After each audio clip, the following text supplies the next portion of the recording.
You're obviously tired. I never thought this vacation would become the prelude to yet another major war.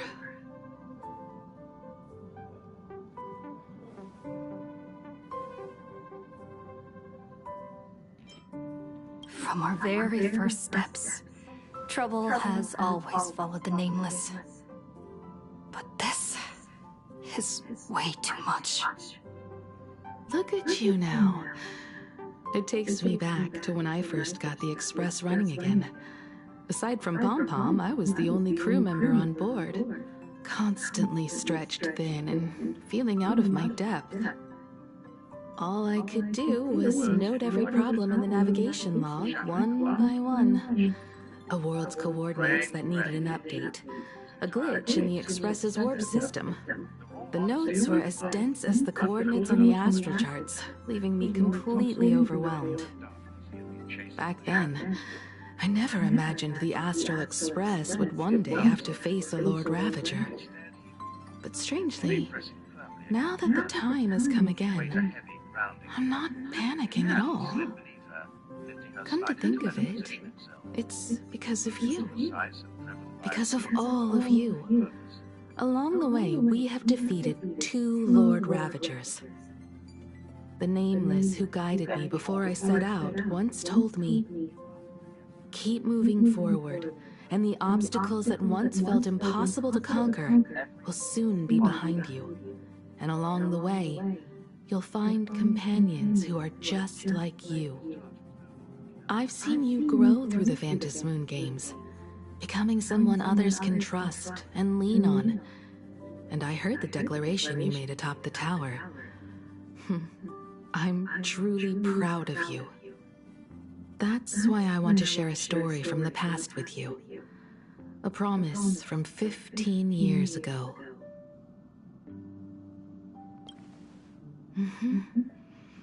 I promised someone that when the moon over my hometown was full again, I would go back to see her, to let her know I had made the most of this borrowed life, and found companions I could trust with all my heart.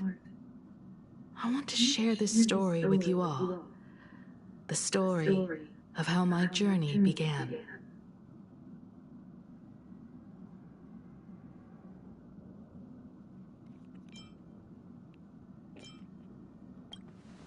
It's a long story, filled with many memories of my past.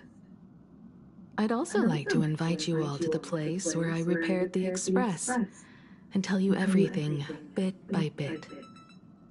All right, it's a deal. When I return from the world in canvas, you can make us, Shush make us some coffee. Then we'll settle in and listen to your story. Speaking of the world in canvas, March told me about what Evanescia said to you. Evanessia's request was not made lightly, and she was worried for a reason. Silverwolf saw that Lord Ravager in action too. According to the records from the databank and the IPC's investigation, Assat Pramad's campaigns often span centuries, and the planets he targets all end up destroyed in freak accidents, leaving their surfaces covered in only smiling faces. 1,000 years ago, my ancestor Graphia created the world in canvas. If that was to resist Assat Pramad's invasion of Ahatopia, then could this disaster unleashed through the Phantasmoon games be the prelude to his next invasion?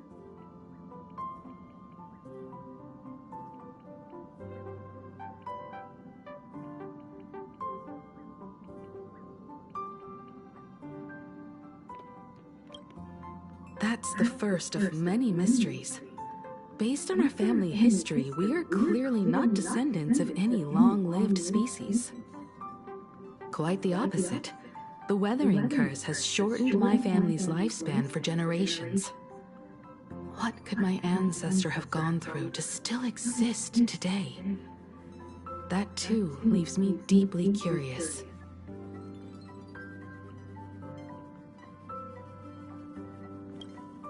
There are far too many legends about her.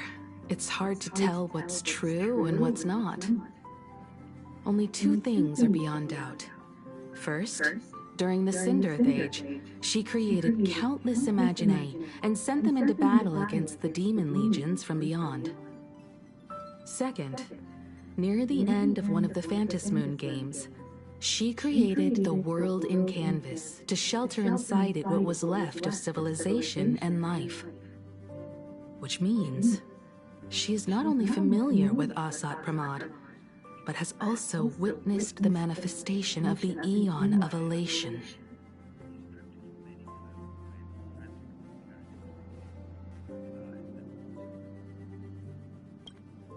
Nobody knows just how big the plane Graphia created actually is.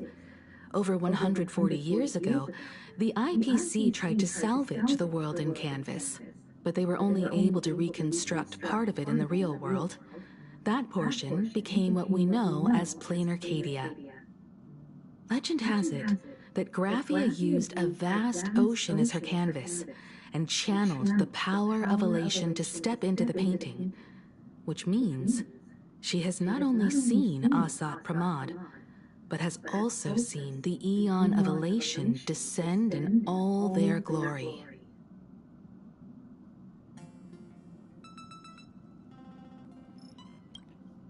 Good question.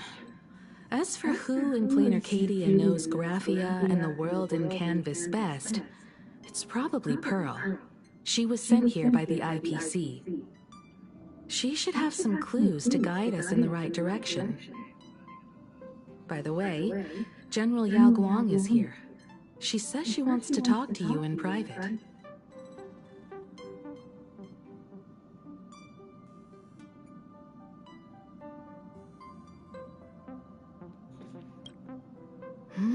I'm not sure if she comes with good news or bad news. She brought a little gift from the Cienjo, though. Mung bean soda. Go talk to General Yao Guang, then. Don't keep her waiting. After that, come to the party car and fill us in on your next move.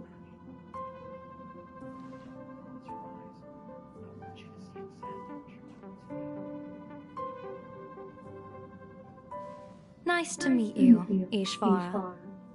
I always thought that the arbitrator, Evanesia, would step in and punish Foolish for the disaster she caused. But, to my surprise, it was you who defeated Foolish. In my capacity as an Arbiter General, I extend my deepest gratitude to you for halting the plague and sparing countless lives from suffering. What I am about to tell you is something Evanesia risked breaking the rules to share with me. Please keep it a secret. Not a word of this leaves the Express. Sealed within Ahatopia's core is Ouroboros, the Veracity.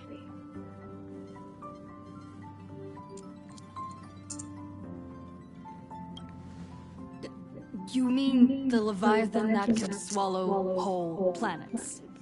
That Ouroboros the Veracity? Looks like you know a thing or two about Ouroboros. I've seen that terrifying thing in her artist simulated universe. Rumor has it, they were last seen during the era of the Swarm disaster. They were hardly there to aid the Swarm, but rather to attend a cosmic-level feast, in which the Swarm served merely as appetizers, and the planets they passed were devoured as the main course. No one expected them to be here of all places, sealed away on this very planet, after vanishing for years.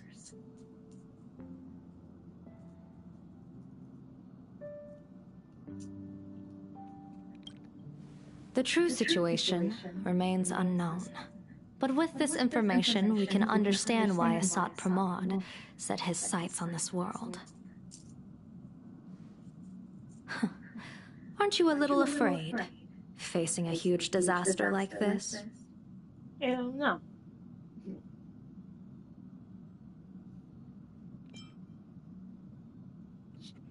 I think worse. That's impressive, Ishvara. No wonder you survived the calamity of Iron Tomb.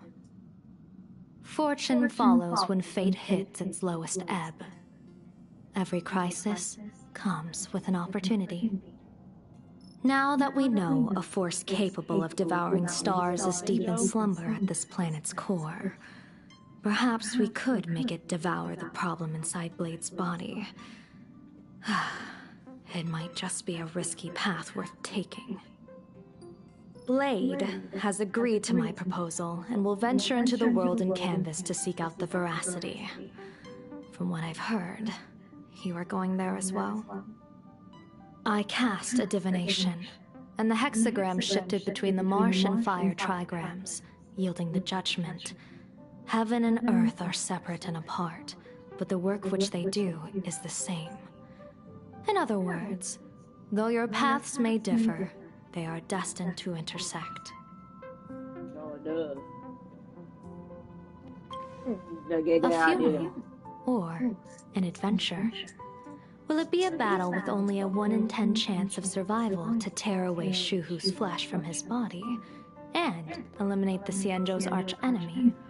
Or will it be a journey in which he settles all grudges and never looks back? It all depends on how he perceives it. Blade agreed to my proposal, even though that little Stellaron hunter girl wouldn't stop objecting. Hey, you better leave Silver Wolf alone. She worried about her companions. Petting? No, I don't see it that way. We are not chips laid on a gaming table, nor dice tossed at someone's whim. We trust in people, in ourselves, and in those beside us, knowing they can change the course of even the most desperate battle. That belief is what gave you the strength to overcome Foolish. It is also the only reason I stay for this world. My purpose has never changed. I am going to draw the elation into my divination, and overturn a fate marked for great woe. I have a plan for how to handle Asat Pramod if he strikes unexpectedly, but I still need more hands to make it work. What miracle could cap off these games better than a finale that humbles a Lord Ravager? It will be a tribute to the elation. The shadow of the Lord Ravager looms, and from here on, everyone must carry their part of the burden. I will take my leave first. Before I set out, I still want to say a few words to everyone.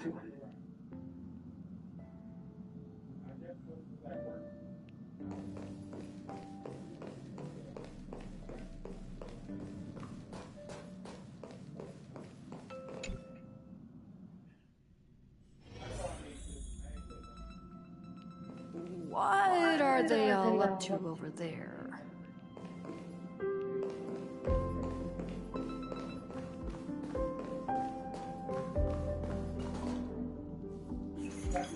Oh, there you are! We were waiting for you. We're here to celebrate the Astral Express making it through another trial, of course. Pom-Pom's heard all about your latest adventure. It's a modest celebration, but a meaningful one. You stopped Foolwish's scheme, and that is no small achievement. Regardless of what the people of Plain Arcadia or the media may say, we raise a glass to you. Exactly. You knocked out the mastermind behind all those creepy Joy... whatever their name is. I didn't get to see it myself, but Don Hung described it for me. You killed it! Your victory gave Blade a chance to free himself from Shuhu's flesh. Thank you. With a Lord Ravager looming on the horizon, everyone will soon be heading off on their own missions. Before that, it felt right to have a small gathering like this.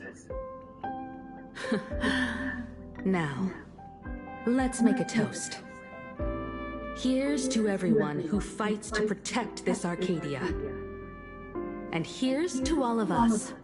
The Lord Ravager can throw whatever he wants at us, But I know the Astral Express will keep streaking across the stars.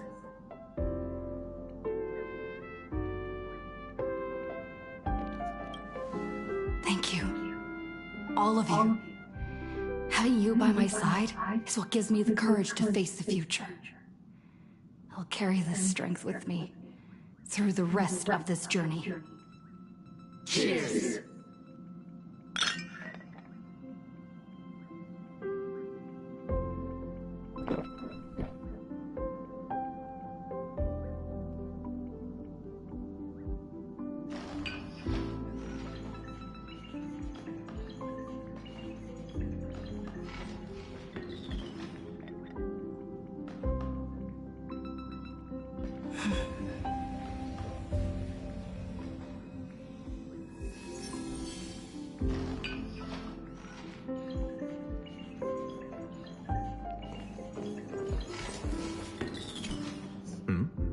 Did you need something? I need a break. I felt worn out ever since coming back from Seafeld TV Tower. Right now, it feels like I'm back in Oak Manor's banquet hall. At those parties, no matter how tired I was, I'd have to clutch my glass and smile, keeping myself calm. Mr. Yang insisted I should get a full day of sleep, but I didn't want to miss the chance to toast with you all. I should thank you for letting me embark on this journey.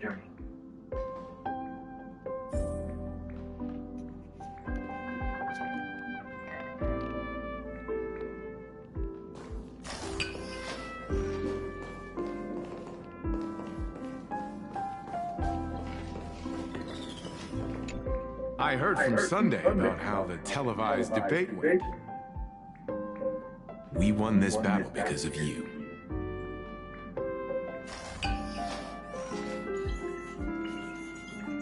When the televised debate began, a crowd outside the station gathered to protest the Astral Express and nearly broke through the barricades. But the moment the Joy Ascendants appeared, they scattered without a second thought. I guess people know deep down which is more dangerous, a made-up villain or an actual threat. But I am more concerned about you.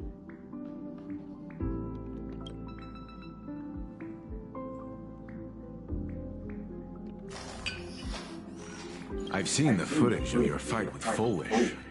When you returned to the top of the tower, an enormous surge of power seemed to erupt from you. It reminded me a lot of when I saved you at Herta Space Station. Did you tap into the power of the Stellaron? The Stellaron can be awakened by a wish, but its immense power always has a way of warping reality. As the wave of wish power surged toward you, it brought hope and blessings, but also dark intentions and malice. What might it do to the Stellaron? We have no idea. Be careful with this power you have, no matter how tempting it may seem.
Oh, it's you! Pom-Pom heard you've got a solo mission coming up. Be safe, will you? Sadly, Pom-Pom can't remember most of what happened right after the Express crashed onto this world. Pom-Pom's memory of those years is like a fogged-up Express window.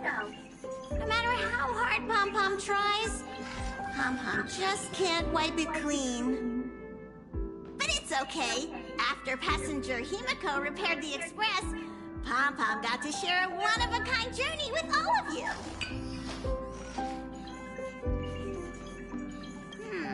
How did passenger Himiko appear? That's odd. Pom-Pom can't remember a thing.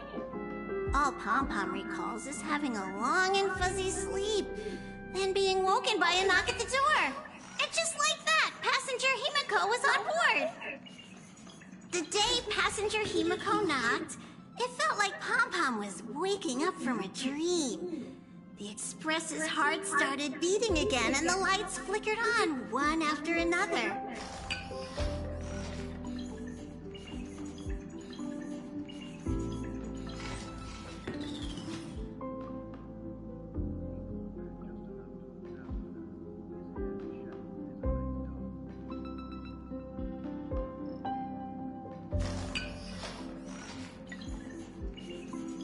Graphia? Pom-Pom hasn't. But Pom-Pom always dreams of strangers when Pom-Pom's asleep. They seem to be bustling around the Express, and there are soft clinking and clanking sounds, just like the sound of stars twinkling. But every time Pom-Pom wakes up, their faces slip away. Pom-Pom is only left with a warm and comforting feeling, knowing someone had taken good care of Pom-Pom. Safe trip! Pom-Pom will take good care of the Express while you're away.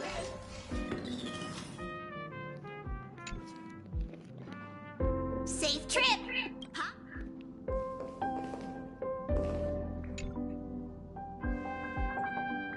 There you are. March and I were talking about you. Oh, you didn't have to talk about me. Yeah, of course. When did Don Hung start expressing his feelings like this?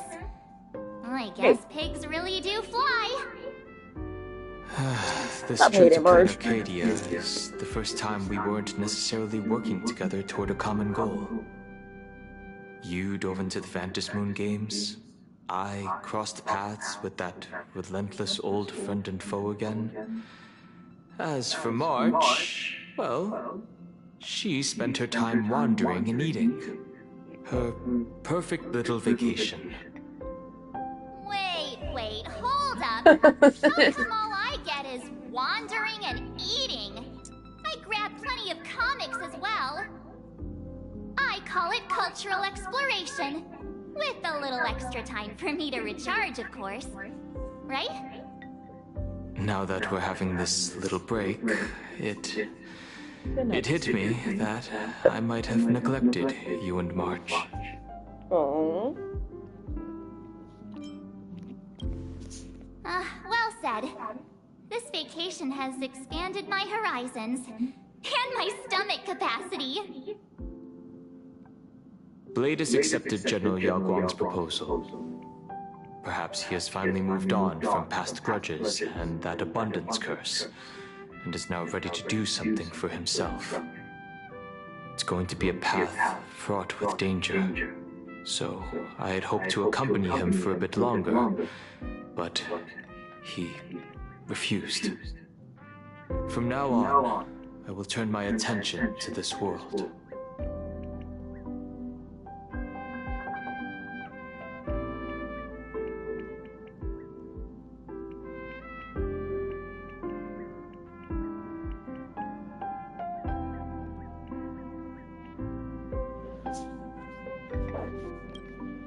Mr. Yang and I have been asked by General Yao Guang to help with setting up some defensive formations. I've got work to do too. Mr. Ashvale wanted someone to accompany him to the tavern to investigate clues about Asat Pramod. Yours truly figured she'd been resting long enough, and it was time to stretch her legs. So I volunteered.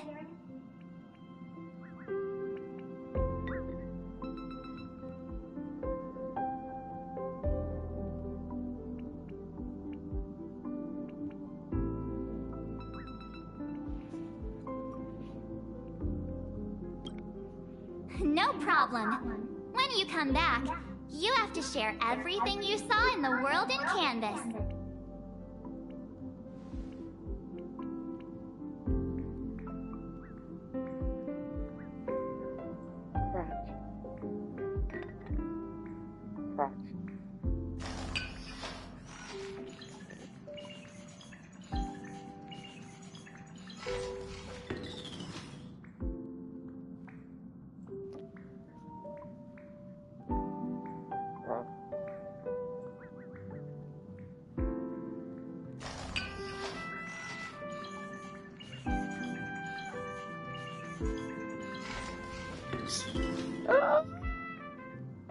Hey, my boy. Hey, my bird. Hey, my bird. No. Just in time. I've talked to Madame Pearl. She will handle all the arrangements for your passage, so you can enter the world in Canvas to find my ancestor Graphia.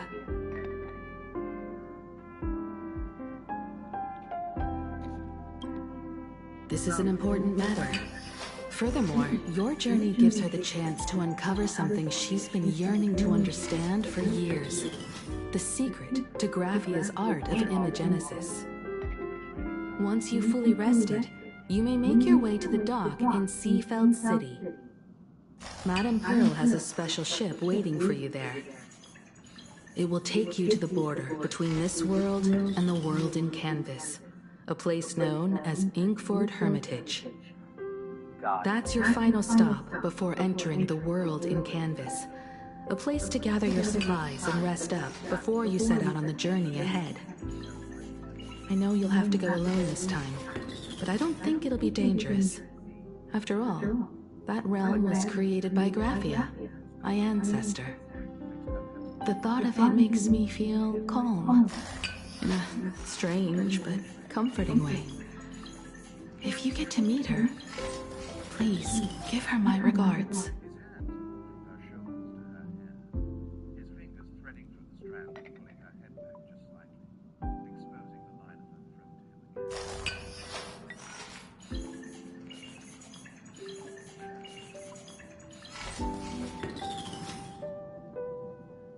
You have no idea. I am indeed quite curious. I'd love to see this ancestor of mine for myself, and hear her story in her own words.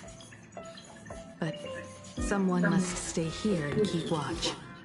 Madame Pearl wishes to confer with me and General Yao Guang about our next steps in dealing with Asat Pramod.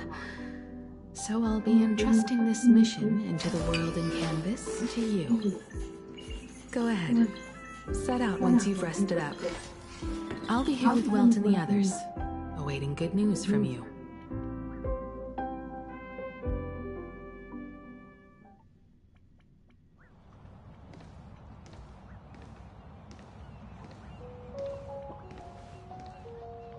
In other words, that woman wants you to take Shuhu and jump straight into the Veracity and leave the rest to the Eon stomach acid?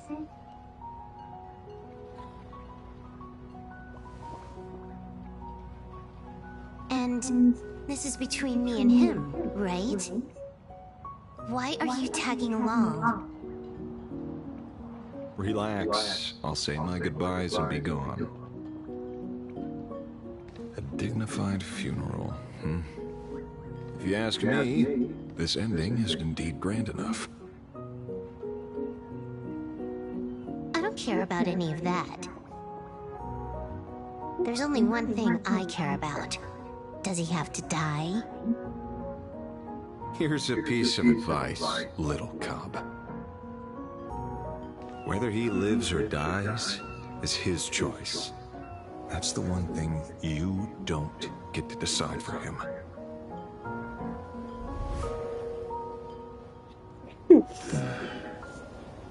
It has landed. What? Nothing. Just a seabird landing on the rocks. A blade forged of mortal steel cannot sever an undying fate. If Shuhu is to be put down, the options are few, and that Leviathan is one of them. In time, people will say this. The culprit of the Juming gave his life for the greater good, and plunged into the abyss alongside the abomination.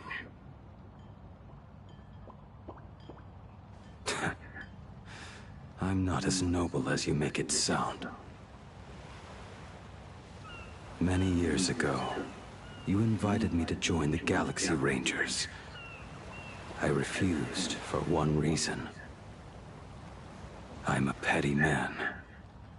I was never born to carry some greater good. This is between Shuhu and me. Nothing more. Can't argue with that. A Galaxy Ranger through and through. Well then, I won't say anything more. Blade, you sure about this? For years, death has clung to me like a curse, etched into my bones. If there is a chance to make a god feel the same pain, I would do it, even if this body is reduced to ash. As for everyone else, there's no need to drag them into this. We'll proceed as Yao Guang proposed. Bury Shuhu at the end of the world in canvas, taking me with him, and let the Veracity dissolve us both.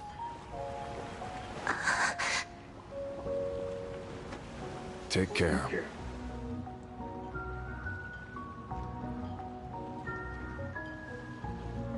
How about you stay as well? You might as well see it through to the end with us. Plain Arcadia has bigger problems that need my attention. Your instincts were right. That meanie pulling strings from the shadows is none other than a Sat Pramod. Who else would want to kick a Ha's head like a ball? So, I need to get back and finish my job. Investigating a Lord Ravager sounds like a job you don't come back from. Therefore, it also pays very well. Then here's hoping you live long enough to collect your payment.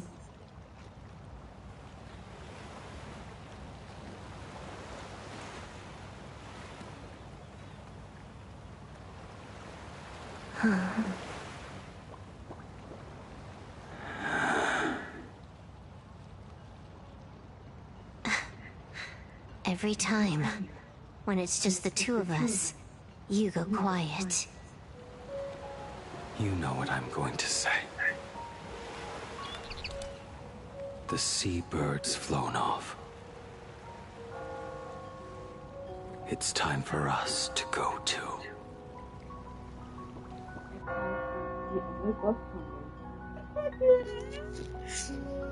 Wow. The cutest little couples ever, I swear. The terror slumbering at the heart of Plain Arcadia is... Ouroboros. After the swarm disaster, the Veracity vanished, never to appear again for more than 700 Amber eras. Their last rumored sighting was 500 years ago. History fictionologists claim that Ouroboros lies in wait at the edge of the cosmos, guarded by their children, awaiting the day of their return. I've heard that story before, but it wasn't about the edge of the cosmos. It was Pier Point. They say that the preservation is nothing more than a facade, and the IPC is, in truth, a cult devoted to the Veracity. Organic life has quite the imagination. They've said other things, too. That Louis Fleming seeks to ascend as the Eon of Wealth. That the Council of Mundanites are mere hounds of Dr. Primitive. That the Marketing Development Department colludes with the Destruction, turning a blind eye to the spread of Stellarons. Such rumors are endless. I believe the General should be able to tell which are true and which are not. I've never heard the last one, so let's assume it's the only one that's true.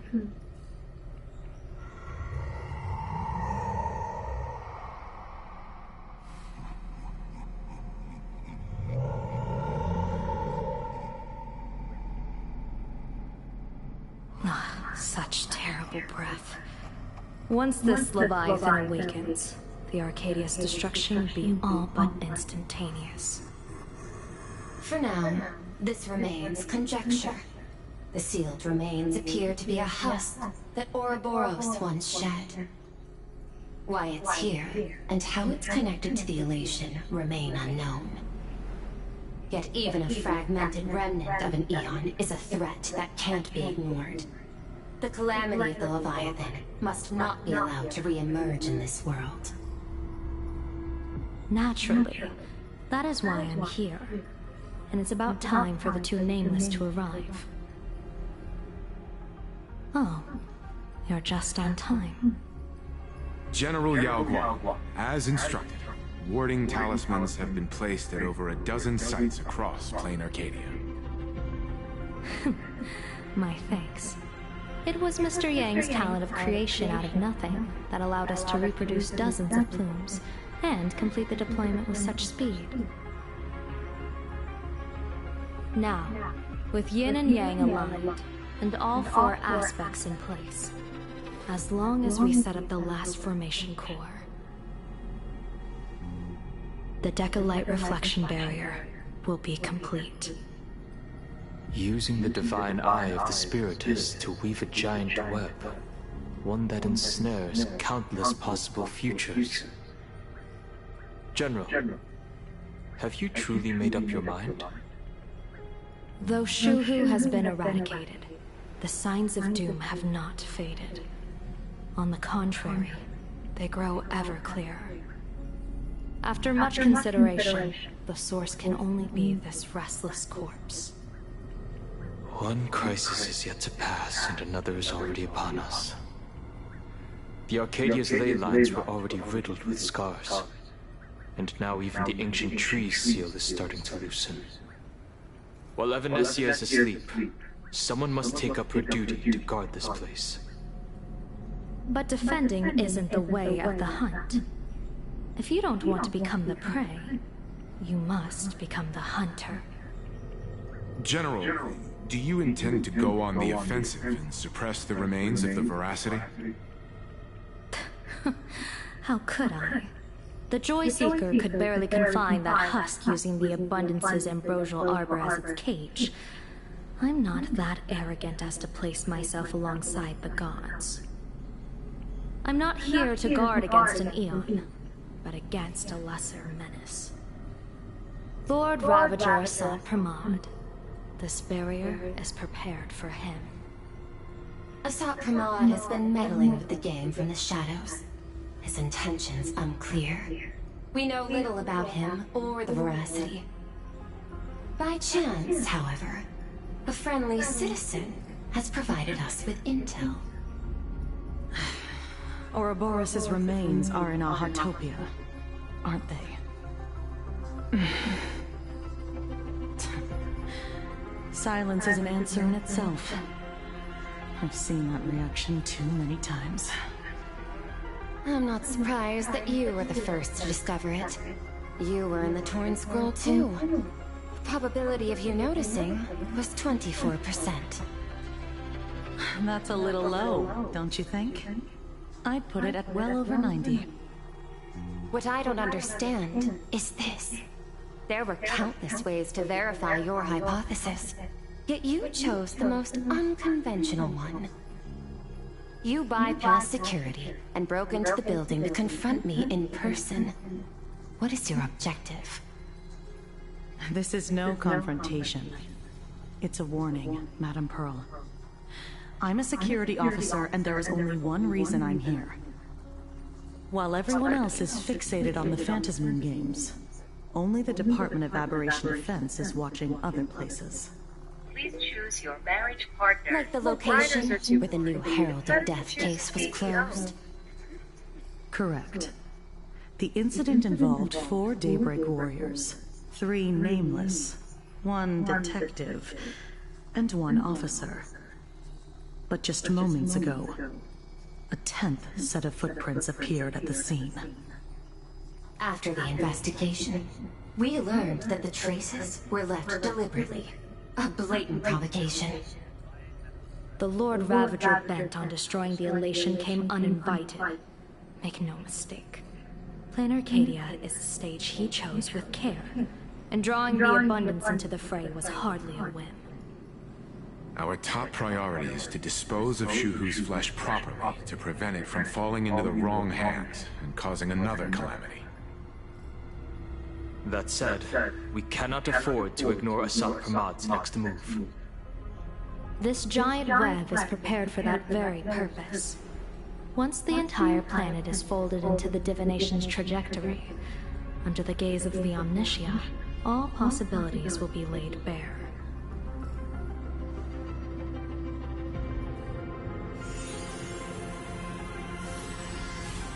When that time comes, he won't wish to leave any footprints behind. One final question. Why did the Lord Ravager choose to visit this place? Does he have an ulterior motive? Or is this merely some twisted joke? That question should be left to the professionals.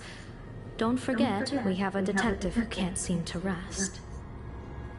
Let's hope the accumulation of variables can tip the scales in our favor.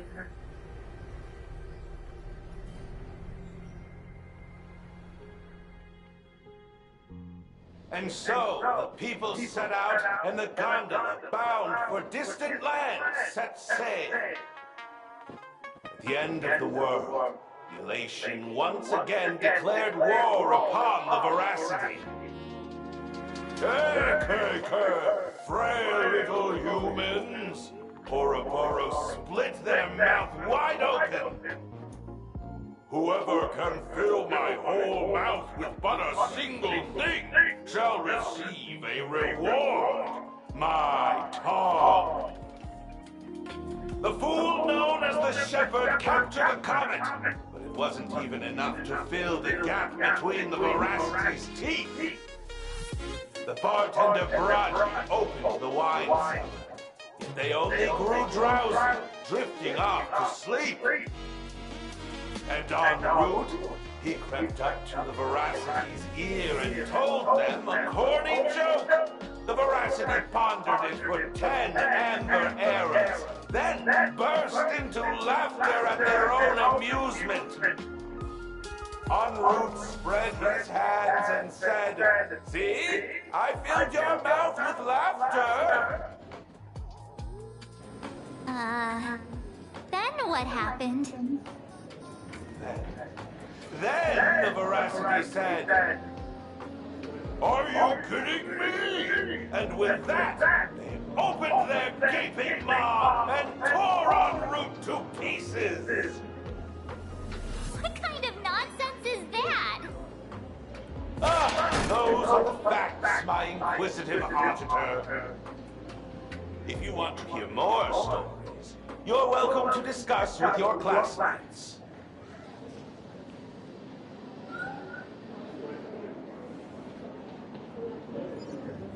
We came here to investigate the Veracity and Asat Pramod, but all we got were stories that only a 3-year-old would believe. Rumors don't just appear out of thin air. It's just a matter of how much truth you think they hold. At least 90% of that was made up. Sometimes that last 10% is all you need.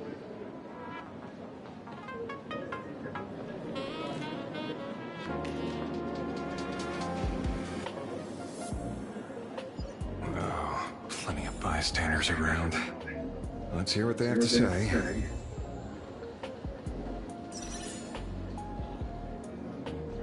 Oh.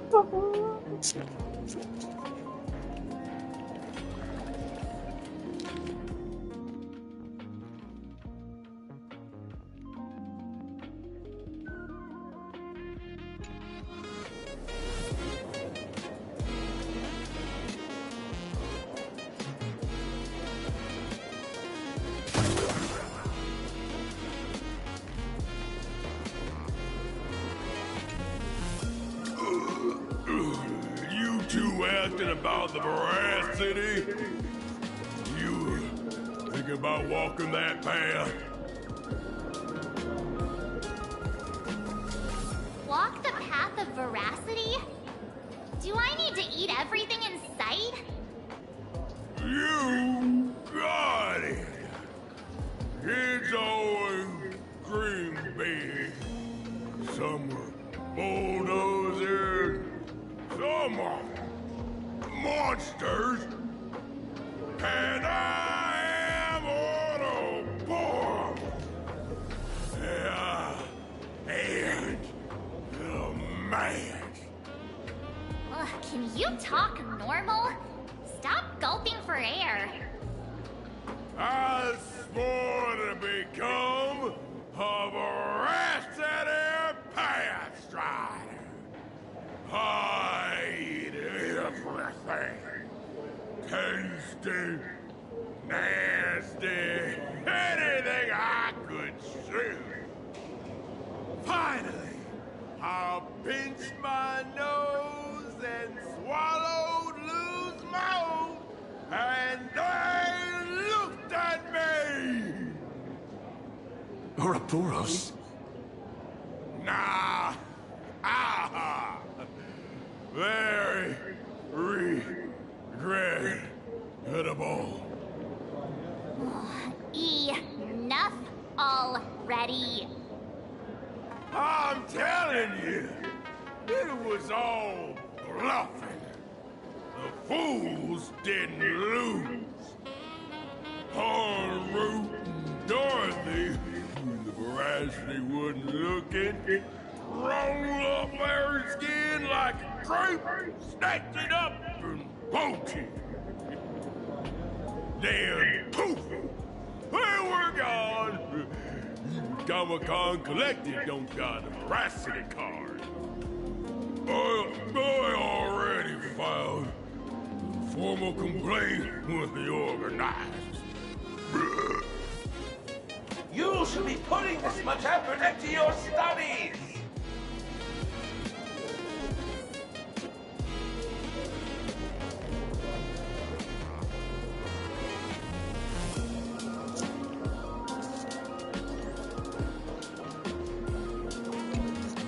They say a dull pen beats a sharp memory. My memory's dull, And my pen's not much better. Then you must have a lot of stationery? A kindred spirit. Miss, it seems you're one of us as well. I've met far too many fools who can't even read. Oddly enough, those of us who truly love learning are the rare ones. Interested in studying the knowledge of the laughter? That's funny. I have a I'm reference book here. stationary. You can have it.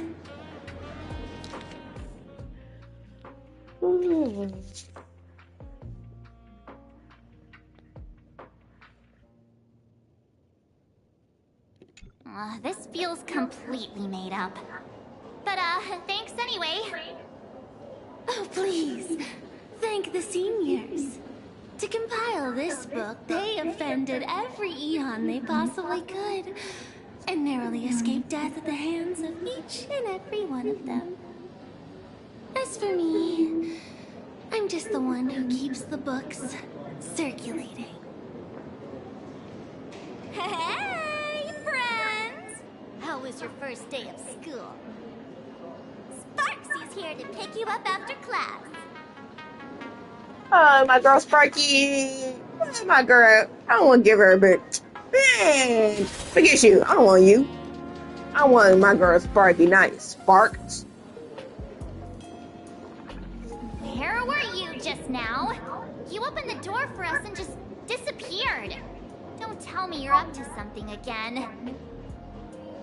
Still doubting me? You're breaking Sparkskle's heart here. That whole foolish thing. I took on every emoji in the tavern by myself, fought them all the way to the end of the world, and even when I maxed down to nothing. But honestly, this place runs on rumors. Aha's being chased by the Veracity. Aha chases the Veracity. We won't get anywhere following stories like this. Let's go through what we know so far.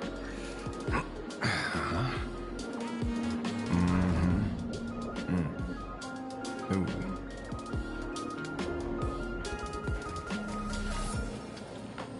Yeah, it's a complete mess. So, after a bit of thought, Lady Sparksy came up with a brilliant idea. I borrowed a nifty little gadget from a friend. The Unreal Sparks and Spark! No idea how it works, but apparently this light bulb makes you smarter the moment you put it on. Does this friend know you borrowed it? Supramon has a gun to our heads, and this is what you're worried about? He'll find out one day. Well then, I'll go first. It doesn't look very reliable. Are you sure about this? No worries. If anything goes wrong, the friend in my head will protect me.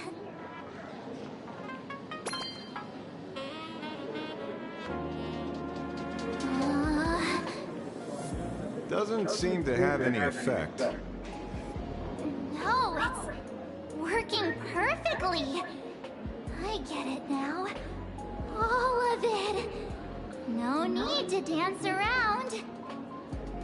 Our enemy is a Lord Ravager. There's only one question we need answered. How does Asat Pramod plan to destroy Elation? Correction. The effect is very obvious. Judging by Nanook's habit of picking Lord Ravagers, I wouldn't be surprised if Asat Pramod was once a masked fool, and therefore knows Aha's weakness. The Arcadia is like a microcosm of eons and paths. People indulge themselves in fabricated happiness, unable to pull themselves away from it. Many have expressed their concerns. This isn't elation. Aha is playing with fire. A classic social realist deduction. Old-fashioned. Ooh, but effective. We're closing in on the truth. Yes. The answer is all but revealed. You are Asat Pramod, Sparksy. Do you have evidence? Of course. The truth is so simple that everyone overlooked it. The evidence is... you were the first person I met when I got off the express. If I am Asat Pramod, would you and Grey Hair have been able to walk out of the school alive?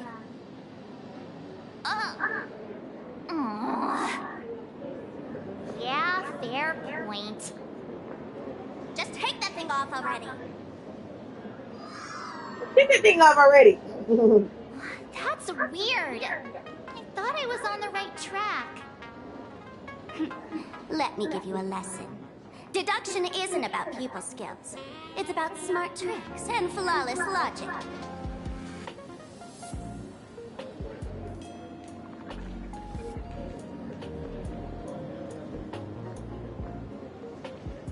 Watch and learn. Sparkle, master of the classic whodunit, has entered the chat.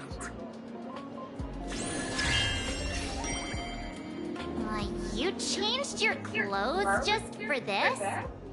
First of all, Ouroboros likes to eat. Secondly, whatever they eat disappears completely. Therefore, veracity is also a form of distraction. This is the classic mystery of one culprit, two identities. The one trying to kill Elation is... the Lord Ravager, Asat Pramod, played by the Veracity! What am I even saying? Classic whodunit? This is more like a classic Who's the Dummy. I get it now. All this thing does is make wild guesses sound reasonable. So far, that's the most accurate piece of information we've gotten. No need to be so serious, Detective. Why don't you show us what you've got? By the way, what type of detective are you? Me? I'm the tough guy type. I don't waste time on useless details. I aim straight at the heart of the problem. Right. You're not wrong. Asat Pramod is Nanook's weapon to assassinate Aha. Whatever his plan may be, the target doesn't change. Remember, as far as humanity knows, there are only 3 ways an Eon can fall. A broader path engulfs a narrower one. Divine warfare between eons, and the third one. What was it again? Forcing an Eon to turn away from their own path. Whichever it is, none of it sounds remotely connected to plain Arcadia. So, what makes you so certain Asat Pramod is here on business, not on vacation? Because we folks just dug up one heck of a treasure from underground. And in the stories tied to them, we've unearthed more than a few names worth paying attention to.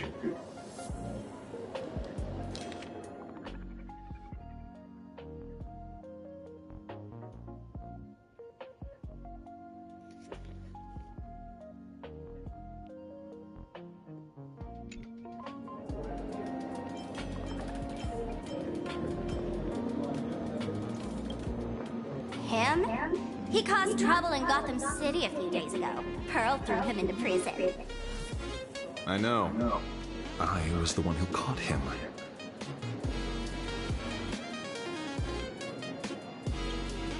An old pal who can't stop lying.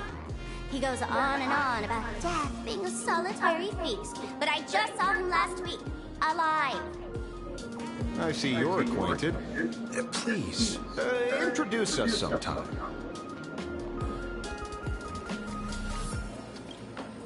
Baraji? Forget it! He's good behind the bar, but slippery as an eel. Ask him to work for Nanook, and he'd run away on the spot. The former bartender of the tavern, everyone knows him. Couldn't be him. That's just a title. Anyone with a girlish heart can call themselves Dorothy. Between you and me, Director Sparkle used that name once too. Guess when? Looks like this clue has little value to it.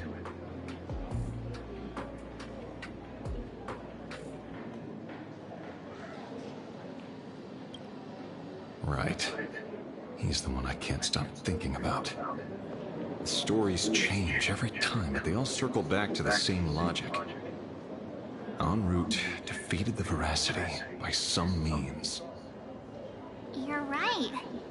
Then who is this en route? Do you know him? En route. Of course she does!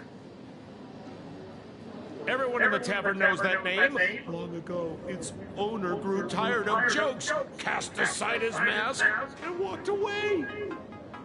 Some say he became a mourning actor. Others say he jumped into IX's black hole. But none of that matters. What truly matters is that you have my unreal Sparks and Spark. I knew it. Give it back, give it back! That's a big order my client wants immediately. What do you mean, give it back? It just wandered off, and I happened to find it on the way, so I brought it home. You want it? Here, take it now. Absolutely not. Wait, right now? This doesn't sound like you at all. No. If it's a no, it's a no. Yes, I'll keep it. Bye-bye.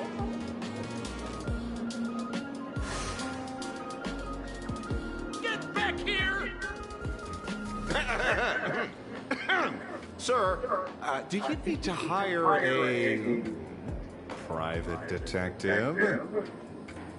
Hey! Can you catch her for me? Of course. I'll have that thing returned to you safe and sound in half a day. But, in exchange, I'd like you to elaborate a bit more on what you were saying. Oh, so that's why you're here. Now, old Sempo's intel isn't cheap. Waiving the fee won't quite cut it, will it? Name your price. Put it on Pearl's tab. Just kidding. Money talks boring. Besides, the Astral Express and I go way back. And I wouldn't scam you two. The en route you're looking for lives up to the name. There's nowhere he can't reach. Only places he hasn't been yet. He's the gold standard of the masked fools. He only shows up where he's least welcome. A morning actor stage, a friend's wedding, even inside the Veracity's mouth. All for the sake of a good laugh. That lines up. Sounds like the origin of the legend. So, he's a friend of yours? Not a chance! Back when old Sempo was still a kid.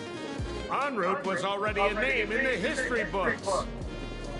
He left the tavern during the Second Prosperity. After hearing 30 trillion jokes, he never laughed again.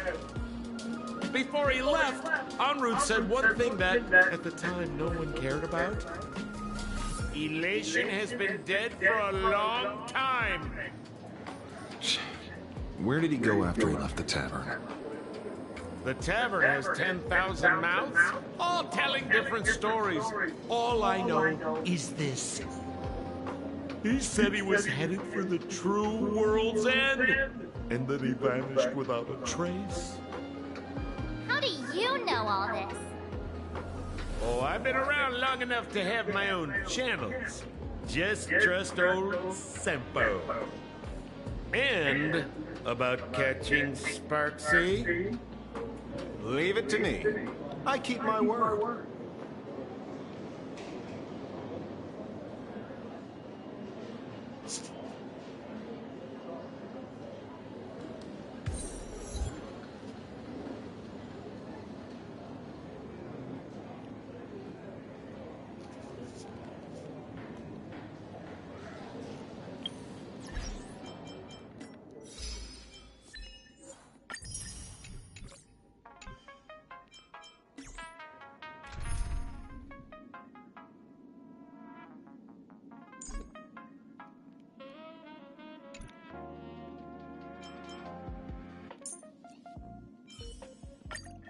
Whew.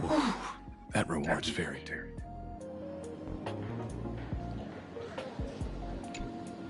Ah, see? You only need that 10% of the story to be true. The last thing he said was really scary. So many unanswered questions about en route. He has to be tied to Assad Pramod somehow. But our leads at the tavern have run their course. Let's go pay a visit to another expert next.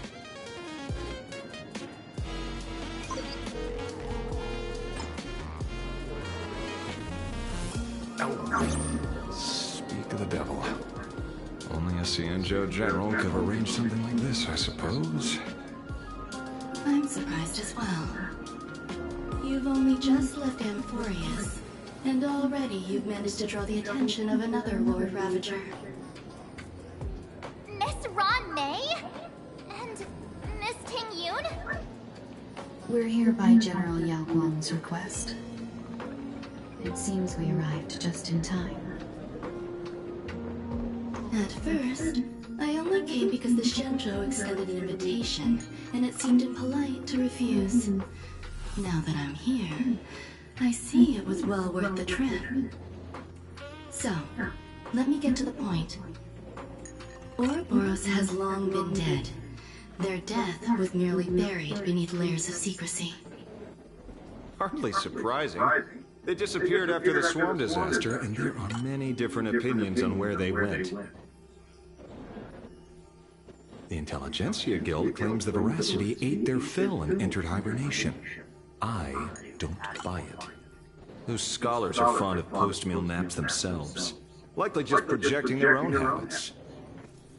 You seem surprisingly calm, which makes sense. After all, the shadow in your right hand is evidence as well. Why don't you tell everyone what happened to the Galaxy Rangers back on Von Walk? Von Walk? Sprightly Von Walk. I've heard there's a particular phenomenon that occurs on that rainforest planet. Plants multiply and grow and are then harvested like wild grass. A cycle repeating every few decades. Almost identical to the Phantom Moon games. But how are the two connected? When you hear plants and growth, shouldn't that make you think of abundance? Huh. Wait. It seems you figured it out. By coincidence, abundance is another thing the two worlds have in common. When coincidences pile up, they cease to be coincidences, Mr. Ashvale. No. Leader of the Rangers, Mr. La Mancha. Perhaps you could explain this to our nameless friend. Back on Von Walk, I'd already long since stopped being a ranger. Your conjecture is basically correct, Miss Ron May. You're not the only genius to take life as a subject of study. By the time I arrived, the atavistic experiment was already approaching its final phase. Dr. Primitive had set his sights on an ancient Leviathan. Beneath Von Walk's surface, there also lay the remains of the Veracity. You stopped him. The Rangers stopped him. Back then, Mr. N was still human. Now, deep beneath Ahatopia, another corpse of the Leviathan lies buried. If I'm not mistaken, there are countless other worlds carrying out the same ritual. Aha sealed Ouroboros' body among the stars, suppressed it with abundance, siphoned the power of the Path of Veracity, and called it a game. This is what people call the Phantom Moon games. Uh-huh. Why would they do such a thing? You may remember, the Express once delivered a Leviathan's carcass to me. That wasn't the only one in my collection. By arranging remains from different eras in sequence, I discovered something rather intriguing. At a certain moment over 1,000 Amber eras ago, just as Akivili began traveling in pursuit of their ideal, all creations of the Veracity lost the same organ. Their taste buds. What does that imply? The purpose of consumption changed. Be they spawns, depth crawlers, or void-song whales, their genetic markers encoding gustatory organs vanished entirely. Creatures walking the path of veracity became nothing more than biological black holes, consuming without discrimination. This was not natural evolution. Through the simulated universe, I identified the point of divergence in history. A concept had disappeared from the path of veracity. Consider this. What do taste buds provide? Yummy flavors?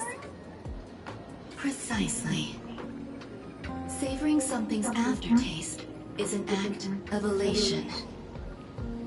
So Aha stole the original Primum Mobile of the Veracity?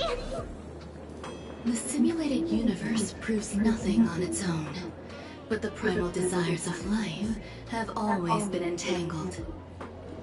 Think of it as my intuition. The conflict between the eons of elation and veracity stretches all the way back to primordial times. How many people know about this? There used to be 2. I only told Yuqing 2. Now, there are 5. After this, I can't be sure. Exploit the old conflict between Aha and Ouroboros to ignite a divine war, or allow intersecting paths to devour one another. Of the 3 known ways to kill an eon, the Arcadia fulfills at least 2. Now who still thinks Asat Pramod is here on vacation? But you still haven't explained where it came from. You mean the shadow? It has nothing to do with Funmark. Oh? Call it a twist of fate. This isn't my first encounter with the Astral Express, nor my first time dealing with a Lord Ravager. When my home was destroyed by Zulo, I had a brief encounter with a former navigator. A navigator of the Express? Yes. Starseer, I see. He'd already retired by then. He was the one who told me about the Shadow. According to IC, it was one of many remnants left behind when the Express first carved paths along the edges of the cosmos. I led the Rangers to suppress the Shadow, and devised the plan to assassinate Zulo.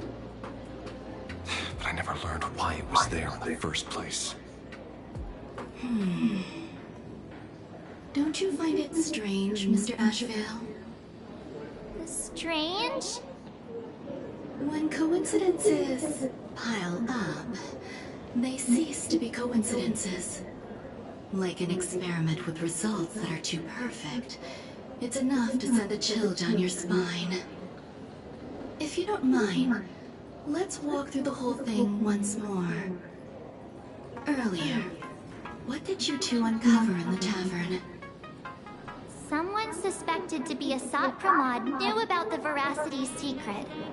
Before disappearing, he said he was headed for the end of the world. And then? Who did he say the Shadow belonged to? A former navigator. The Shadow was a remnant left behind when he charted the cosmos. If the world's end isn't the tavern, then where is it? I don't know if anyone can answer that question. Not even Akivili. Wait. Don't tell me. En route only goes where he isn't welcome. After leaving the tavern, he went to the Astral Express. The detective game is over.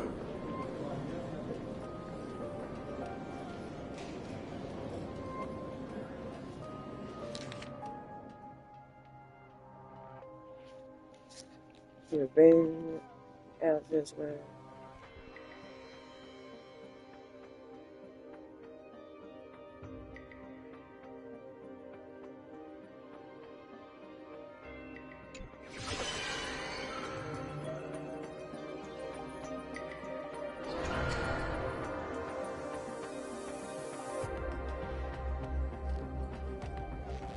I have to say, not many people can make me change my plans. Whether in the past or present, you've always been one of them. So, it is you. You know how it is, kid. I've always enjoyed arriving uninvited.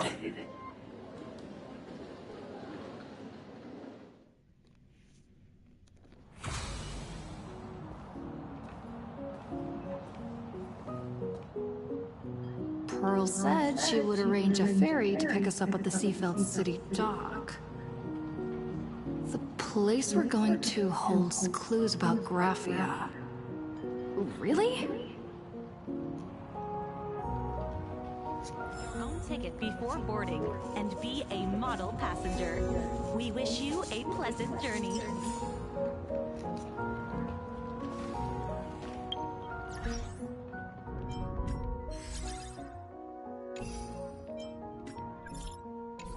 I know.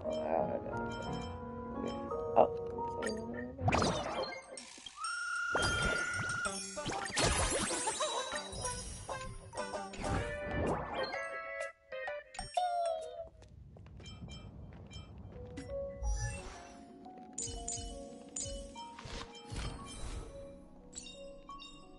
Joy or pain?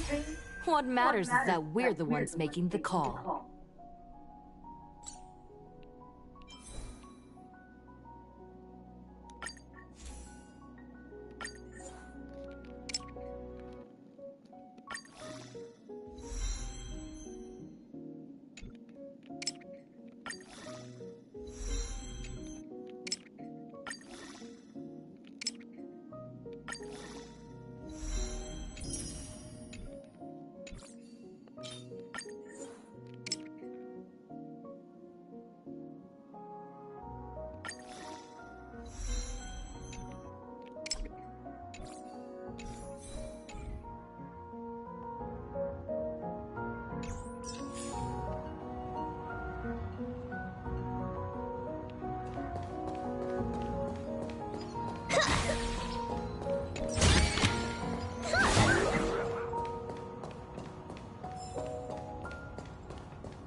Attention passengers.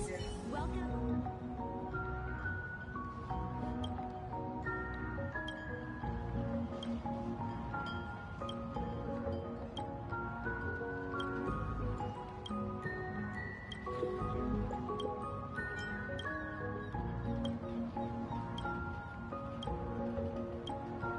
Own ticket before boarding and be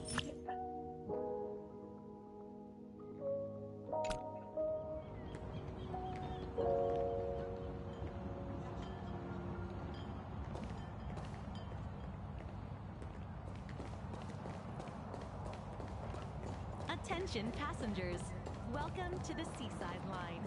The current stop is Seafeld Station. This train is bound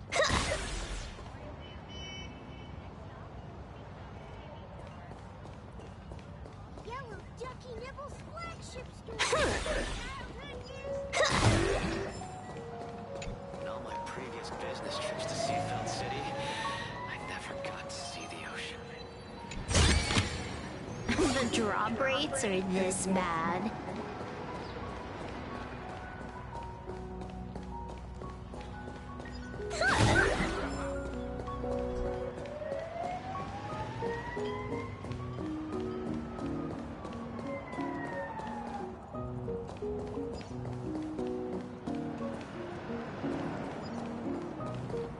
It is an honor to, well, shall I say, be of service to you again. To be honest, when Madame Pearl invited you to visit the Perlux Tower, I was supposed to be your guide. I ended up being replaced by a total fraud. My name is Feld. By order of Madame Pearl, I will be escorting you to your destination.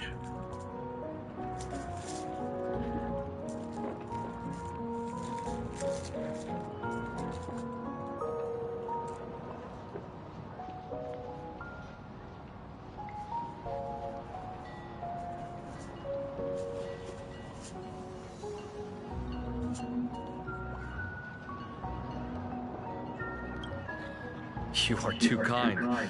I followed the battle in Seafeld City very closely. Serving a hero such as yourself is a true privilege. I assume Madame Pearl has already briefed you on our destination?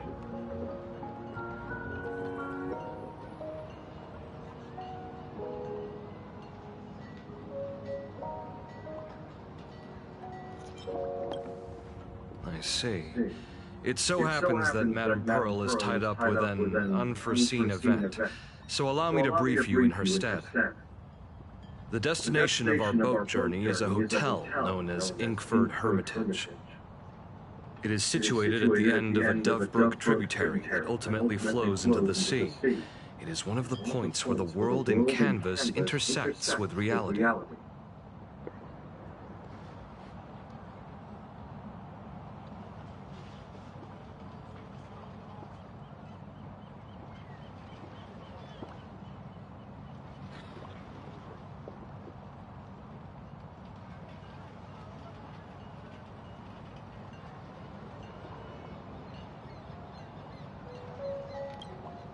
Well, Graffia's former residence was located there.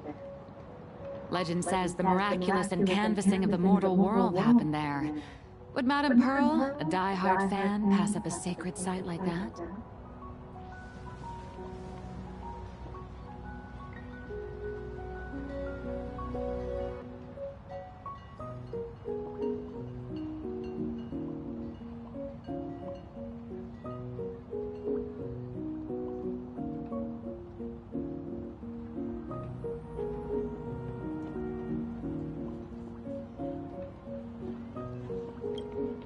Word is that Madame Pearl just flicked her wrist, signed a check with an astronomical figure, and bought the whole plot of land.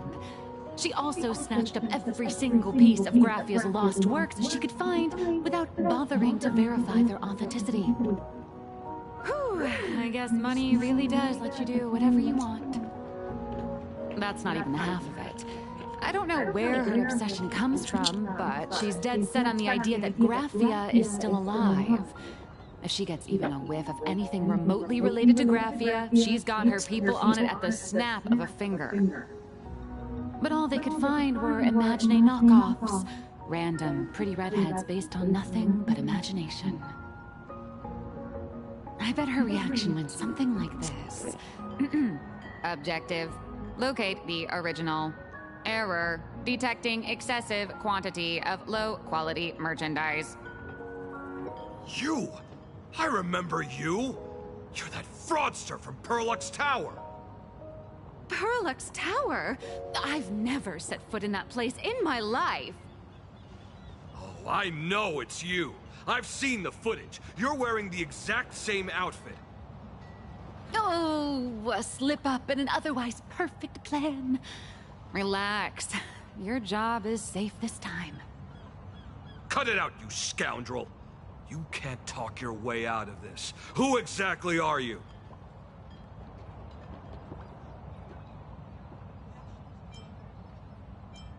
This is the author of Fluffy Across the Blue. Blurry QR Colt. Huh. Is that so?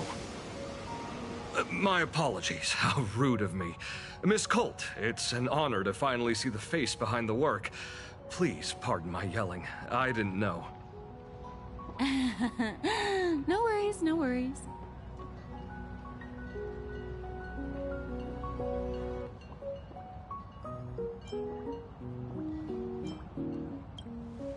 Well, yes. Would you believe it if I said I was going on vacation? This blurry QR code. Let's be clear. You are being transported under escort. Your current credit balance is in the negative. Madame Pearl has offered you a lifeline by asking you to complete the next volume of the Fluffy.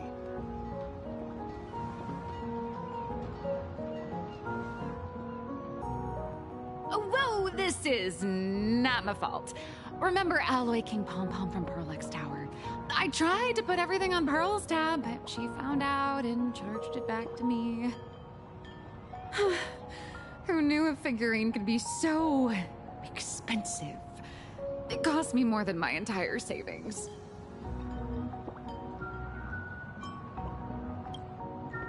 No way. It's obviously all Madame Pearl's fault. So you're escorting her to, shall we say, an intensive creative retreat? Correct. The objective is to deliver the manuscript and clear her debts. The estimated duration is 56 days. Hear that? It's not a hotel. It's hell. Where you get whipped for not finishing your scripts on time.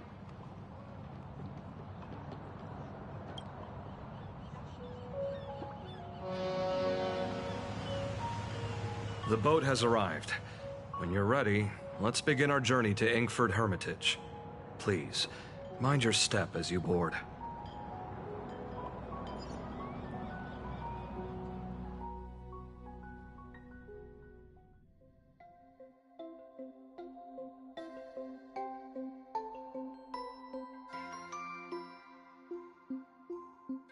We have arrived. This is the snowy shore of the canvas world, Inkford Hermitage. Oh. Are those Wispae floating on the water?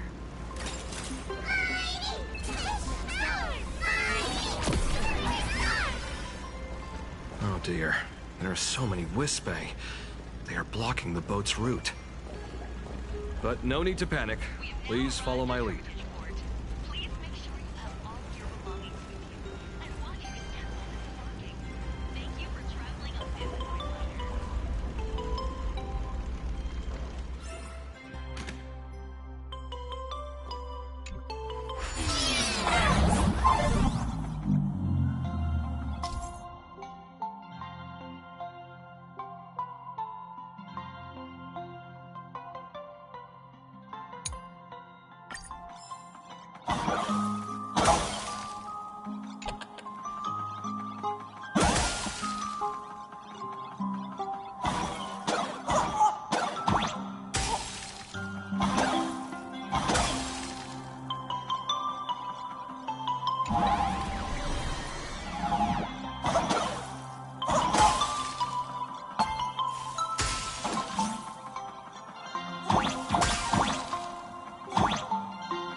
Safe docking. For a second, I thought we were going to hit an iceberg or something.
They probably sensed your wish power. You are the Phantom Moon Games superstar, no? Look! One's trying to hitch a ride on you.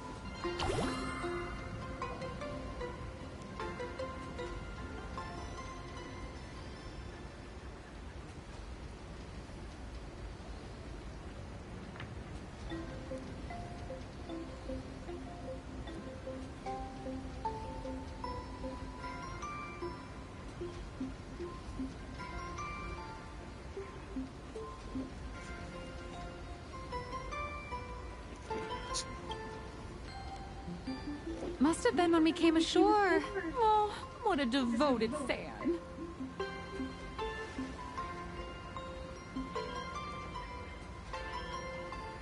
Everyone, welcome to Inkford Hermitage. I was imagining a Benzai Tengoku style manor or something.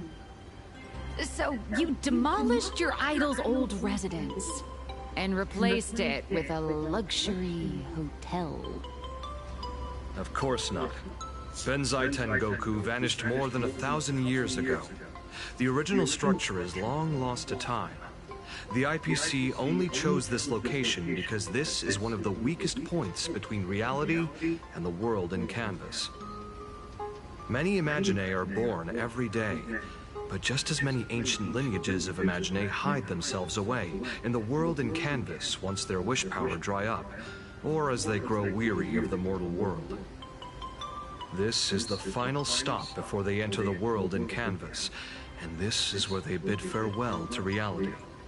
They rest here, organize memories spanning centuries, and then pass beyond the point of no return.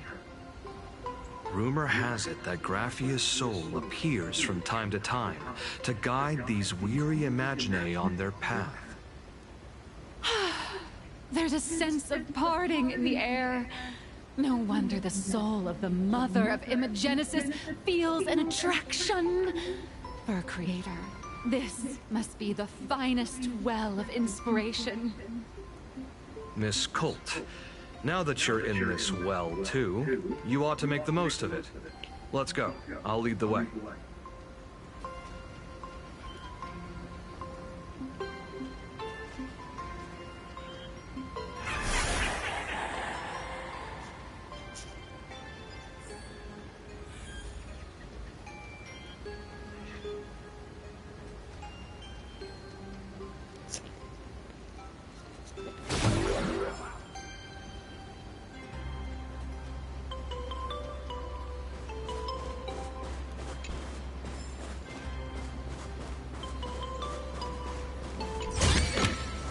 Not a mimic?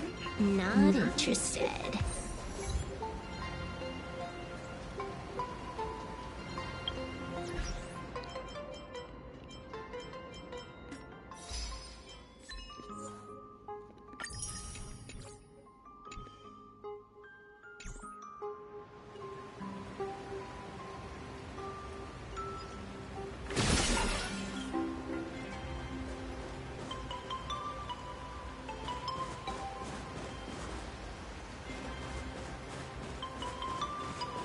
Is that? Ah, the golden tree in the distance. We call...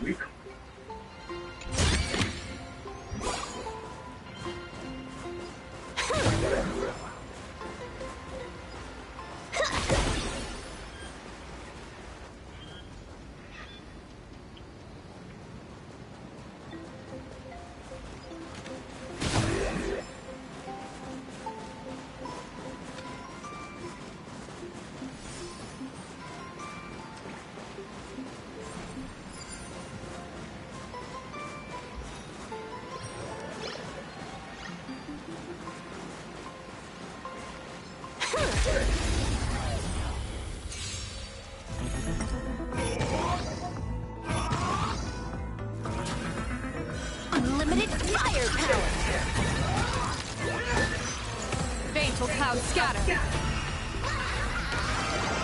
Best of luck. An explosive start. Command. All for the thrill.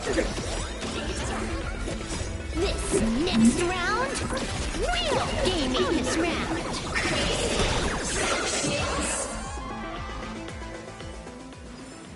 Zero skill, all blind.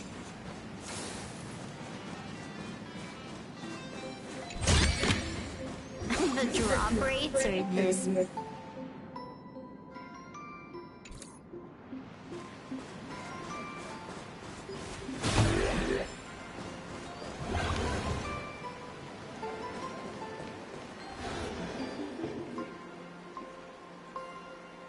We have arrived. The hotel staff will take over from here. I'll take my leave.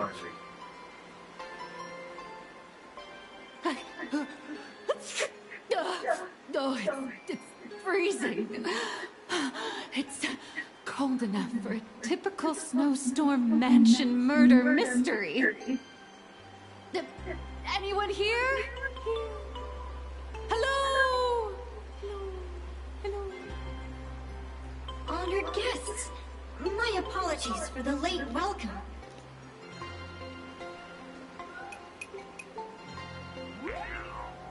Oh, no wonder it's so cold. It's an actual snow wispy. Hello there, little one. I am the lobby manager, Casper.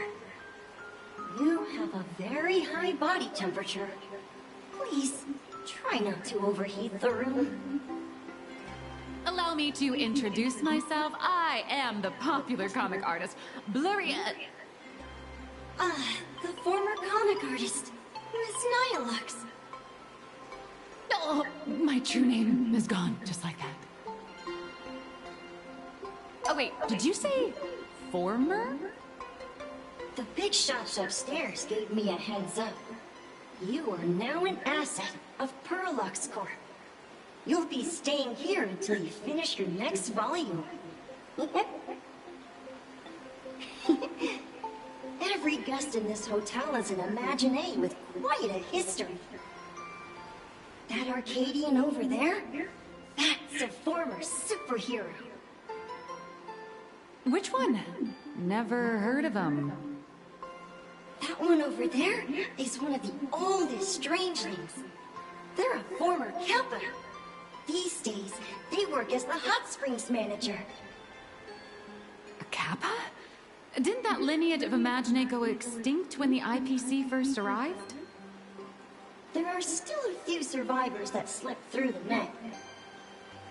As for Casper myself, I am a former frost giant.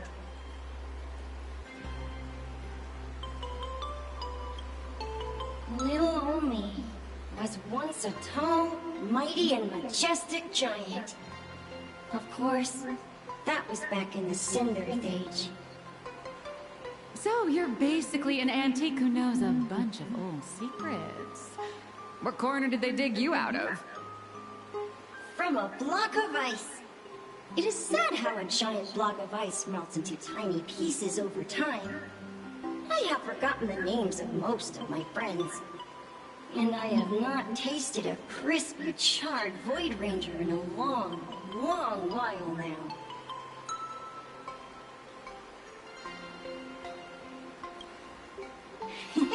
Indeed, another glittering nameless. Another? How's that? That is a secret.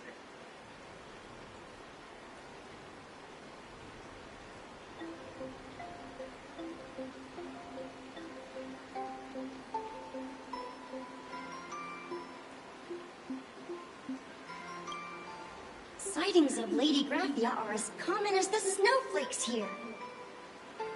Ever since the news spread that her soul would reside at the hotel, all those Imaginé who mimic her and the weirdos who insist they have a connection to her have flocked here. You see, they all claim they have some sort of connection to her, or hold some secret about her. I bet they're just trying to scam people out of wish power and credits. Just like all those people who swear they're AHA. You're not wrong. But whenever the higher-ups ask for a report, Little old Casper here can always pad it out and hand over a long list of names.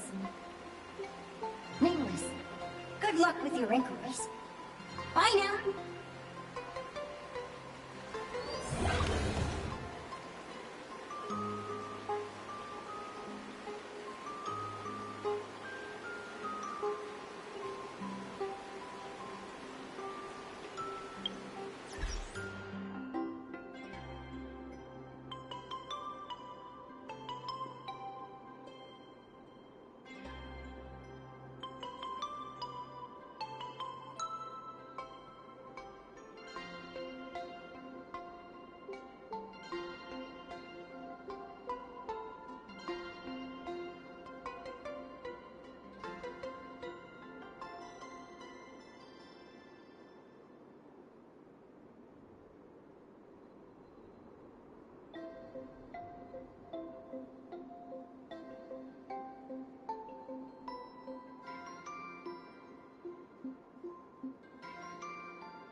Graffia is still here in this hotel. So, you're here looking for Graffia's whereabouts on behalf of that Intellitron executive. I think it's unlikely that the mother of Imogenesis will see her.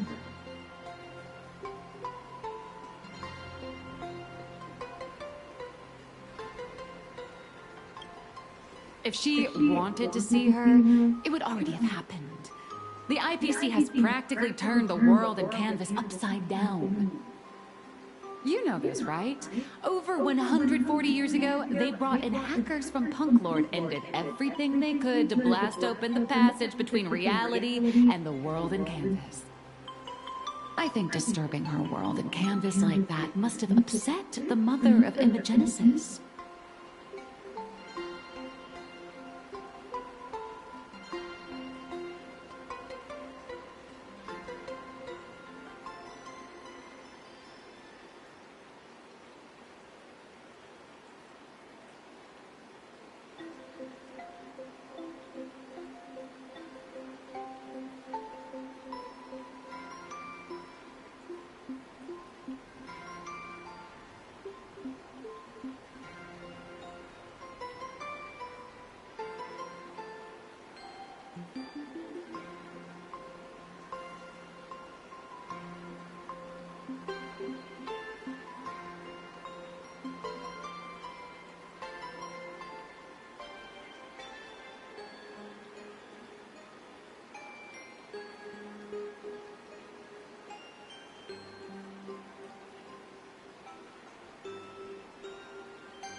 A friend of Graffia's?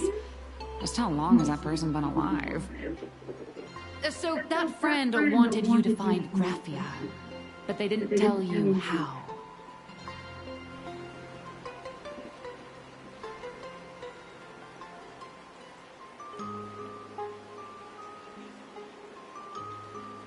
The only thing Evanessia left that could be a token is the mask she painted herself, right? Normally, I'd suggest you play that little snow puff ball for info. That good luck with your inquiries line definitely had a subtext. But since you're asking for a bright idea, you must have heard that in a certain corner of the universe, there's a mysterious ritual that can summon historical figures to the present day. The Holy Grail War!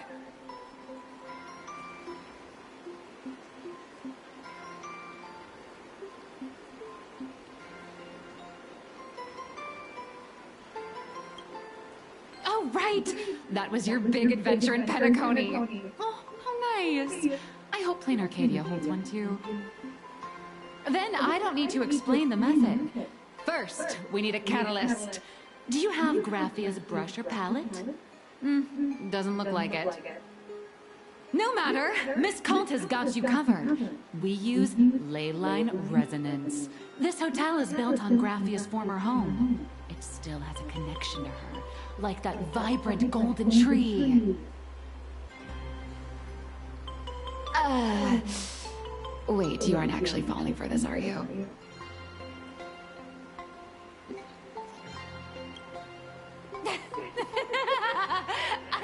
I was just kidding. Sorry. I was just trying to lift the mood. Oh, honestly, I'm a chronic deadline misser who can barely save her own skin. How am I supposed to help you? I've heard enough. Break time is over, Miss Nihilux. Now that you understand your situation, stop wasting time. Start drawing! I just checked in, and I have to work already? I'm not some fully automated painting Mechatron. You do know that, right? A Mechatron can run for hundreds of hours straight. You cannot. That's exactly why every second counts. Now right this second, start increasing your value as a quality asset. Hey, wait! This is kidnapping! Little raccoon, help me!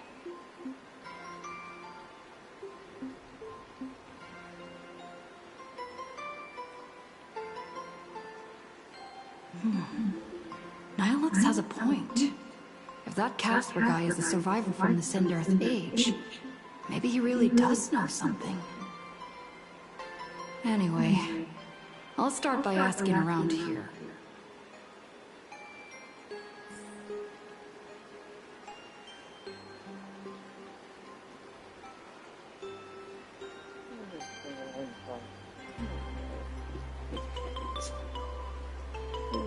Maybe too good. He needs like a dagger or something else. I heard Gratia is still here in this hotel. Maybe that's pretty.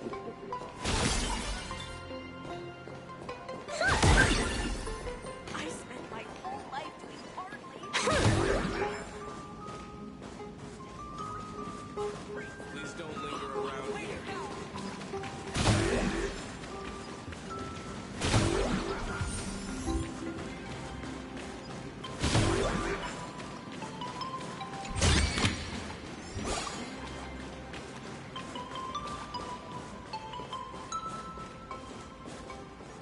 Please don't linger. What am I thinking? Something like that. That's soon.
Oh, look at that dude got one. Yay!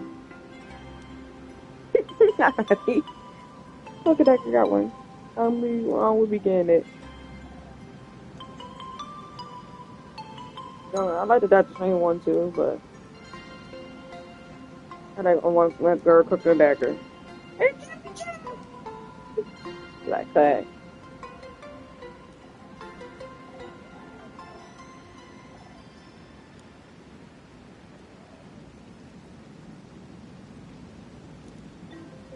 Look at the dagger.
Let me teach you some moves! Baneful clouds scatter. Test of luck. An explosive start. All for the thrill. This next round, real gaming this round.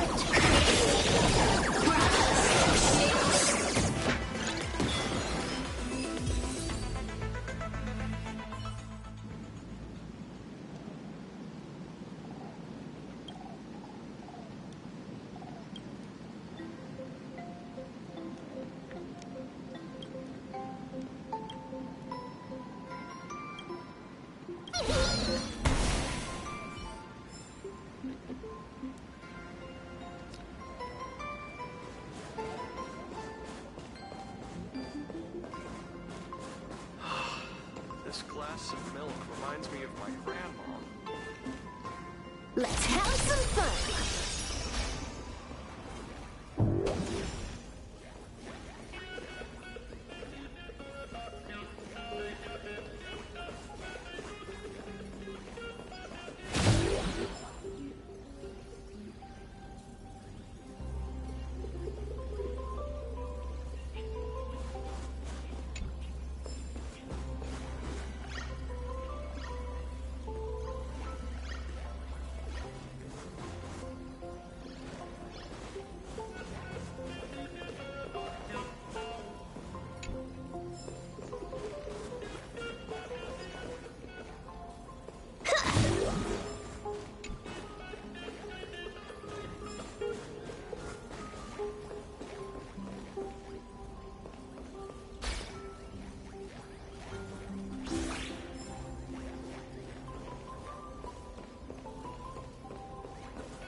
Casper?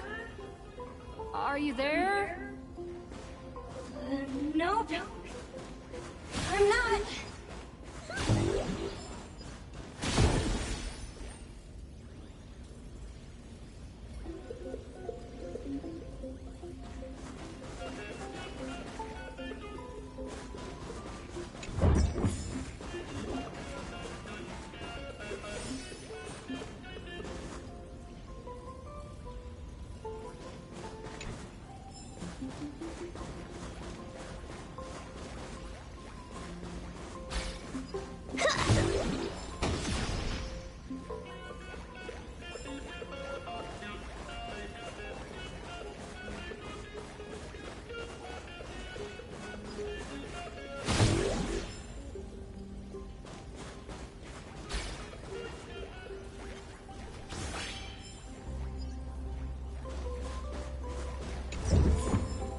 Not a mimic? Not interested.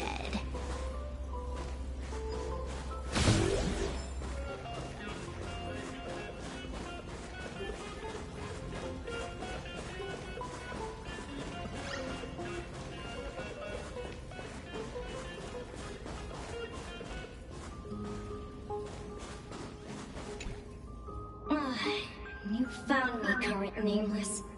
I knew you'd come to ask about Lady Graphia. But if I try too hard to remember things from such a long time ago, my soft, squishy head starts to throb, and then I start melting.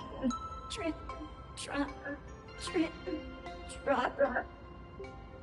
So much of my memory feels like it's shrouded in a blizzard, and I can't see anything clearly. I'm sorry, but I don't think I can help you.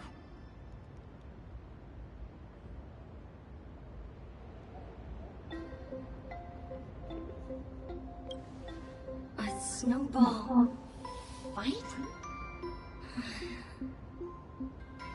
The game, the name, it feels so familiar. It feels like I had snowball fights every single day a long time ago. Shaping the snow into balls and flinging them at whatever strange intruders came barging in. Well then, come at me, Nameless. I'm a snowball fight veteran. I won't lose.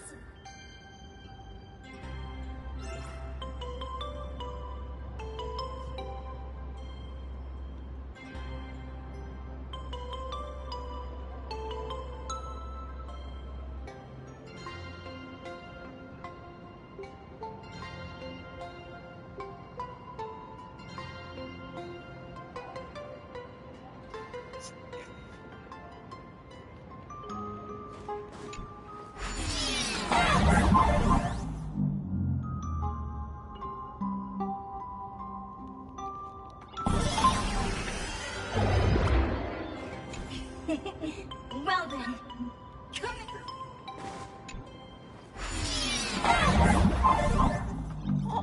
It's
things from the Cinderth Age are still a bit blurry. But I definitely met Lady Graphia. I had snowball fights with her.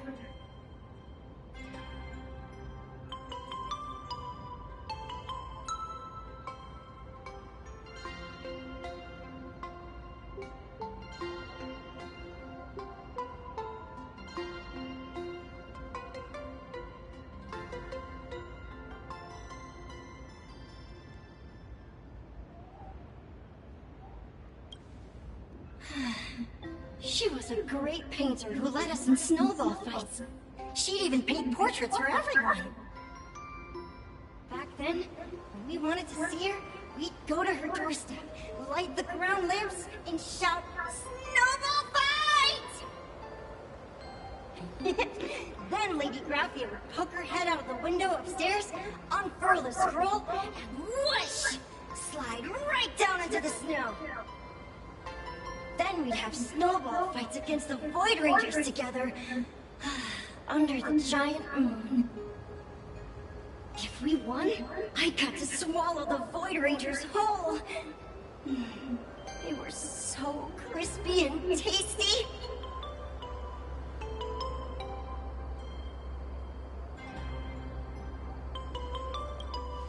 There was someone else. Just thinking about them makes my blood boil. He was a snowball fight master. I remember one time 8 of us teamed up to challenge him. But that guy knocked us all down with the snowballs like it was nothing, all from so far away. 6 of my friends were lying on the ground, feeling beat. Losing the game got everyone so down that no one uttered a word. As for me, I think I got hit right in the neck. I saw my own giant body thaw down to the ground, and my chin felt ice cold. 8 people? In the Phantasm games? Perhaps Snowball Fight is a euphemism for the Cinderth Age Wars? So, in that round of the Phantasm games, Graphia must have fought a terrifyingly powerful opponent. It seems only she and Casper survived the fight.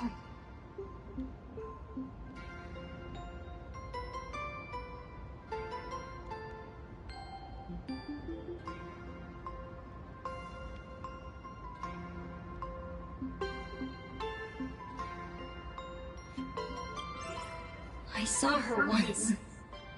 Just once. By then, Ahatobia had already been transported into the canvas. It was so quiet and lonely. I couldn't find my other 6 friends, but I remembered where Lady Graphia lived. So, I went to her front door again, lit the ground lamps, and shouted, "Snowball fight!" It felt like only a second had passed. Just the blink of an eye, yet somehow it also felt like forever. At last, I saw her drift out. She held me and cried, saying, "I'm sorry, and you've done well," over and over. It was just one lost game. We could have just won it back some other time, but that was the last I saw of her.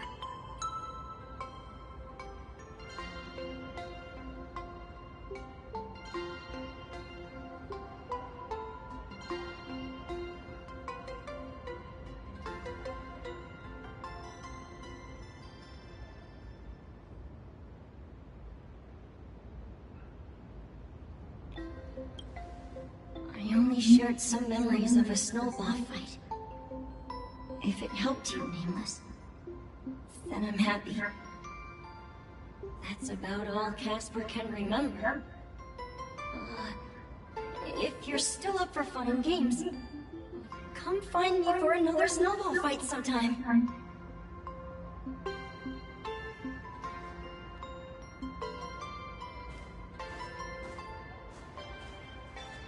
So, to summarize, Casper likes to light the ground lamps and call for her near Graffia's old home.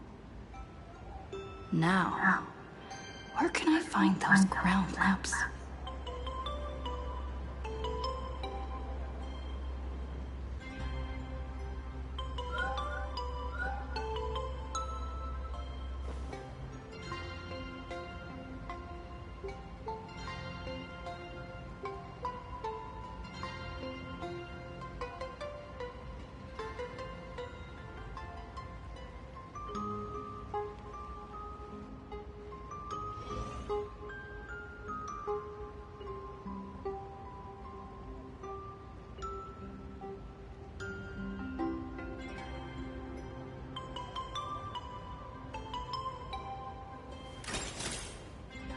Talent's maxed out, firing on all cylinders.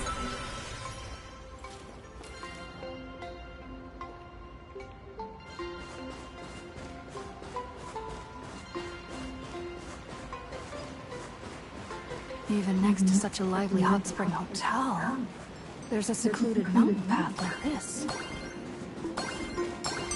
Oh. These atonement statues all look like small animals. I should find a prominent spot for the ground lamps.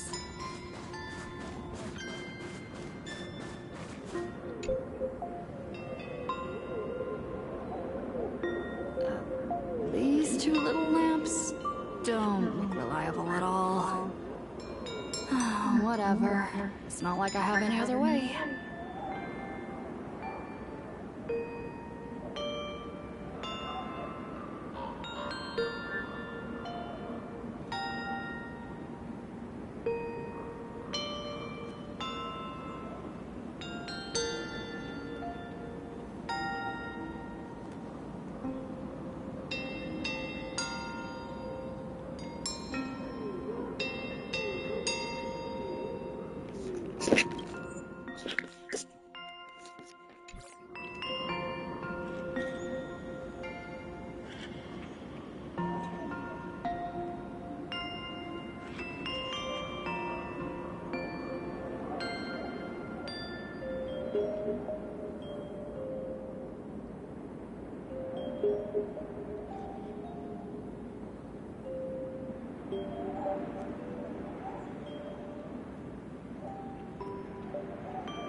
Who dares disturb my 1,000-year slumber?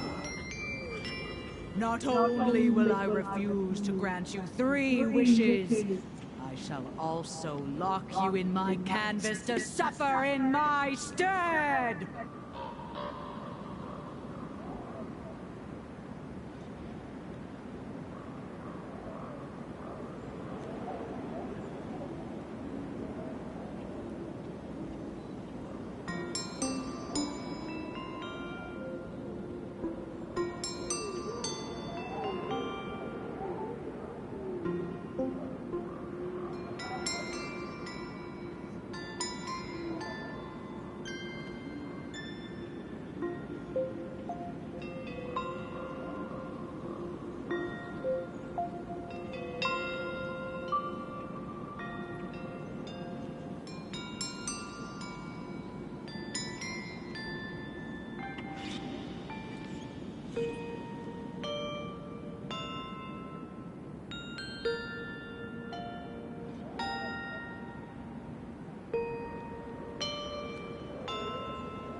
Thanks for the invite. I'm not quite dead yet, but I don't feel alive either. I'm testing the deadline. I snuck out. This mountain path is so quiet and secluded. Ooh, what a great spot for a night stroll, listening to the calming sound of the springs. Who knows? Maybe my inspiration will flow again like these waters.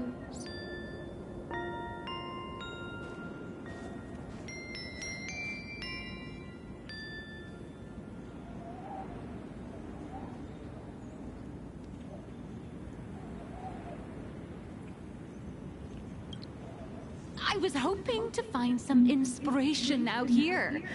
With those two goons breathing down my neck, anyone would hit a complete creative block. Look at this old stone statue! Ooh, doesn't it look like Hemicat? I just reached the real versus fake Hemicat arc in my comic. Let me pay my respects. Maybe Graphia will bless me with enlightenment. Miss Colt, when did you sneak out? That was fast! I let my guard down for just 1 second, and corporate asset, I mean Miss Colt, escaped. Now that's scary. No way are you running away and taking our jobs with you. Good thing this kind lady spotted where you were headed. Otherwise, you might have slipped away for real. Let's go. Back to the room to finish your work. Come on, not again! Little raccoon! Help!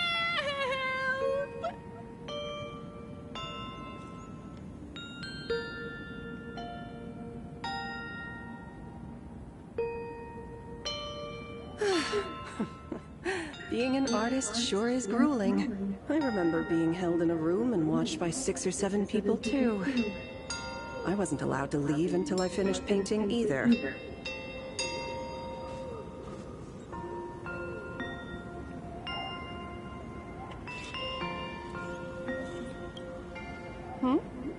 You're asking me?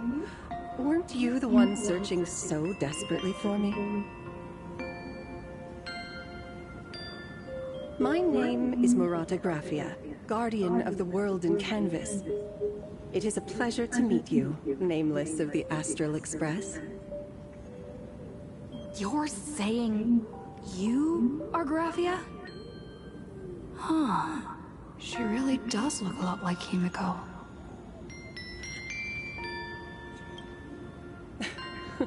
Child, you were the one who lit the ground lamps, were you not? If memory serves, that was the secret signal my old friends used to call for me. I simply answered the call, yet you doubt my identity. How strange. Let me think. I believe I know why you've come to find me. The arbitrator of the Phantasmoon Games asked you to tell me that our old enemy, the Demon Lord from Beyond, has returned. Am I correct?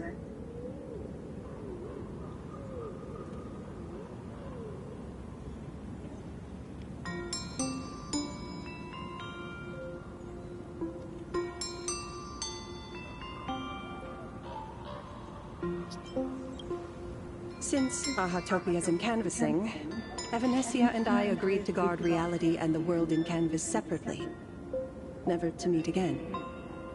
But over the past 1,000 years, I often hoped we might reunite in some way.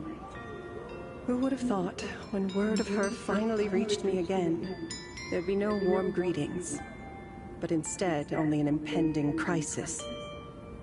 You must have many questions.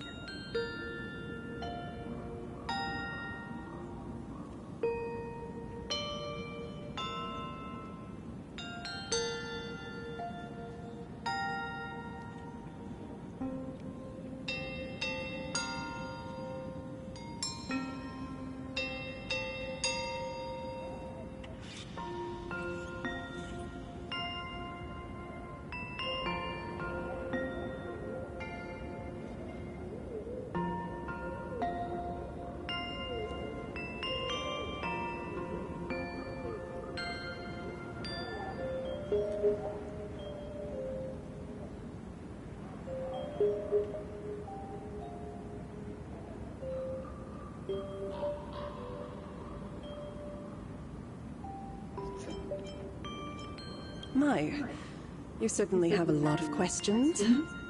But Before I enlighten you, during the Sindirth Age, that demon lord from beyond once took the form of a friend to infiltrate the Resistance, causing catastrophic casualties. I must confirm your identity, Nameless. Do you carry a token from Evanesia?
She painted a supplicant's mask for you.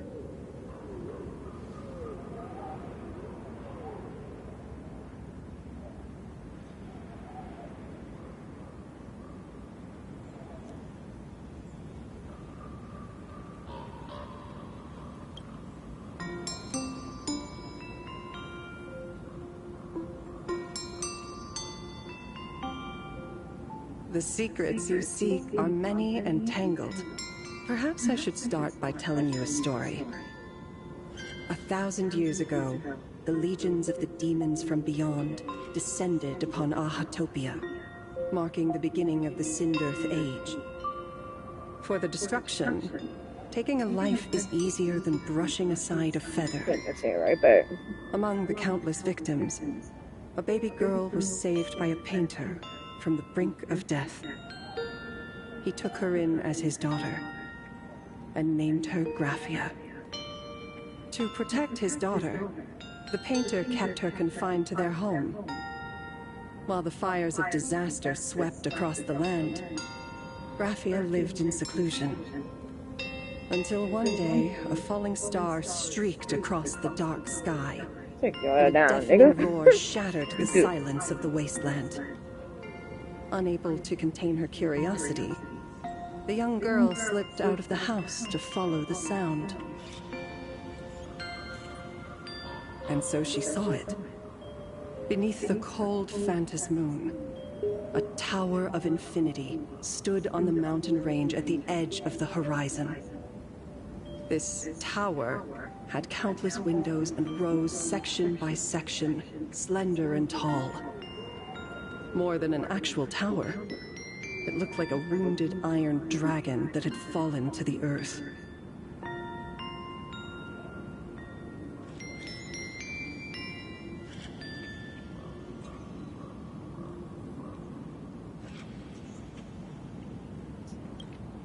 Indeed.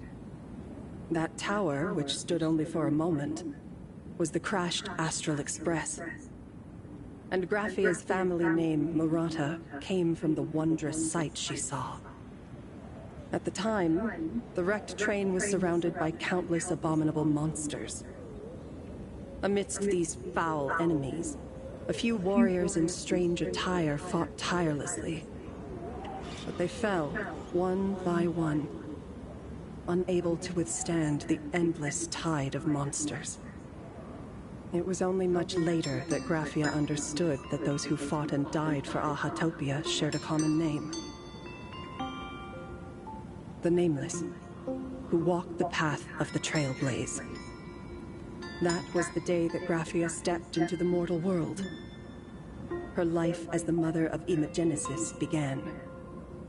In a long, drawn-out war, fought at a severe disadvantage. She was forced to seek the aid of the Phantasmoon Games, attempting to use the mighty power of an Aeonic ritual to lock the terrifying Demon Lord from beyond within a limited battlefield. This was also the first time in the history of the Phantasmoon Games that the 8 supplicants joined forces to confront a powerful enemy from beyond, the Lord Ravager, Asat Pramad.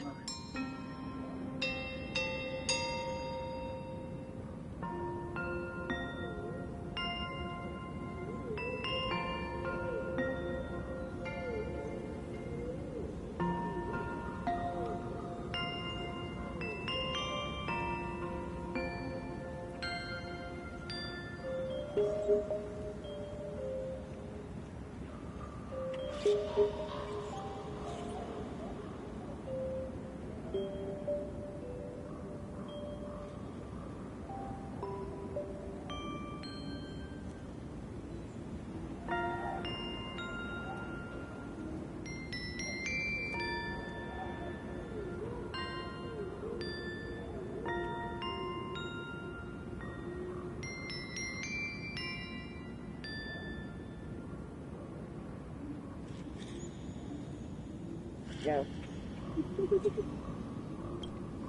She lost.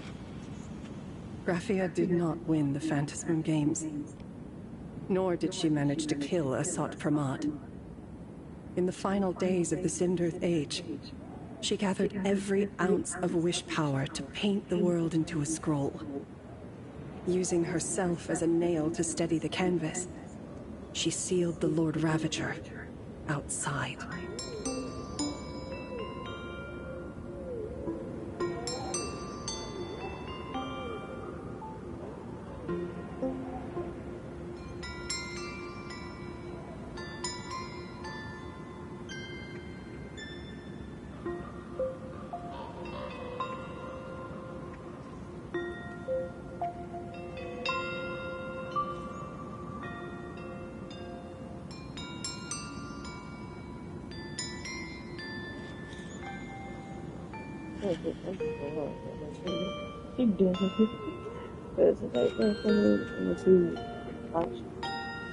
Yes.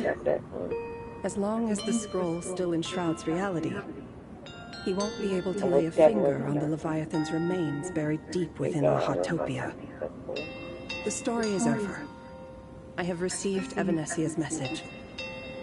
I also have a token I'd like you to give her. Please, let us journey together to the other side.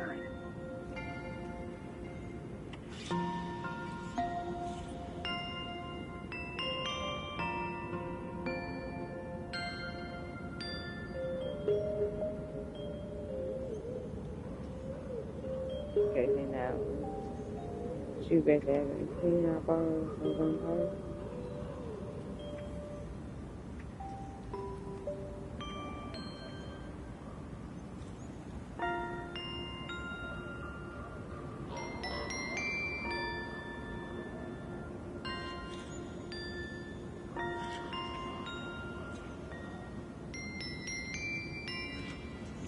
So, are we leaving right now?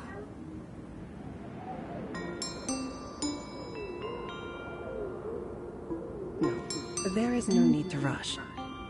You have a friend here who is lingering with a heart full of farewells. Oh no, that's in Blade. Follow this path down to the riverbank of Myriad Wish Grove. You'll find many Wispe gathered there. When you are ready, choose a Wispe. Whisper Graphia's name and your wish to cross over to the other shore. Then release the Wispe into the river. When the time comes, I will bring the ferry to deliver you into the canvas. Graphia vanished? How elusive.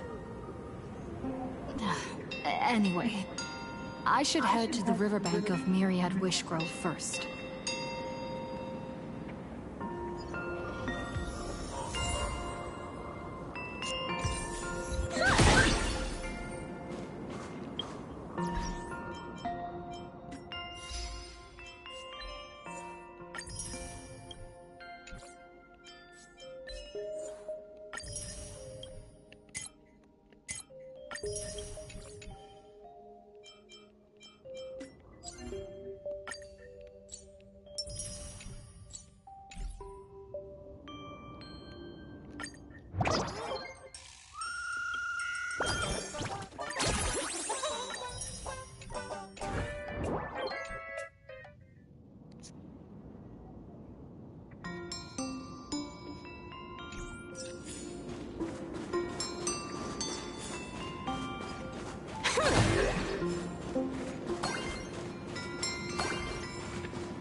The drop rates are this bad.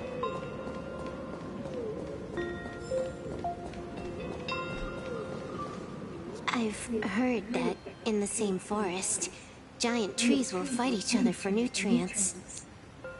How about this? We just feed Shuhu to that tree in the courtyard. It would save us a long trip. Say something. Didn't know you were a forestry expert. I'm not joking. I'm serious. If the Elwood absorbed another emanator of abundance, it would likely bring about an even greater catastrophe. Right now, there is no other option besides the Veracity Husk. If the abundance grows too strong, the Ambrosial Arbor loses control, and the Arcadia is doomed. If the abundance is too weak, the husk spirals out of control, and the Arcadia is doomed just the same. It's called an Arcadia, but the whole thing is built on a razor's edge. Does that mean the essence of the elation is just dark humor? You're afraid. I'm not. I respect your choice.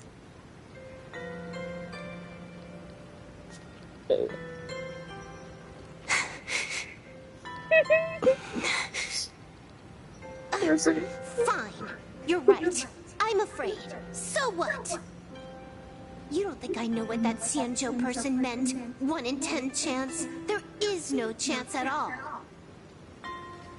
Listen, I just can't stand by and watch one of my kin sacrifice himself. Kin. What else? Friend? Colleague? Playmate? The guy who carries my bags when we go shopping? I suppose all of those fit. Fit? How? Sometimes I can't tell if you're actually dumb or just plain dumb. I hear you. Just assume it's the former. Simpler that way. My mind is made up. You should understand. Misplaced emotions will only cause the mission to fail. You really are just plain dumb. To be honest, I'm the same way. If I could see Firefly cured of her illness, Kafka finally finding the heart she's looking for, and that girl reclaiming her future, then I'd be willing to pick up that level 999 cartridge too, even if it means becoming nothing but a shadow of the Dark Zone. Don't. At the TV tower, you already severely overspent your time. Don't touch that thing again. Besides, why are you telling me this?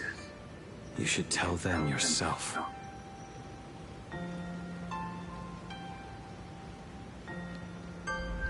Because just like you, I'm a total, stuck-up softie. Happy now? Feel better? No. Unless you give me a sincere apology and a proper goodbye, we're not settled. Not settled. Is that right? Fair enough. Whether as Ying Xing or as Blade, my journey has reached its end. Before the final verdict, I should say a proper goodbye to my kin. Who's there?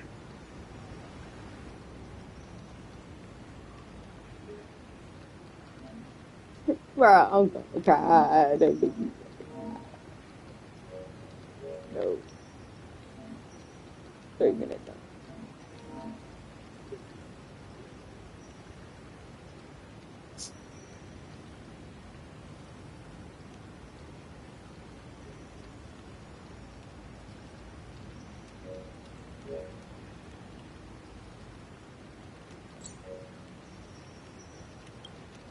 Next time, it'd be better if you didn't try to sneak up on us like that. I knew you would come. I met the legendary Graphia. She told me a way to enter the world in canvas. If we simply chant her name and release a Wisfei into the river, she'll come to ferry us. A legend from 1,000 years ago. And she's actually still alive? It really makes sense. After all, you two are practically the same age. Knowing that gives me a bit more hope that you can actually make it back. Then let's begin.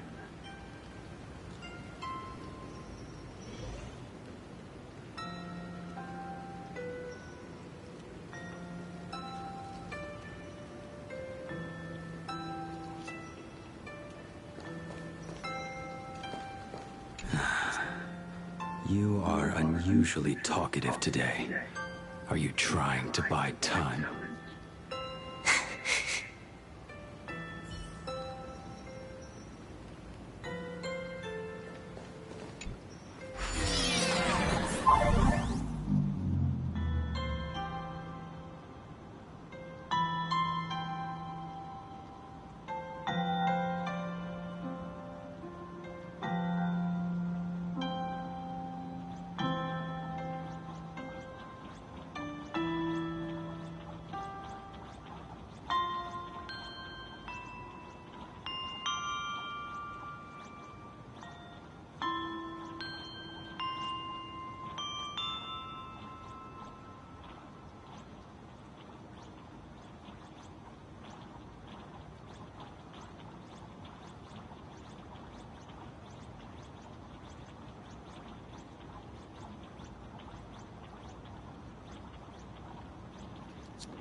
Mother of Imagenesis.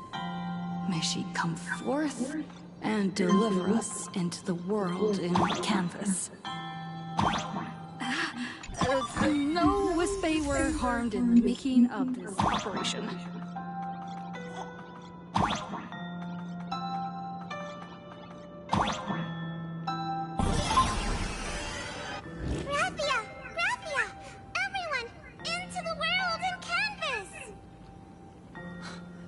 How odd. This time, the visitors actually know of my existence.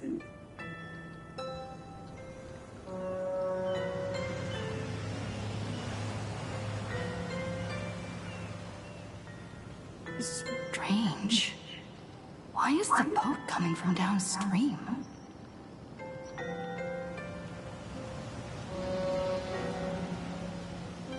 I heard your call, and have come by boat to guide you across.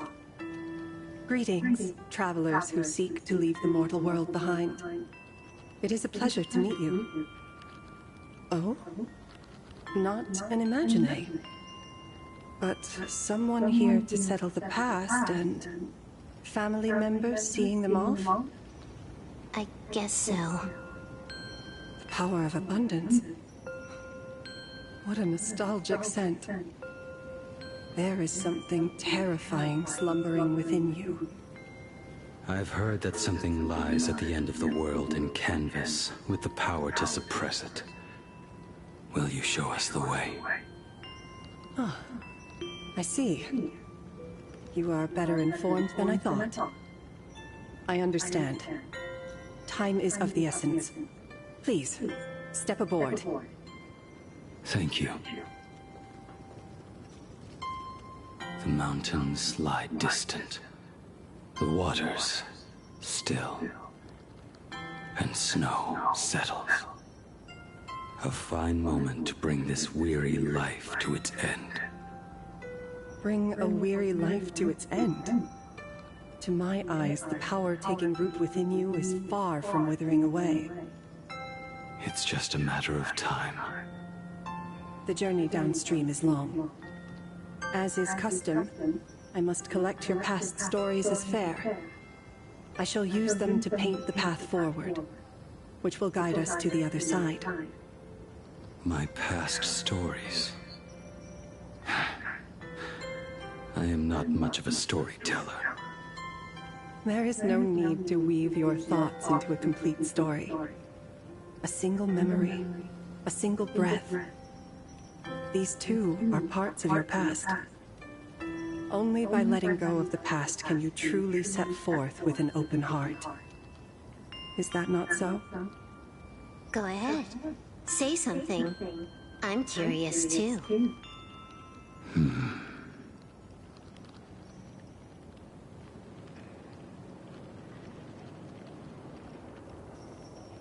Then, I shall begin with that lone island of Insumosu. It was a desolate wasteland, untouched and forgotten. Desolate, cold, the perfect place to lay the dead to rest. I planted rusted, broken blades in the wasteland as a mark of my departure. Little did I know that even after joining the Stellaron Hunters, I would find myself returning there time and again, bringing along a few new swords with me. Their owners, some of them sought my life, only to fall by my hand.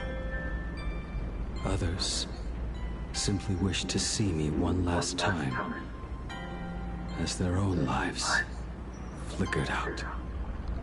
I was once a craftsman, and those swords, they were all my own creations. I raised those wordless monuments for my old friends, one by one, until they became a forest of broken blades. And what about me and my sword? When will it finally join them in that forest? I will follow your words with my brush and paint the ideal end.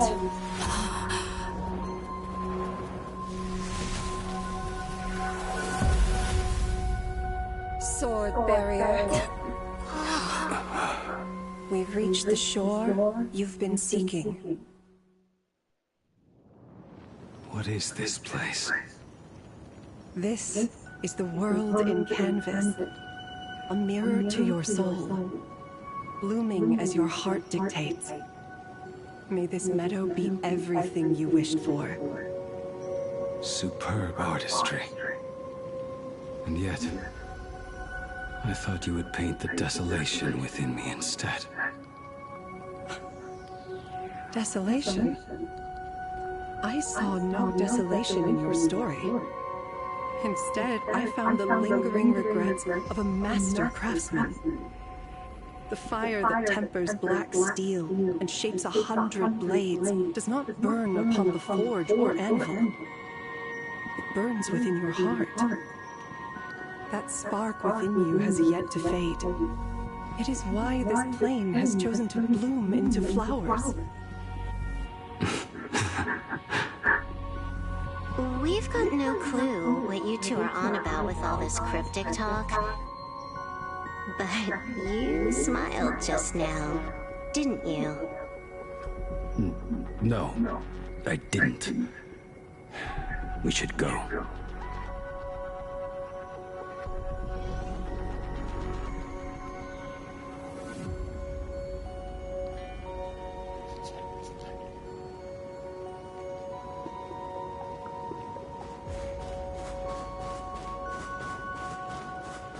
He finally smiled.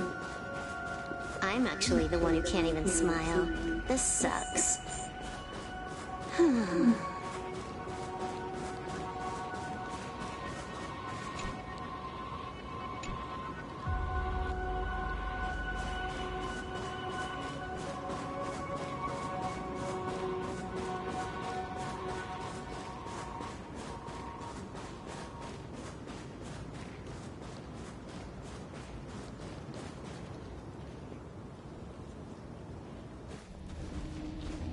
We have reached the end. That blue maw. So, this is it. Correct. Driven by the buried secrets of Ahatopia, you have come seeking liberation. And now, I have shown you the silhouette of the beast's maw. If you should find a way to get out, I ask that you swear to keep this secret.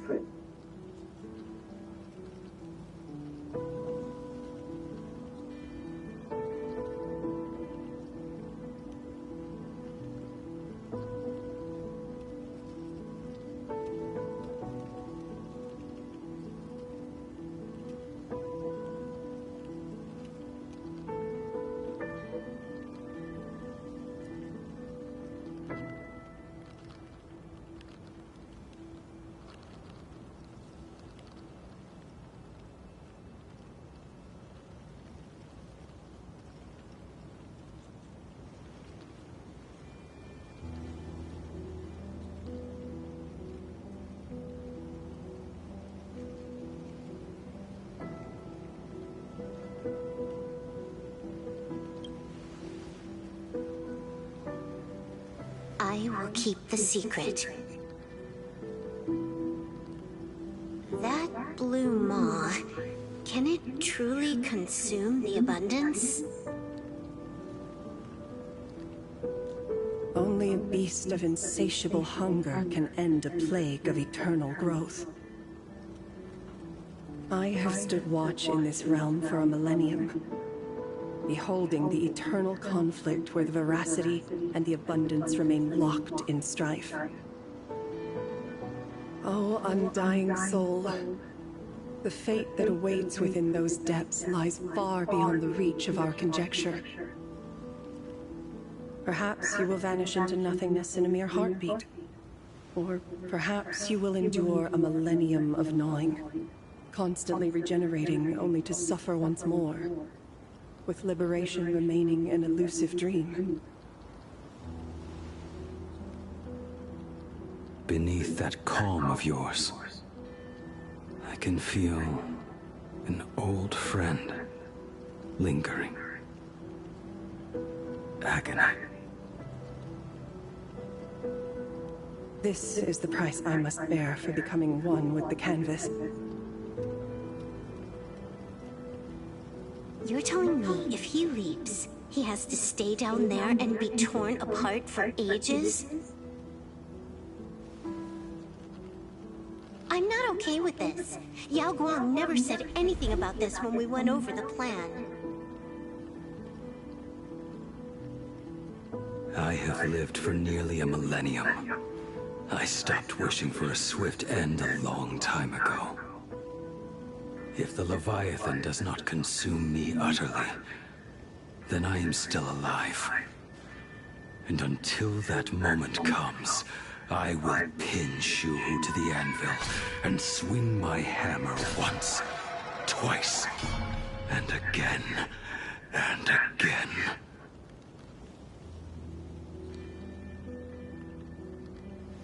Is there really no other way?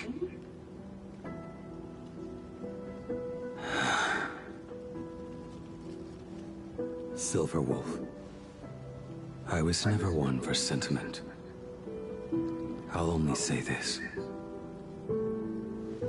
In my past life as a smith, I made it a point to forge something for those friends I found tolerable. But ever since I joined the Stellaron Hunters... Oh, right, I get it. You want me to go back and take apart that box Kafka uses as a footrest, right? You already took it apart? A long time ago.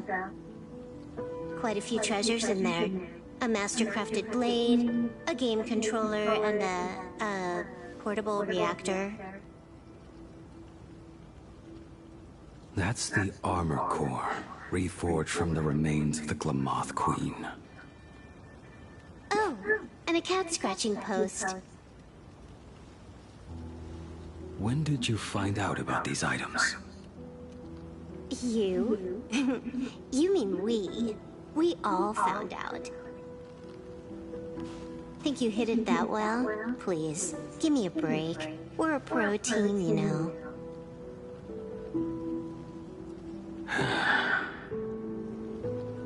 Just split it among yourselves.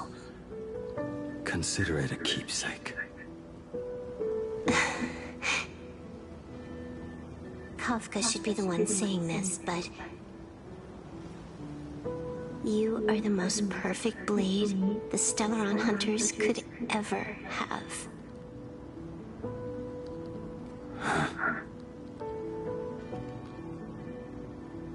Just a broken blade. That is all.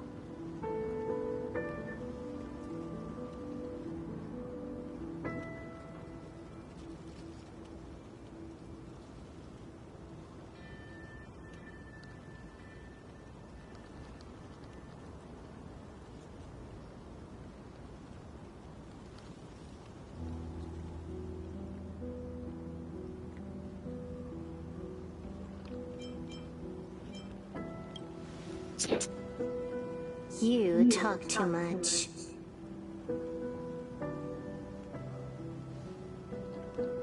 Before you go, you have something to say to her, too, right? To me? Don't take offense. It's just a few words. Before joining the Stellaron Hunters, I once lost myself. Unable to see the future, yet unable to reclaim the past. Just like you when you were first reborn. Whether we chose this path, or were forced onto it. Leave no room for regret. And never deny the path you've traveled.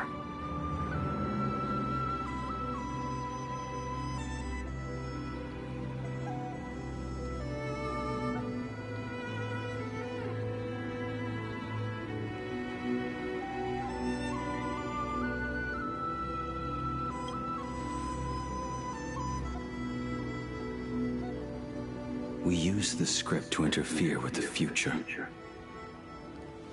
But some things, once spoken aloud before their time arrives, will never come to pass. So, I must head into this unscripted path alone, to witness that final, solitary truth for myself.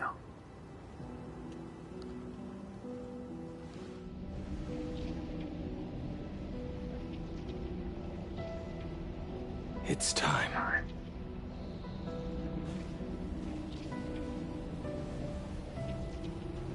Do you still remember that passphrase?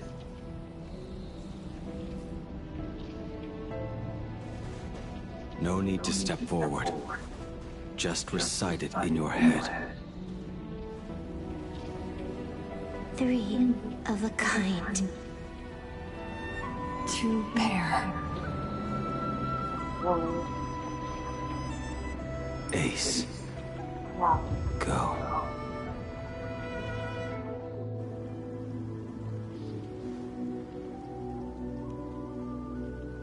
Farewell.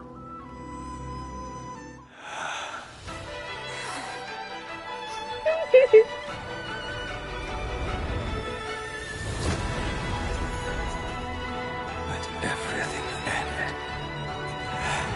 Or truly begin.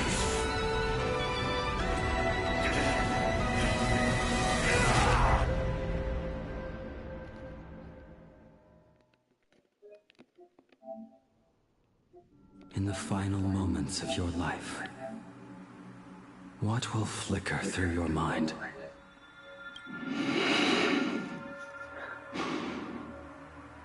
The devouring.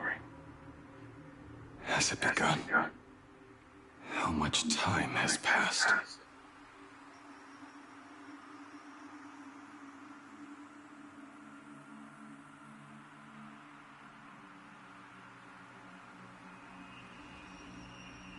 Sea of clouds. Ambrosial arbor.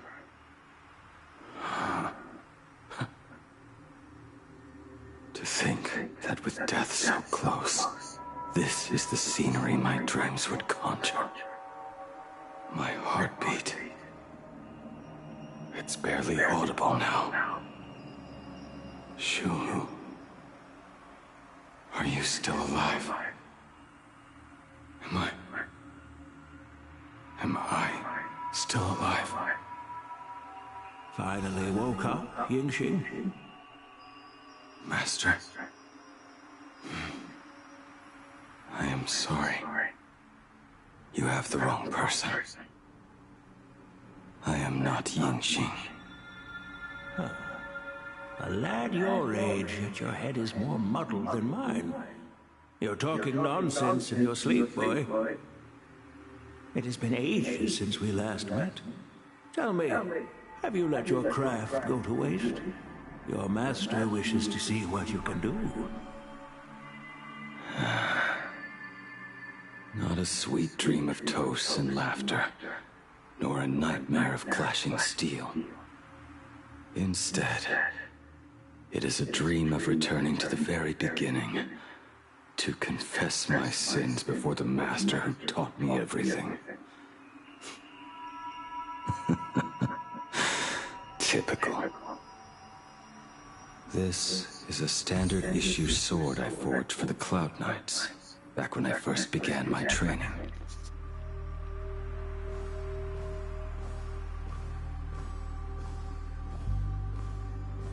Bai Hung, and that bow I forged for her.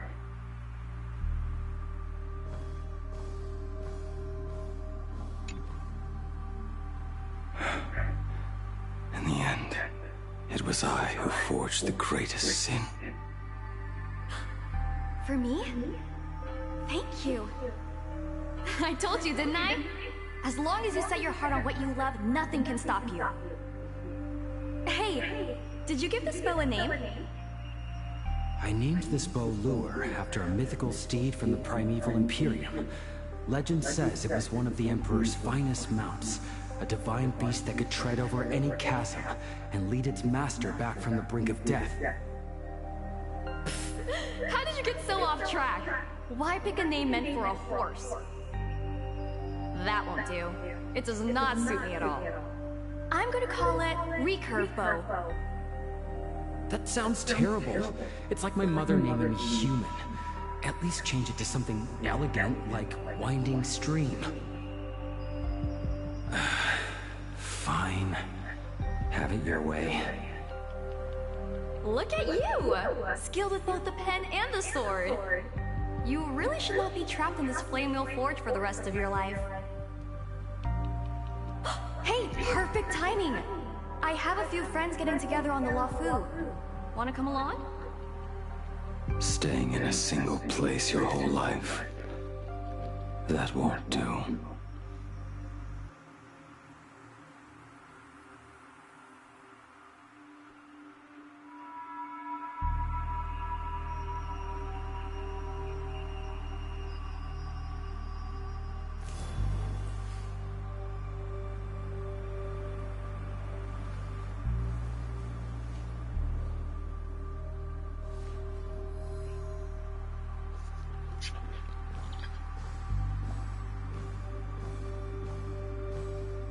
Jing Yuan's Devastator Glaive.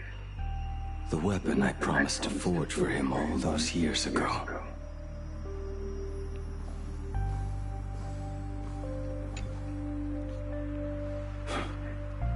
Old friends have drifted across the stars, but he remains. A genius. I suppose Master Jing Li's swordplay should be no trouble for you then. You little rascal. Do not try to act like my senior just yet. I am from a short-life species. Xianzhou's swordplay takes hundreds, even thousands of years to master. I simply do not have the time. I heard your bold claim. I'd rather leave this world in a blaze than live until the end of time. It seems you think little of us Xianzhou people, then? My, the future sword champion has sharp ears. It was just drunken rambling. Don't take it to heart. It would be a waste to throw my skills away on the battlefield. You go to the front, and I will forge the divine weapons for you. It is a promise. All right, deal. Then I want a Devastator Glaive, 4 meters long, decorated with green silk, and you should engrave the blade with cloud patterns. Or maybe lightning. Wait until you have grown a bit taller. Then it is settled. When the time comes, you shall arm each of us with a weapon of our own. Let us face the fires of war in your place, and handle all that tedious business on your behalf. Come, friends, drink up. We 5 come from all walks of life, but here and now, we are one. Together, we shall bring glory to the Xianzhou, and peace to all who dwell beneath the stars. By the rainbow and the 10 lords, if I betray our bond, let all of existence hunt me down.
The prosthetic arm and sword staff from Mr. La Mancha were works created by my master and me.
He came to visit me even after I was cast into the shackling prison. Yunqing. Yunqing. How did you end up like this? The shadow has tasted the flesh of abundance within you.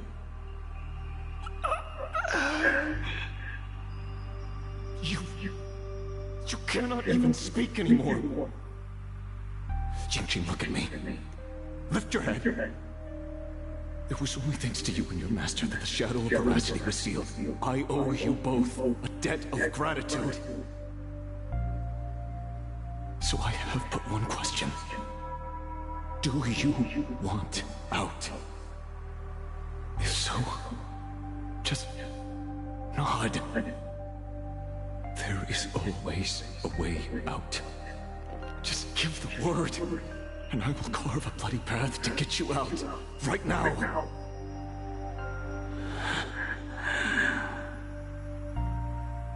There is no need. I must atone for my sins. Perhaps if I had taken you away from Flamewheel Forge back then, your fate would have been entirely different. I respect your choice, just as I did all those years ago. Pity. So much in this world does not go as we wish.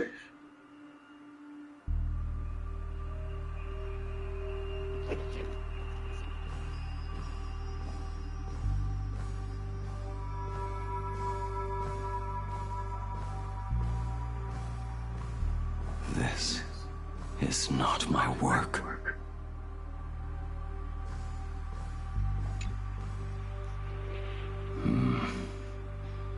This was where my life as Blade began. So you're Blade. You sound like quite the expert on swords. Oh, good timing. What do you make of the sword she's carrying? The blade itself is fine, but the technique is wrong. Swordsmanship is no song and dance. Power starts at the feet. Only when the eyes and mind follow through will the strike land.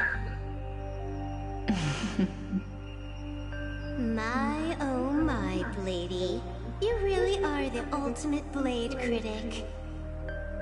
Since you have so much to say, Master, why not forge a legendary blade for each of us? I put down the hammer a long time ago. My hands cannot do what my mind wants anymore. Fighting with a weapon that does not suit you is just a quicker way to die. From now on, if a sword is needed, let it be mine. This shell of mine is the only blade there is.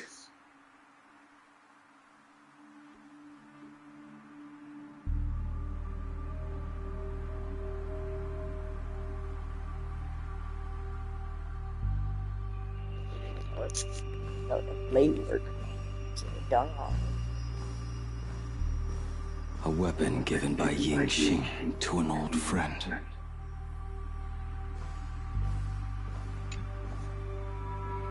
But we are no longer who we once were to each other. Who I am does not matter. What matters is, do you remember this weapon? I don't understand what you're talking about. All that happened. You think you can just walk away from it all? You would do well to keep Cloud Piercer by your side. Or, next time we meet, I will be the end of you. What a pity. In the end, we still cast our weapons aside.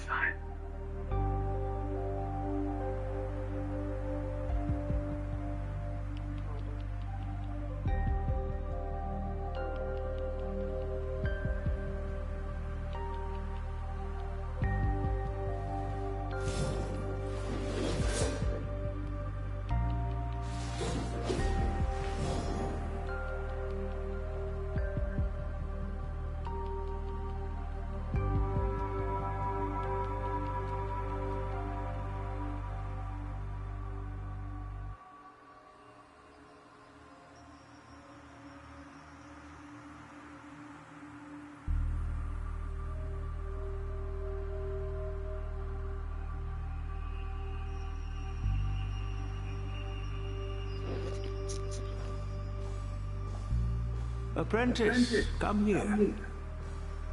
Finally. Is the end in sight?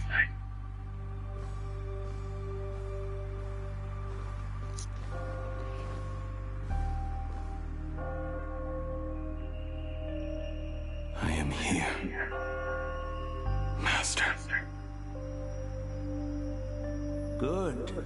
I have waited a long time for you. You have seen every blade I have forged in this life. Fine work. Somewhat flawed, perhaps, but their edge is undeniable. The marks of a true master.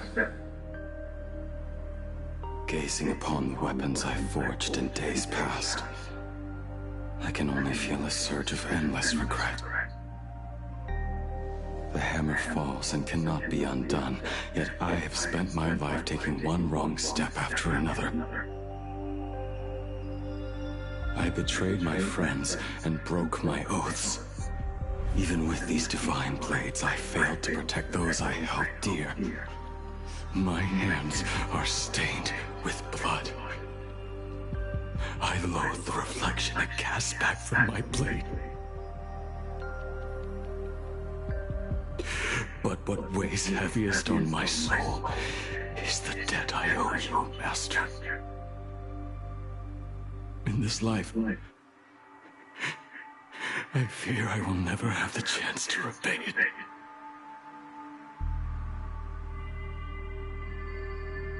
Let it all out. You feel a bit lighter now, don't you? But isn't there one last piece you've yet to show me?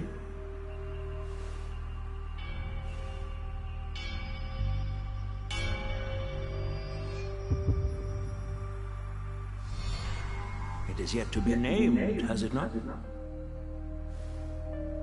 That is a mere scrap from the forging of Shard's sword. I hid it away, fearing it would bring shame upon our school. Master, how did you... Can a mere boy keep secrets from his master? I entrusted General Yao Guang to bring it to you. Since the day you left, I have kept this blade hung in the hall, gazing upon it daily. That raw, youthful spirit within it, it burns to the touch. It is the same light that shone in your eyes the day you bowed to me. It is the keen edge of a craftsman. I am but rusted scrap now. My light has long since faded. This is where I belong. Buried.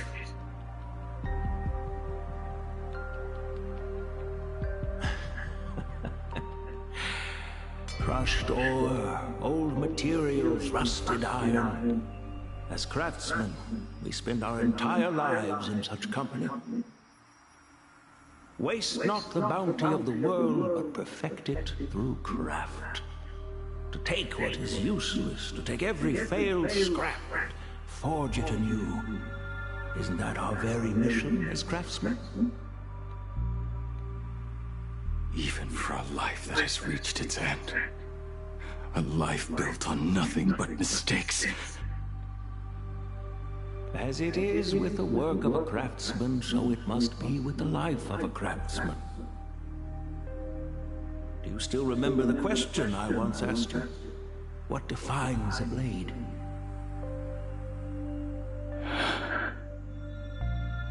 The answer already lies within you. Go now, and forge it anew.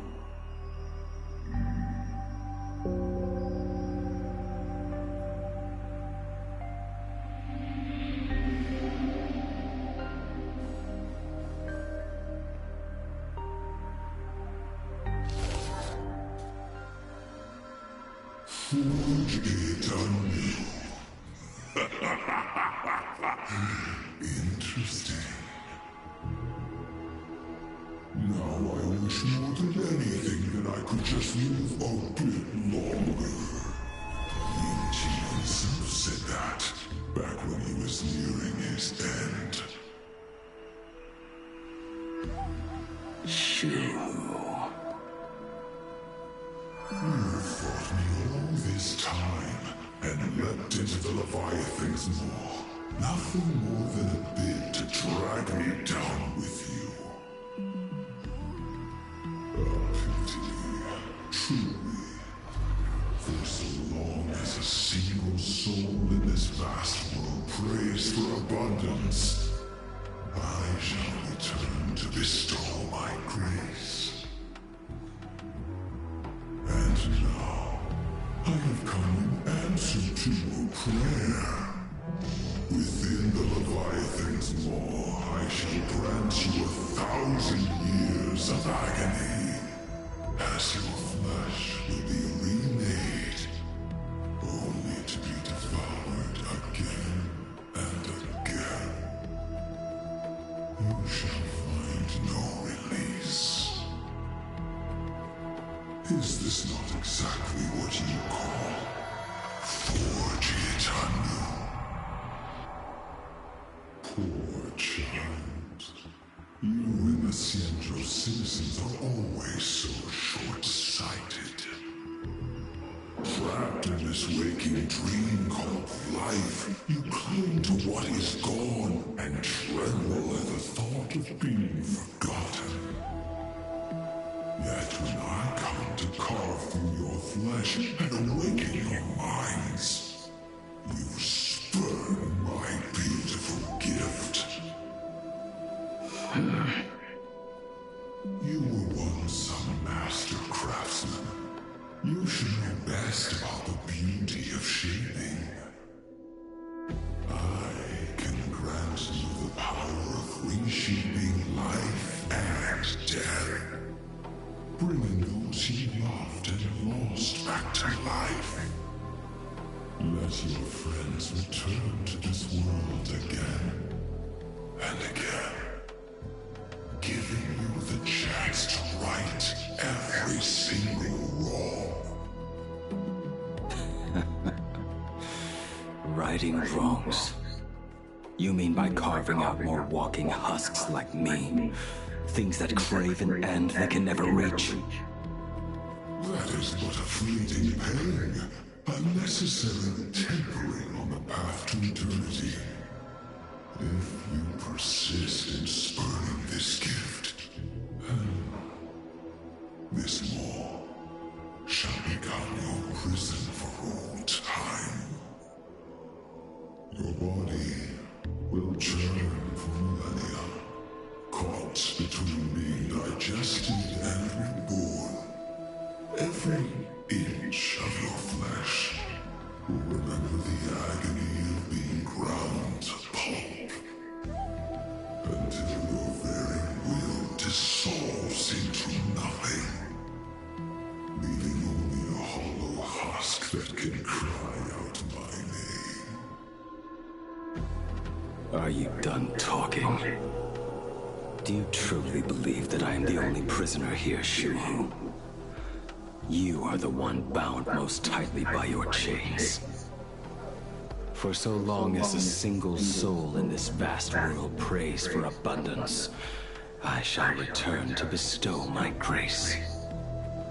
You are nothing but an echo of them, a slave trapped within your mission of compassion. You mock our obsessions.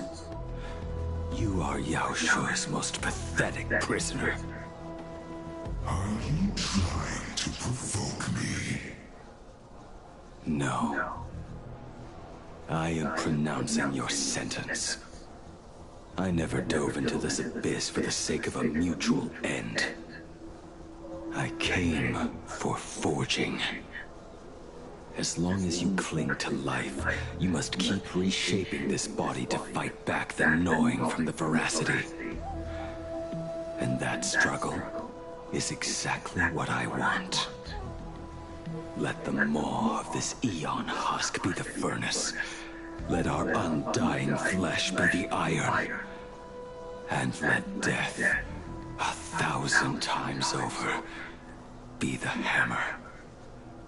Right here, I shall forge and recast you again and again. Not to destroy you, but to create a cage that can hold you prisoner for all eternity. And the thorns of this cage shall forever be aimed at that savior who branded you with your mission. Yaosha. Are you ready to turn your vengeance against your god?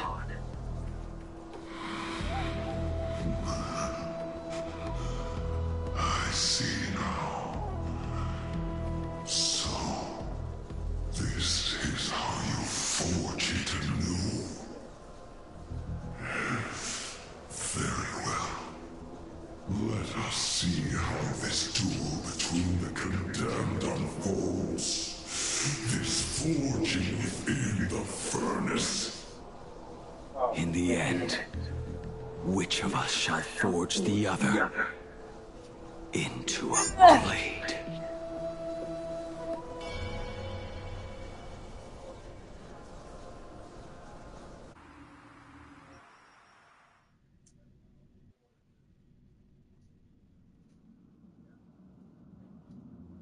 When reunited with family after a 15-year separation, 22% of organic life forms will weep and embrace, whereas 59% will exhibit indifference or outright rejection. Yet, choosing to conduct a covert investigation instead is entirely unheard of. You harbor suspicions regarding Mr. Ryusuke. Why is that, Miss Himiko? Before Star Rail Fest began, I stopped by his office to look for the family's records on the Phantasmoon games. Out of concern, or perhaps curiosity, I leafed through his portfolio. The artwork was magnificent, with each piece serving as a microcosm of a different planet. That was when it suddenly dawned on me. 5 of the worlds he captured in these paintings are now gone. Lost to the fires of war waged by the Antimatter Legion. Just as you suspected, Mr. Ryusuke's travels have been highly suspicious. In the year 1969 of the Arcadian calendar, he traveled to the Delcor Ring to sculpt a statue for the Doctors of Chaos. 2 years later, the IPC received word that the last local resistance group had rejected all aid and launched a suicide charge against the Legion. Also, in 1984 of the Arcadian calendar, he traveled alone to the planet Goliath's Shepherd. After a century of resistance and the fires of war, the planet was officially declared dead 9 years later. Both incidents point back to a single culprit. The Lord Ravager Asat Pramod. However, there is also evidence suggesting that Mr. Ryusuke was still in plain Arcadia when Asat Pramod appeared. Additionally, the IPC recovered a commission he received. It read, "Please carve a trace of our lasting glory, just before the world meets its destruction." He accepted the commission, even though he knew the Legion had surrounded the planet? Legends of the Graphia clan abound within plain Arcadia. To this day, many believe the Weathering Curse is a scar seared into your very bloodline from Graphia's struggle against the Legion. Conjecture. Mr. Ryusuke was tracking the demon from beyond. He likely believed that finding him was the key to breaking the Graphia clan's curse. Any other conjectures? There is another possibility. Please forgive me if this sounds out of line. There is a 52% probability that Mr. Ryusuke was being used by Asat Pramod. He might have even chosen to work for him. I'll have a word with him. I'll leave it in your hands, Miss Himiko. Dad? Do you have a minute to talk? I do. I'm 1,000% free for you. What brings on this surprise call for your old man? I was worried you were too busy, so I didn't want to bother you these past few days. That foolish didn't hurt you, did she? Actually, what am I thinking? A mere herald of death is nothing to my Himiko. You probably handled her in no time. And that kid is something else too. I'm telling you, everyone at school is a huge fan of the Astral Express now. 15 years. The blood-stained games are finally over. And this time everyone survived. It's time we sat down and talked. Just as father and daughter. Huh? Am I dreaming? My little girl actually wants to have a real talk with her old man. Well, I don't care if I heard you wrong. I'm taking this to the bank. Praise the Astral Express. Praise Machiavelli. Give me 10 seconds. No, make it 8. Your old man is on his way. There's no need to rush like that. Love you, kiddo.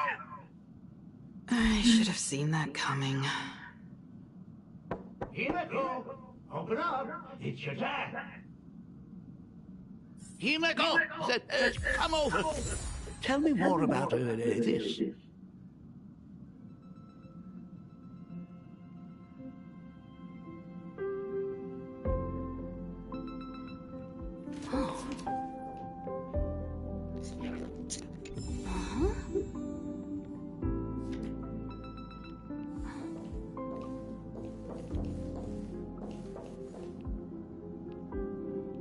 Where you got your arm lying down like that, sir?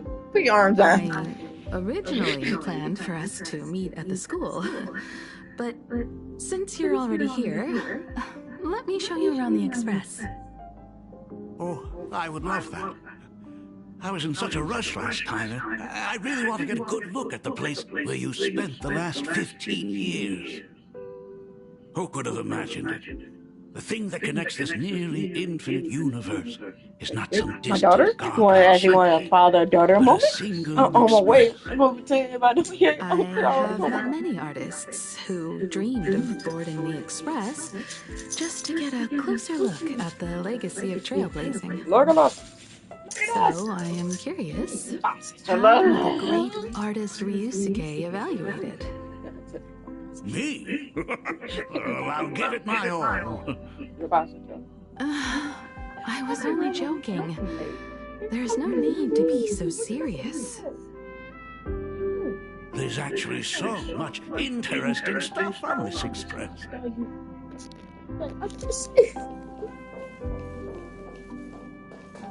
This table is kind of different from the others, isn't it?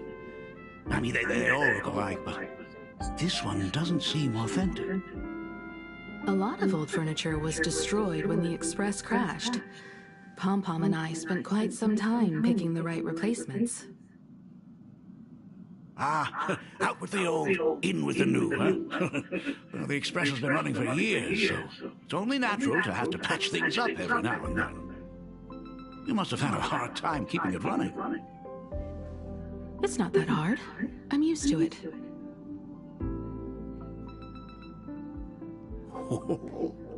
Just as I thought. The Astral Express looks amazing inside.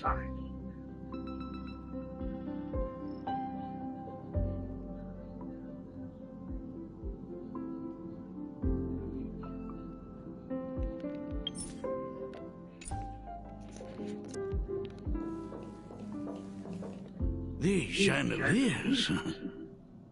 The designer used the skeleton of a void song whale as a reference. They say it's been here since Dolly's days on the Express. It catches the eye of many people who board. But the light seems a bit dim in here, doesn't it? It's always been this way. Oh, have you tried swapping in a polarized conductor? Or rinsing the light units in an alkaline solution? Are you an artist or an electrician, Dad? Well, I am just speaking from experience.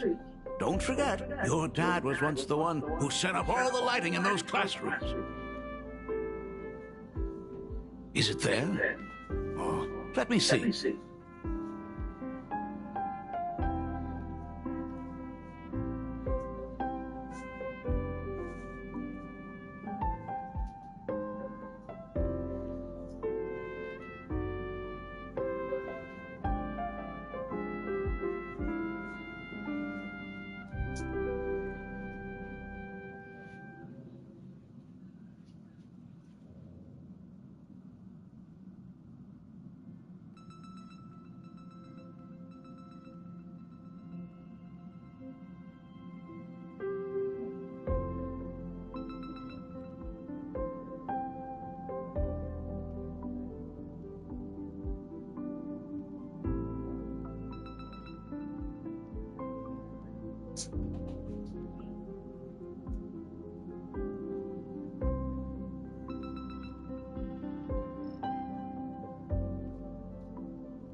It's bigger on the inside.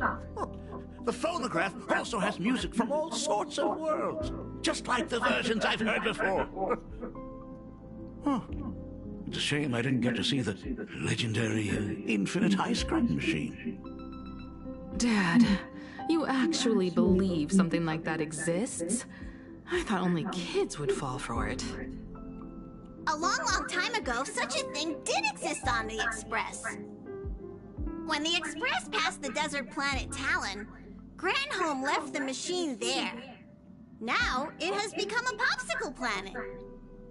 Conductor! Long time no see.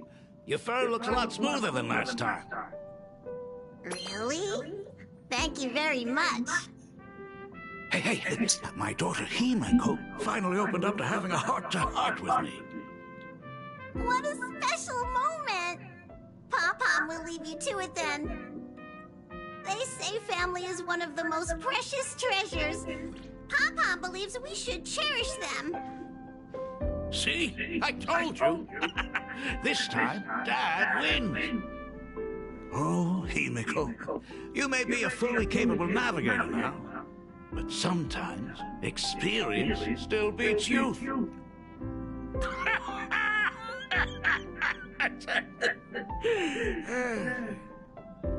Aren't you tired of talking non-stop? Are you actually worried about me? Ah, I am so touched. Perfect. I'll make you some coffee. Huh? Huh?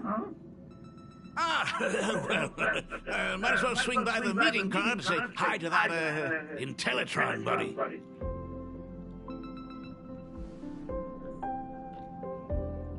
Pom-Pom finds Himiko's father very easygoing. Himiko, come on. Let's walk together.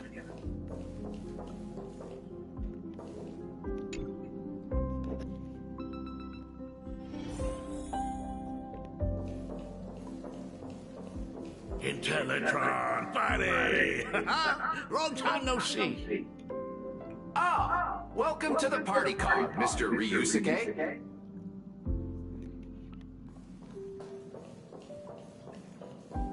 Rumor has it that the drinks in the World's End Tavern are all brewed from jokes. Since we are in Crane Arcadia, any single joke before a drink would be second to none. Since there is only a single joke, it is quite literally second to none. Mr. Ryusuke, the tension detected in your micro-expressions has increased by 33% since our last encounter. Oh, nonsense. Himiko is brewing up a cup of coffee just for me. Is there anything in the world more wonderful than that? A cup of hot coffee right before the end. This must be what they mean by life is short and bitter. Huh. Well, now I see why they call you Shush. Well, since I'm still among the living, let me tell you a joke for a change. A long time ago, there was a truly terrible nameless. They snuck aboard as a passenger, seeking a certain answer. Now, one day, they ordered a drink from a service robot on the express and told it a joke. A long time ago, there was a truly terrible nameless. They snuck aboard as a passenger, seeking a certain answer. I have retrieved the same joke from the archived logs. It is indexed under the title, An Unfunny Joke. But did you know, the first time the robot heard that joke, it laughed with pure joy. Don't go filling Shush with nonsense. Its database is already enough of a mess. Dad, here's your coffee. This cup is huge. Himiko, tell me, are you still holding a grudge against me? What are you talking about? Now drink up while it's still hot. Analyzing components. Results show coffee concentrate, Heldoran butterfly scales, a species of fish from a gas giant, trace amounts of iron particles, and various other unknown substances. Mr. Shush, you must be exhausted after telling all those cool jokes. How about a nice hot cup of coffee to warm you up, huh? My inspiration circuit is vibrating. My radar indicates that the conductor requires my immediate assistance. Good luck, Mr. Ryusuke.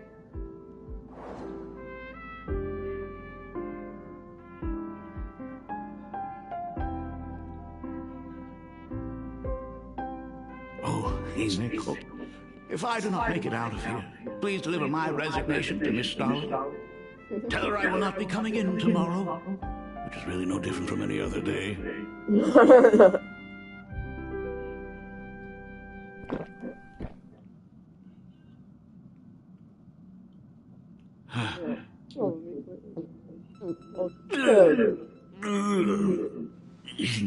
The coffee tastes like heaven. Oh, want another cup? Himiko, Miss Dahlia told me that back when you were a school assistant, you used to bring a massive pot of coffee for everyone every single day. They still talk about it to this day. It would be selfish of me to keep this all for myself. I simply must bring some back for the other teachers to sample. I am afraid it will be long cold by the time you get it to them. But as you said, it is time for us to head to the school. We must return to the source of all these tragedies and put an end to the blood-stained games. Are you truly ready to say your goodbyes? We can stay a little longer if you like. We still have plenty of time. We should go now. I have been ready for 15 years.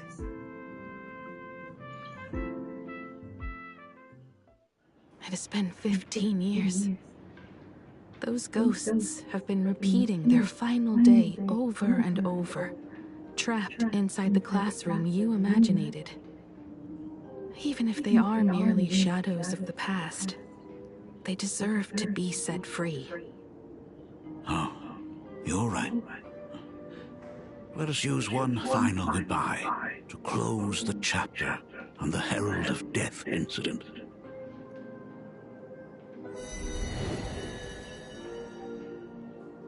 Senior, you are back! We're all waiting for you. Sorry I'm late, everyone. It's okay. Thank you so much for coming. Himiko, we don't have enough time for the lobby. Could you please use your amazing Imagenesis skills to decorate the stage for us? I am begging you. Mia, stop bothering Himiko all the time. If you and the others hadn't slacked off on the rooftop, we wouldn't be in this mess right now. But the school anniversary is tomorrow. If I do not get this done, Ms. Dolly is going to skin me alive. You should start by tidying up those ribbons. Once we are finished with the classroom, we will all come and give you a hand.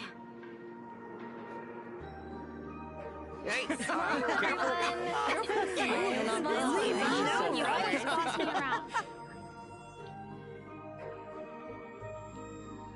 Wait, did you hear that? It's him. He's back again. Everyone, hide! Don't let them find us! Run, Senior! The Herald of Death is back! Don't be afraid, Belle. I'm here. No more running away. We don't have to face any Herald of Death anymore. Really? When have I ever led you astray? Look, even the Dean has arrived. Let us run through the anniversary program one last time. Right now? But we still have so much left to do. The decorations are nowhere near finished. Oh, it is all right. We have plenty of time. This sunset will linger for a very long while.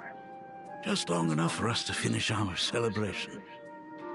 I hereby declare that the Graphia Academy anniversary and the graduation ceremony of 1984 has officially begun. Since the other grades are not with us today, we shall keep the proceedings simple. According to our school motto, every student must truly understand their purpose before they depart from these grounds. Students, have you all discovered who you wish to become? Why so serious? It's only a rehearsal. Well, in that case, I'm going to be an artist. And not just any artist. I will be even better than you, Senior. I plan to study at the Intelligentsia Guild. I want to learn how to create even more interesting Imaginae. I want to study cinematography and become a director. I want to capture every single moment of happiness in the Arcadia.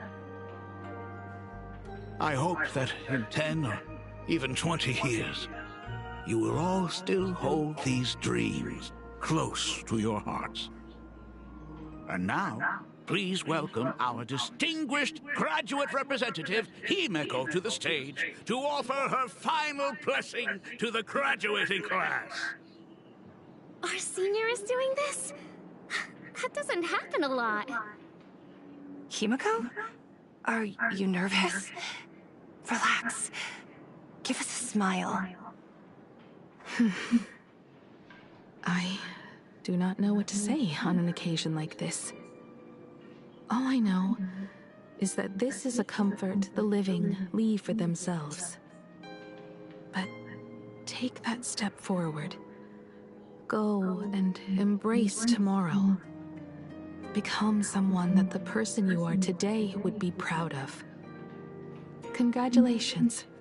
to the class of 1984. Senior, don't miss us too much. Himiko, see you around. Himiko, what's with the sad face? It's not like we'll never see each other again. Farewell.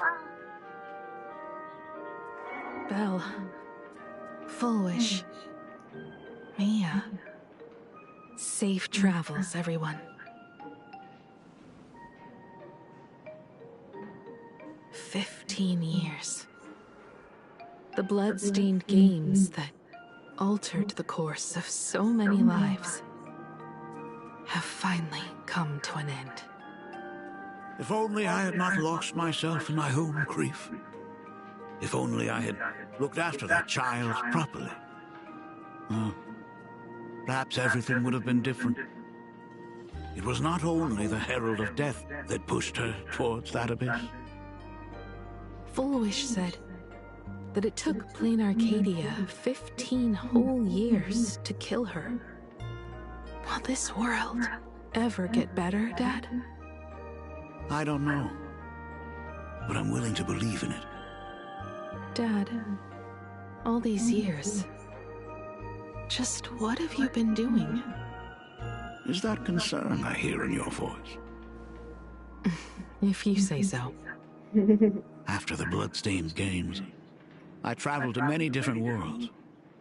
Every time I set foot on a new planet, my thoughts always returned to you. Until one day, I happened to see news about the Astral Express. The person on that screen was so different from the daughter in my memories. I was afraid, to be sure. I did not want to disturb the life you had found. As long as I never saw you in person, I could keep telling myself that lie. My daughter had fulfilled her dreams to soar among the stars. Von Walk? Owenly? New Londinium? Step by step, I made my way into the very bedtime stories you used to tell me. Were they beautiful? In this vast universe, nothing holds more beauty than the lands en route, yet to be reached. You may have been a poor excuse for a father, but even so, thank you for setting me on this trailblazing path. Same here. Thank you for fighting so hard to be here alive. It's still early. Let's have a walk around the campus. I have something very important to tell you. But it can wait. Something very important? No. Give me just a moment to gather my thoughts.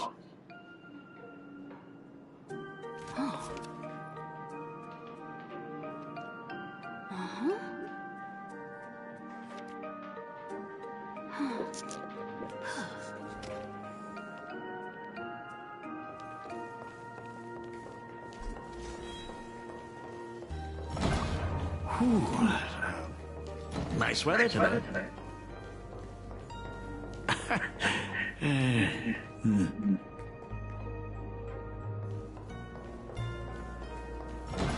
Let's go downstairs. Oh my God, it's her!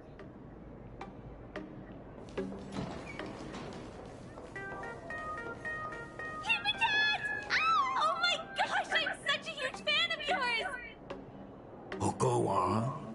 Keep those compliments coming. I could listen to this Himiko. Slow down a bit.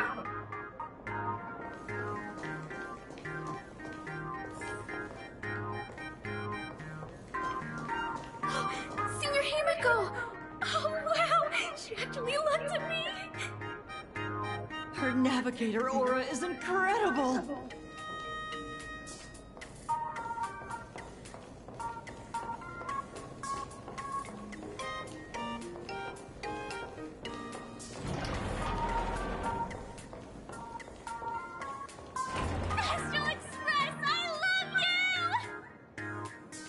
like a love song, baby!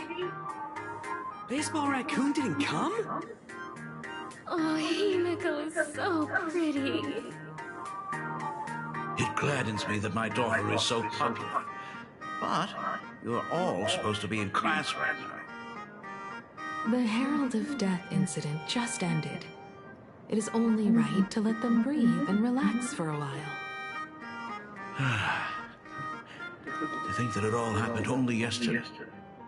Young people really do have a way of returning to their carefree selves so quickly. I suppose it is because they believe the Astral Express will always be there to save them. It brings back memories of you as a little girl. Whenever you heard someone mention the universe, the light in your eyes would outshine even the brightest supernova. That is true. The very first Imagine I ever brought to life was modeled after the rocket atop the Phantom Moon's head. That little fellow had quite a temper. It was so determined to fly higher and higher. To this day, I still wonder if it ever truly reached the moon. Dad, do you still remember it? How could I ever forget? That thing came crashing down and poked a hole right through Miss Seadrake's tail. I had to take you to apologize in person. I ended up redrawing the tail myself to make it right. These days, I wouldn't be able to handle that kind of trouble anymore. My poor old back wouldn't allow it. Now that I am free from the weathering curse, you don't have to spend your life wandering the stars anymore. Why don't you just settle down here? I just can't face the thought of coming back to nothing but an empty home again. Don't worry. I'm not going anywhere.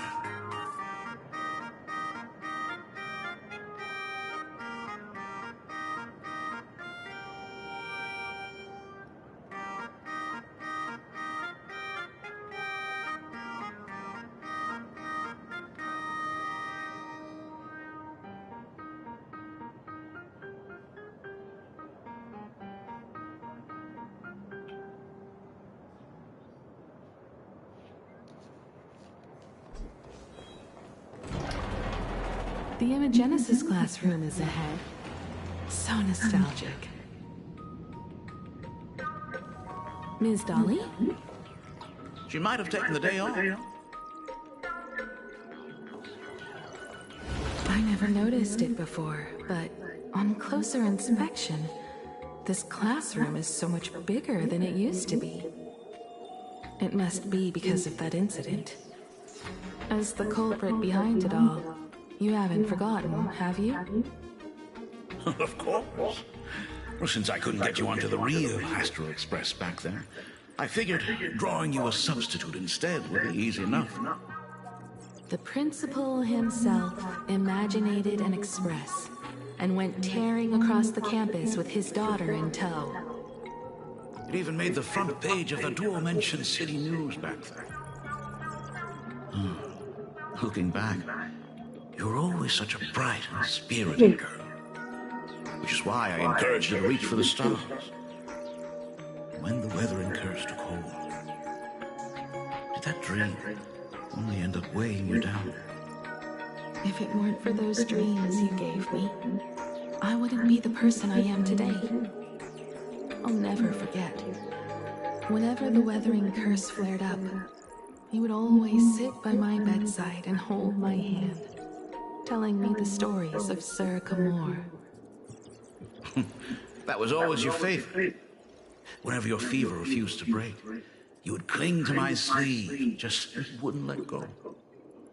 So, I would start from the moment Sir Camor invented the diving device, and go all the way to the second voyage of the Interstellar Explorers. Like clockwork, right about then, you would close your eyes and drift off to sleep. Yeah, that was the first story you ever told me.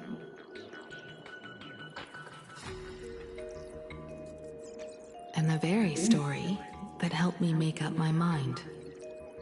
even if I could never leave this place. If fixing the Express meant sending just one soul to the stars, that would be enough for me.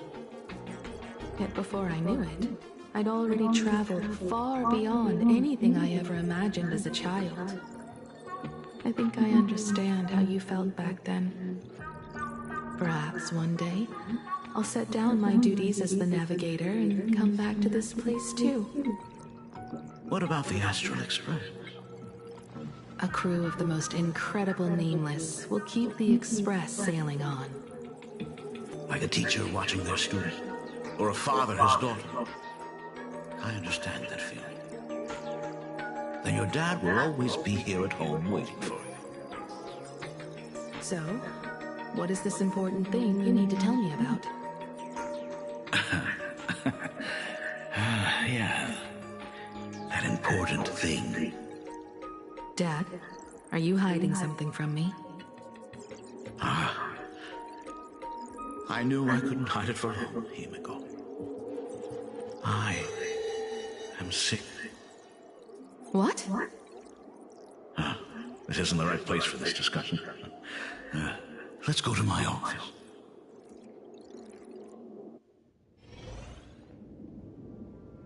So... It's the Weathering Curse. I know what you're about to ask.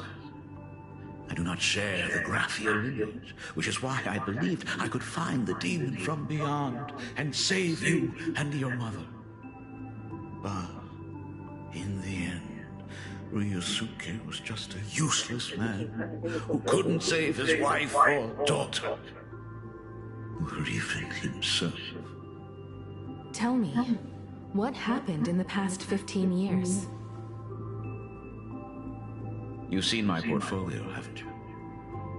Those worlds are just like plain Arcadia.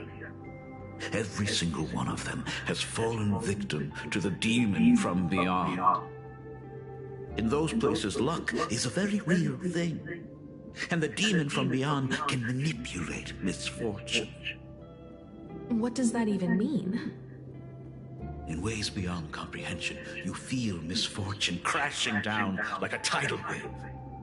Solar storms, diamond rain, system failures, one disaster after another.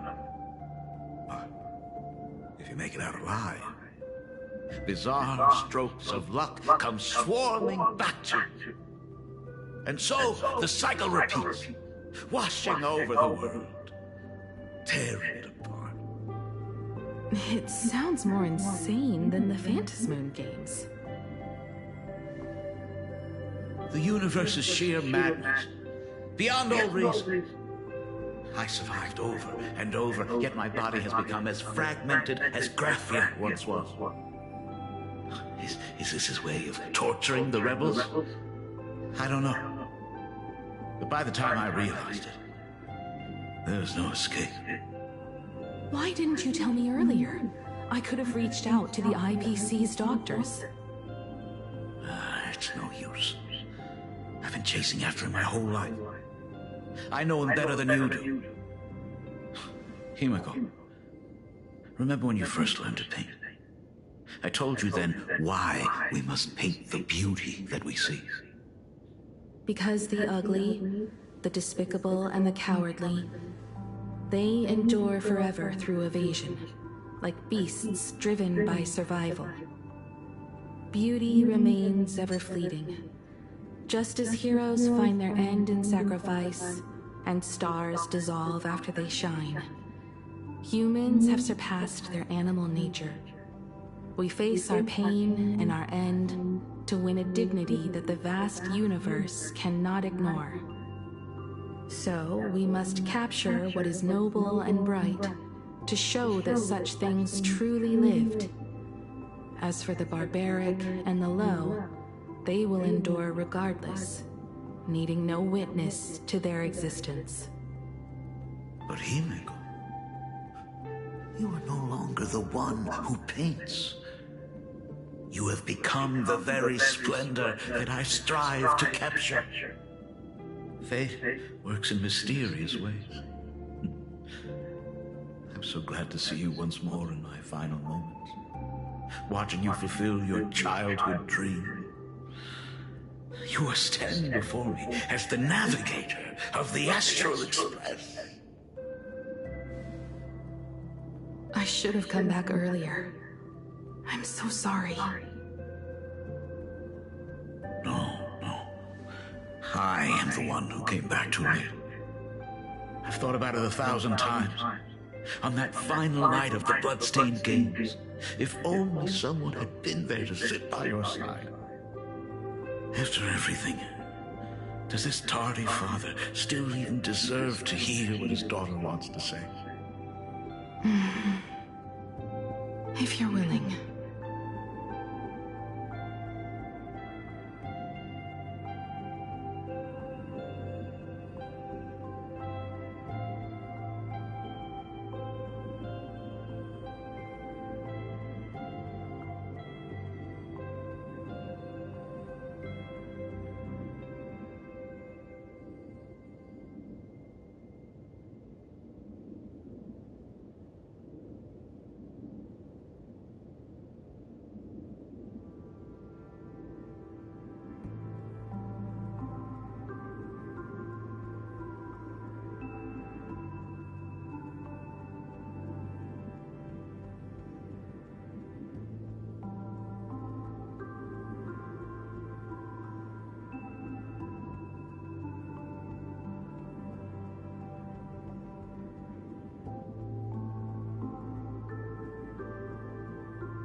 Thank you, Akiveli. Thank you, Himiko. All of this happened after you went away. You were jumping from one job to the next, and for 4 long years, I had heard nothing from you. During those 4 years, I found the stranded express deep in the canvas world and kept trying to repair it. Watching the Phantom Moon grow fuller, I remembered the mask that had been handed down through our family for generations. If I could claim victory in the Phantom Moon games, then perhaps by harnessing the divine authority of elation, it might just be possible to set the Express in motion once more. But the Herald of Death was a complete madman, and he smashed every dream to pieces.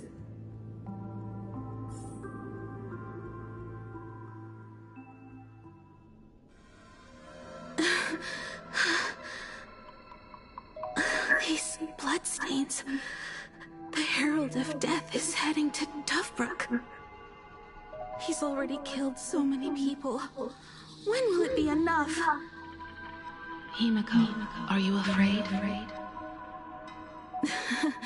You're asking if I'm afraid? Of course I am. After seeing all the carnage along the way. Belle. Mia. Damn. Everyone was splattered everywhere. Like spray paint. Twisted and crushed. They watched themselves turn into... while they were still alive. But Himiko, I'm here for you. I'm okay. I'm fine. If I don't stop him right here and win the Phantasmoon Games, there will be no tomorrow for anyone, let alone a new journey for the Astral Express. And someone needs to avenge those students at the Academy. That is not your responsibility. If you are afraid, let me handle it. I know hunting down the Herald of Death isn't my responsibility. If I turn around and walk away, no one will blame me. But I am already here. I can't let him get away. Yeah, I'm not really scared anymore, really.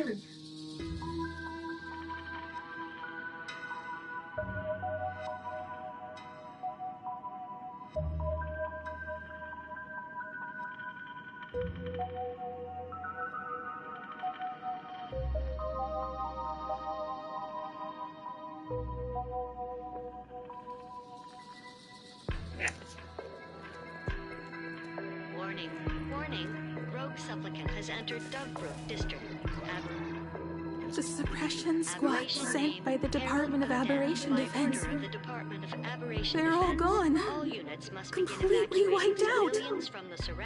He struggled through the pain as the Herald of Death dragged and smeared them across the ground. But these stains... Is he really so far gone that he's using himself as paint? Even so, he still managed to break through the blockade ahead. That's terrifying. To take down a monster like him, you need a single perfect strike. Overwhelm him before he that's can him come out there. I think I've got it. But first, I need to buy some time. Let me handle that for you. All right. But buying time is easier said than done. It's too narrow here. We need more room. The best bet is to pin the Herald down on that bridge. I'll take all the wish power I've gathered since the Phantasmoon became full, and use it as fuel to paint it into existence. The sheer destructive force unleashed from creating a massive object will break him and leave him completely incapacitated. But by doing this, even if we defeat him, you would be giving up any hope of winning the Phantasmoon Games. Yeah. By burning all the wish power, I will be forfeiting my victory. But even if I did win the games and restart the Express, what would happen to this city? To my friends, my teachers, and everyone else? Where would they have left to go? To set the Express in motion with Aha's power, while standing by as innocent people are slaughtered by monsters? To soar into the stars while turning a deaf ear to the screams on the ground? Someone who does that has no right to call themselves a nameless. I knew I should have stuffed an orbital cannon or a molecular saw into the case, using that bigger on the inside trailblaze tech, just like the Astral Express. Remember that for the future, then. Right. When this is all over, I will have to give it a try. Another body. Dragon, not letting you on. Deny your time. To me, you dragon. I don't do that kind of thing. As well. Black Birch, the masked fool? The one who turned Gotham City upside down not long ago? Only 2 supplicants are left in the games now. Who does me, you dragon? I don't do that kind of thing. Just like those legends I grew up with. A hero confronting a monster to protect everyone. Now that responsibility falls to me. I will take him down. After that, I will repair the Express myself and see it fly over the horizon and break out of the atmosphere. What a beautiful sight that will be. Then consider this the first world to be saved before the journey on the Express begins. The very first stop, then? It'll certainly be quite memorable. The stench. It's about time.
So exquisite! These flowers blooming in Great Arcadia! Oh, I can hear them dancing at the tips of my nerves! What is that? You say this is not enough? Still not enough! I need more pigment! I mix my colors with screams of terror and pray for the catecholamines to drown me! Department head, I shall show you the error of your ways! This flesh is the culmination of life! Its own king is right here! The giant tree running through our heartopia! I shall become her! We will be as one! No, I will surpass her! I will devour her and become the one and only existence! Another new shade, dazzling, shattered crimson! Are you perhaps the color I've been missing all along? Step into this masterpiece! Become one with me and lay the final cornerstone for the future of human evolution!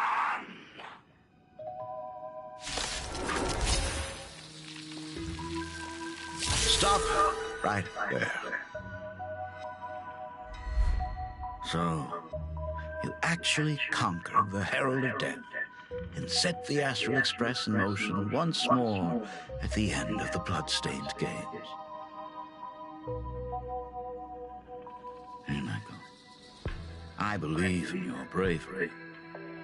When confronted by death, you will undoubtedly choose to resist.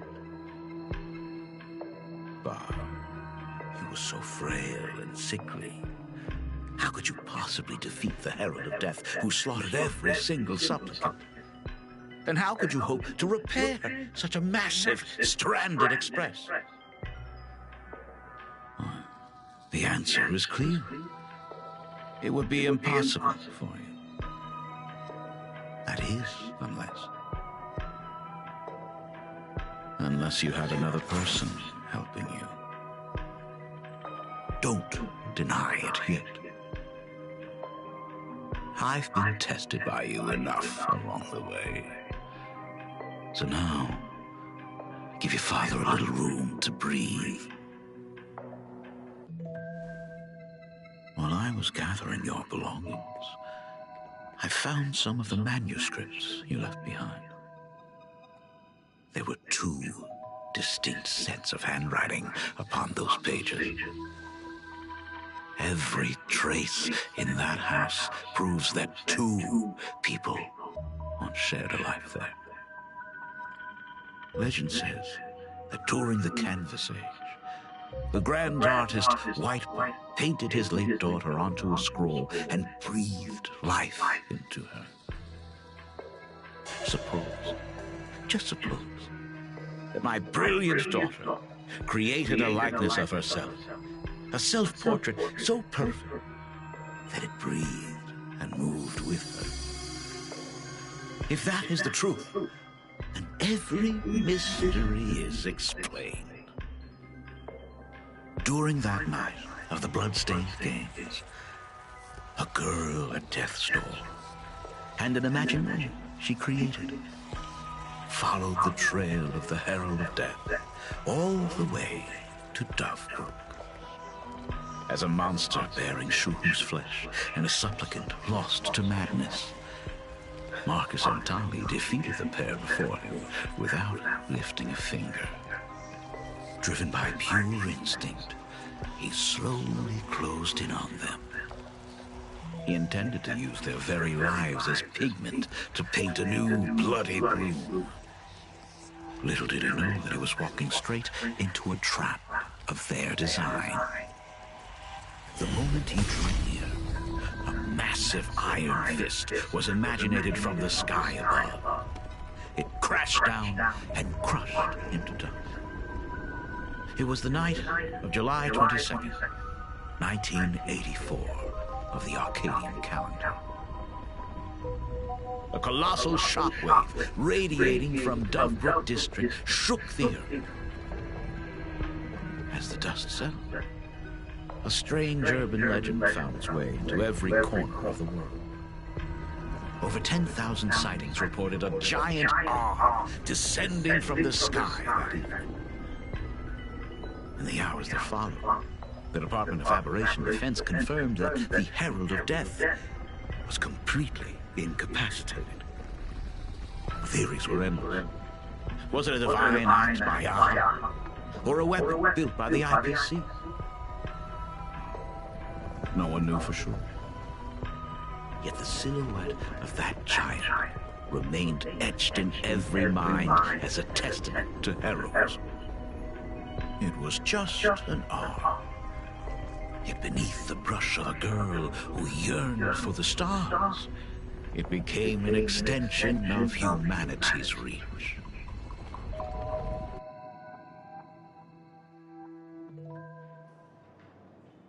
The girl achieved her dream, and the stars set sail once more. Truly a most romantic fairy tale. And now, unfortunately, I have to destroy this fairy tale myself. You don't believe me? I have no idea who you truly are. But that little girl who roamed for trailblazing, my frail and sickly daughter, from the very beginning, Himeko never left Plain Arcadia. That is not something you should joke about. You know better than I do whether I'm joking or not. By the way, things outside aren't looking good. The Arcadia is drowning in problems. Is it really wise to stay here instead of helping the younger crew members? Those kids are all grown up now. They can handle their mission. And as for myself, I am staying right here to deal with the biggest problem of all.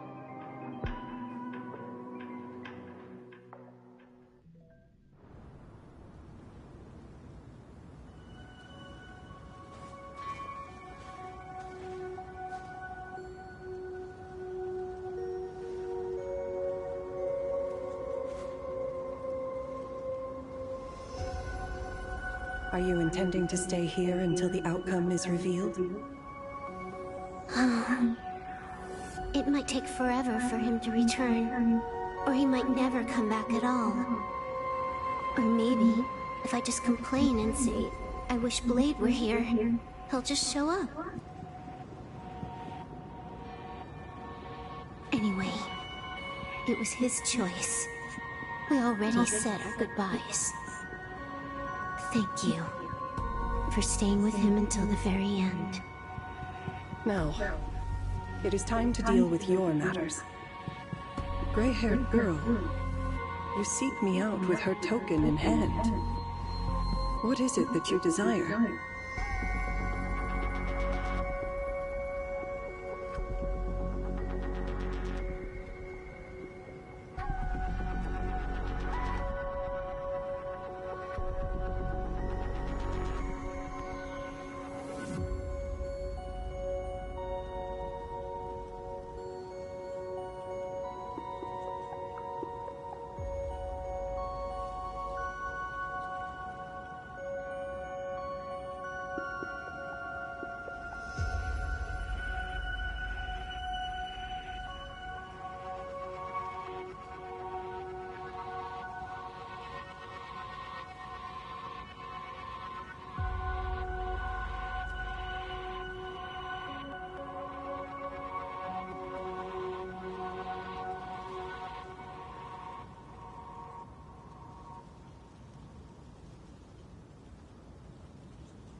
Already told me? Our first meeting was just before we took the boat here. I only answered the call of wish power because of that mask. The one painted by Evanesia. Without it, I would not be here. So, who is this me you speak of? Me, of course. Not you again. A meanie will always be a meanie.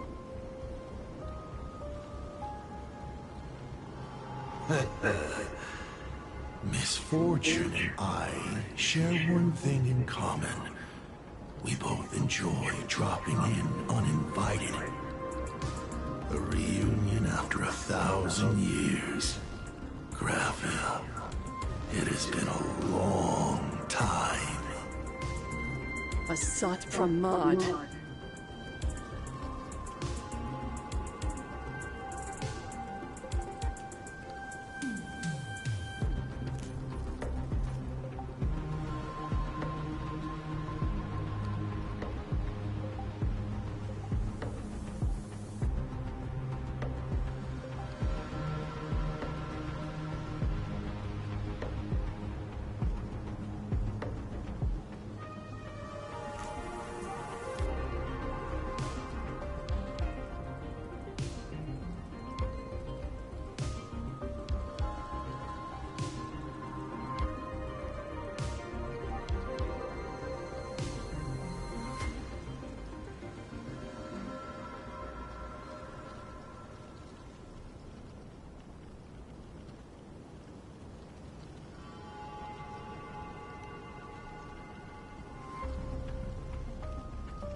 back at Ingford Hermitage, what you heard was only half the story. 1,000 years ago, amidst the ruins of Ahatopia, I found a baby girl on the verge of death. Her cold, lifeless body reminded me of the legend of Elation. Aha heard an infant cry and burst into laughter. Too bad I never did get the joke. So I came up with a much better one. I infused that child with the power of destruction, giving her the rebirth of a Void Ranger. I taught her to paint her monstrous beasts using the life of the veracity as pigment, all to carry out the Legion's divine will. Graphia, your name was your commission, to paint the world and carve a trace of our lasting glory just before the world meets its destruction. You were doing so well, right up until you saw that express crash. It gave you ideas, Graphia. Unrealistic, foolish ideas. Since that day, I have had nothing to do with you or your destruction. Your failure began the moment you tried to destroy the Express. All you did was turn the spirit of the Nameless into a rallying cry for rebellion. I took the power you forced upon me and used it to save the innocent. You commanded me to record the end of worlds, but instead I created a sanctuary. So, you think putting on a human mask makes you one of the Trailblazers? How amusing. Look at yourselves. That weathering curse is still eating away at you and your kin. It is the inescapable price for being a child of destruction who dares to betray her fate. World and canvas, a total disaster. Yet you still try to dress it up as a victory. Do you know why I haven't spared Ahatopia a single glance for an entire millennium? Because you bore me. But now, things have changed. Someone far more interesting than you has returned. And unlike you, she is the real deal. A genuine Nameless. That is why I have returned. Simply to tell you all this.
Himiko?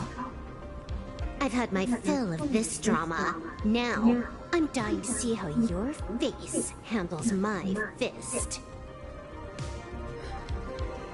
For 1,000 years, I have painted them over and over again. Every innocent life you extinguished during the Sind-Earth Age. Tell me, Asat Pramad, are you prepared to face their fury? I have more important things to do than linger here. But this little parting gift of yours? Why not let them have a taste instead? Come forth. Demonstrate your defiance.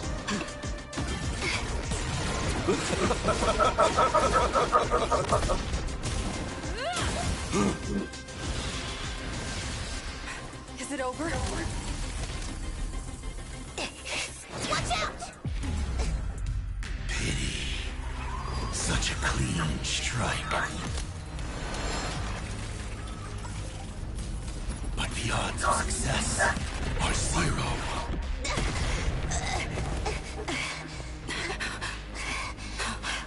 The restraint check failed? A 1 in 10,000 chance.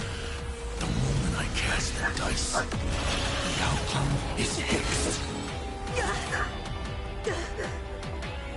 Remove the masked protagonist. It doesn't suit you. As for you, your end is decided. Farewell. Sorry. I have failed. Minions of destruction! I will drive you all from this world! We must force her back to her senses.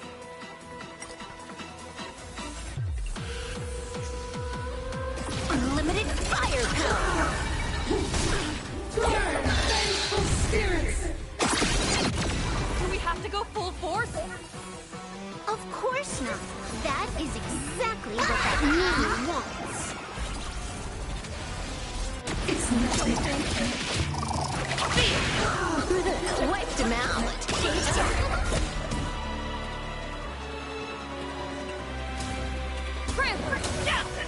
Step up, let's see it. How's this taste? Thanks. Fight for me! Good, my friends. Indulge yourselves! Blessing in disguise. Time to unwind.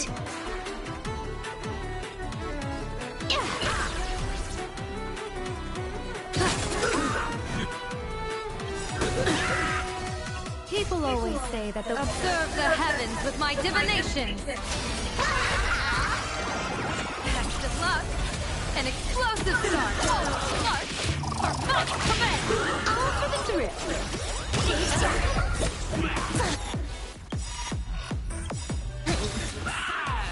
This next round, real gaming. Your moment to shine.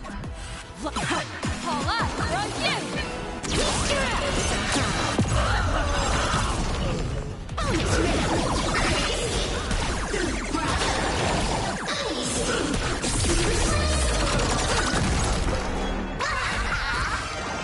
I got Owen. Don't thank me. Don't thank me. This is Honkai. Turn, vengeful spirits!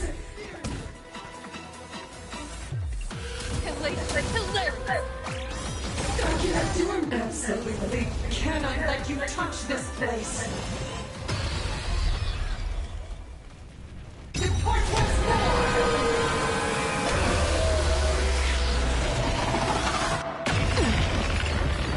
We need to finish this fast and catch up to Asat Pramad. Looks like I have to use level 999 one more time. No need for that. If a sword is needed, let it be mine.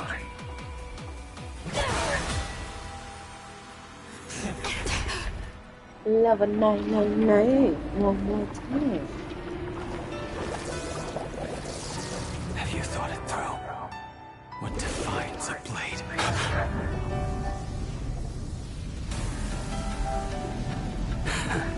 The sharpness that endures, after all has worn away.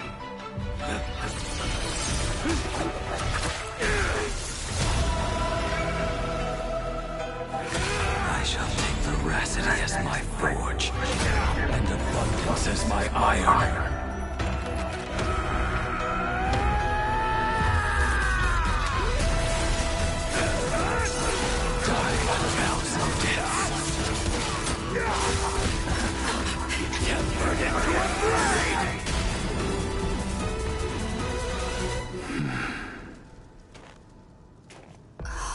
What? Not even a welcome back? You will serve as the temporary fire! No way!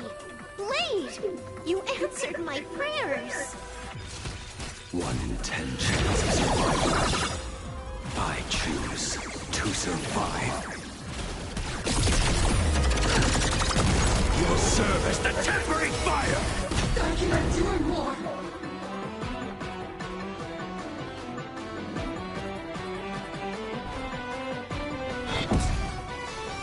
Devour offspring!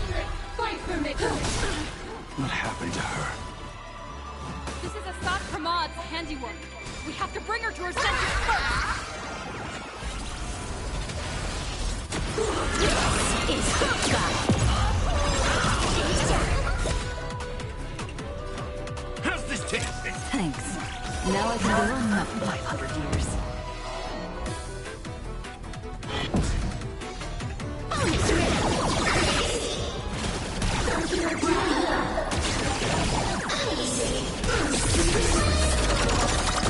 Absolutely cannot let you touch the...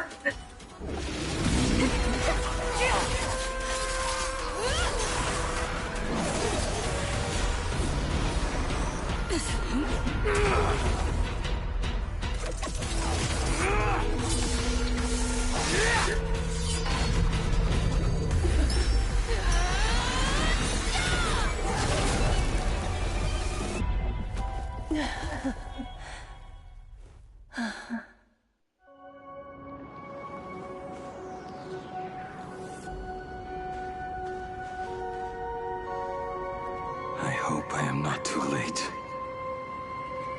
Are you kidding? Your timing is impeccable, Blady. But isn't this a bit much? How did you even change outfits? What happened down there? I used the Leviathan's maw to imprison Shuho. But that doesn't matter. What matters is that you made it out alive and got the job done. Not yet. I have made a decision. This time, I will stay and become a supplicant. I am joining the Phantas Moon Games. What? You're going to stay here and poke your nose into this world's business, too? Let us settle this first. Are you okay? Thank you. All of you.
I will do everything I can to help you.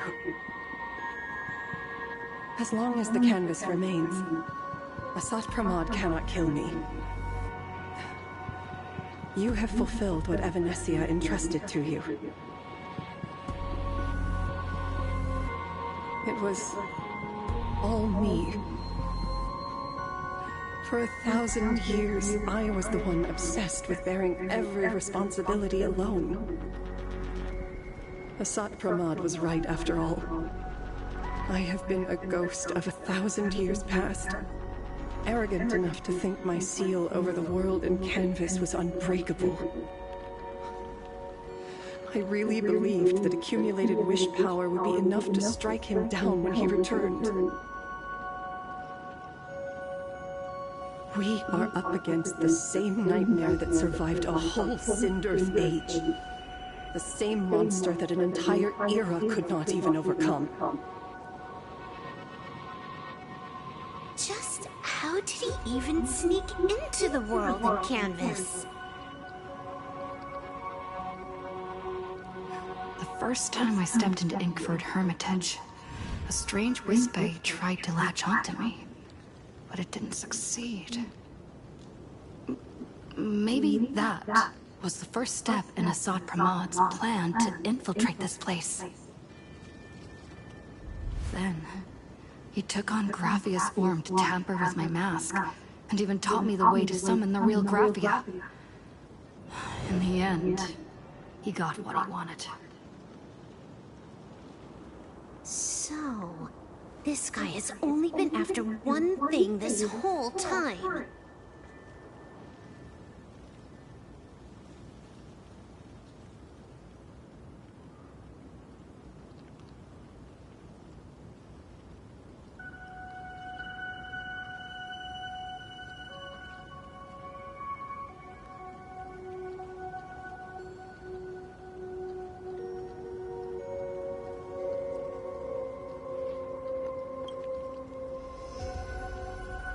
And to awaken the husk of the veracity, we need to leave this place as soon as possible. The giant maw that swallowed me is starting to stir. But he mentioned he had something more important to do. What is that even supposed to mean? He has so much on his plate, no way he can split himself into pieces and handle everything at once, right?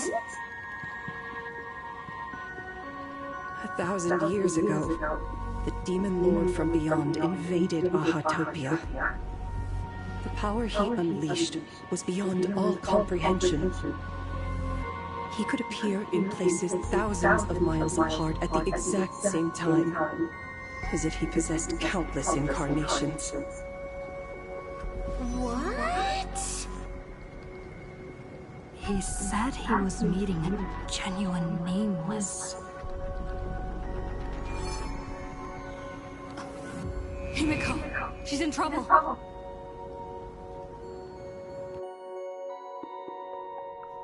She's in trouble. The biggest problem? Do you mean me? You said that classroom was a secret place of your own creation, yet Fullwish seemed to know everything about it.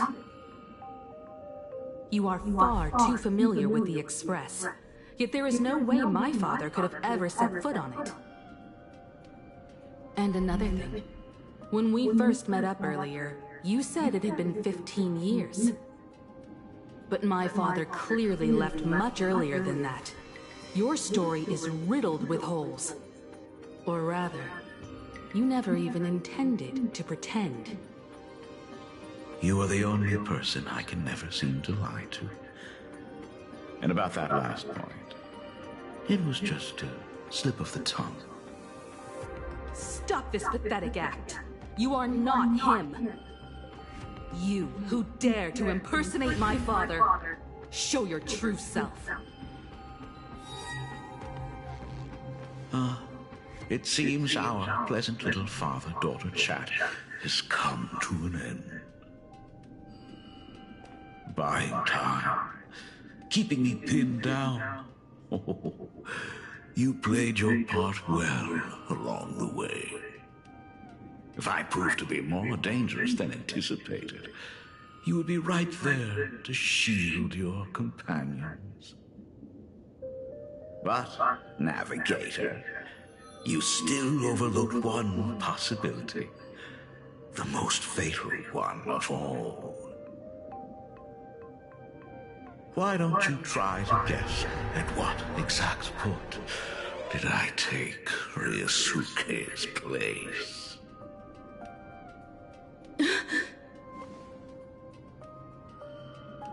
It happened on the day that man, in his desperate search for the source of the Weathering Curse to save his family, was destroyed by me.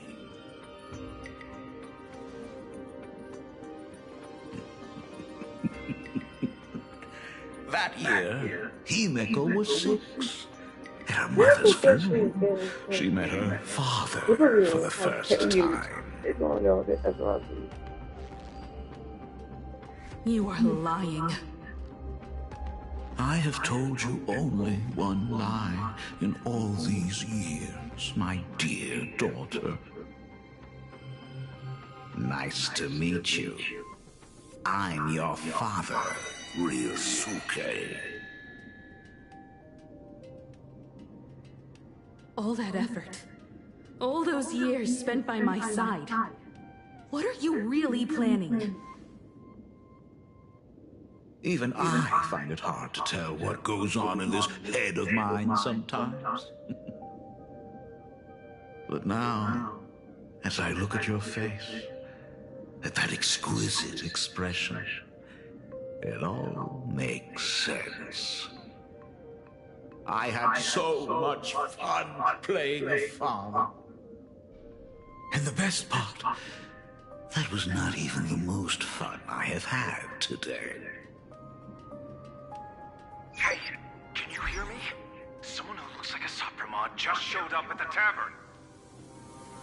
We are under attack by Asad Pranat. Don Hung and I will do everything we can to cover Yao Guang. I've played along this far, so why not make it interesting? Let us add a dash of red to our little opening act. You have proven your theory by tearing off the mask of Ryusuke. As a courtesy, it's now time to strip away your disguise. The ugliest lie of the Trailblaze. The truth that has been hidden for 15 years. When the Phantom Moon is full again, I will be there as I have promised. I will come back with so many stories to tell you. The girl looked up at the stars, but in her heart, she was terrified of setting out. She was afraid of the universe, and even more, she was afraid of the weight of responsibility. In the end, she left her wishes to someone else. As for her, she chose to lie in a grave and stay in the Arcadia forever. Ryusuke's daughter, Himeko, is long dead. When she saw how vast the stars really were, she ran away.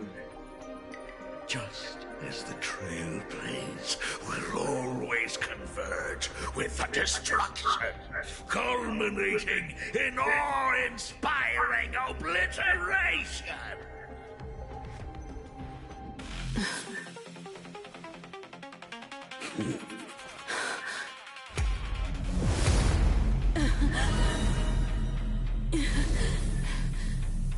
So, you really are afraid. Right back at you.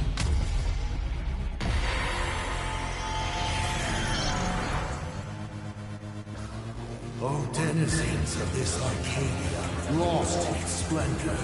Once I beheld the Astral Express rise again towards the stars. Since then, you have known 15 long years last unbroken piece.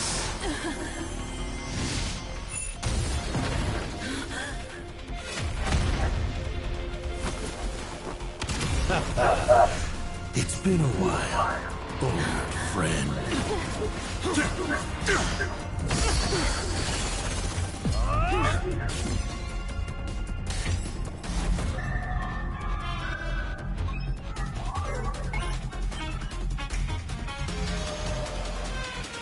For 15 years it was I, a Cyberman, who delivered every promise of beauty to this Arcadia in advance. Now, please indulge in these long overdue surprises.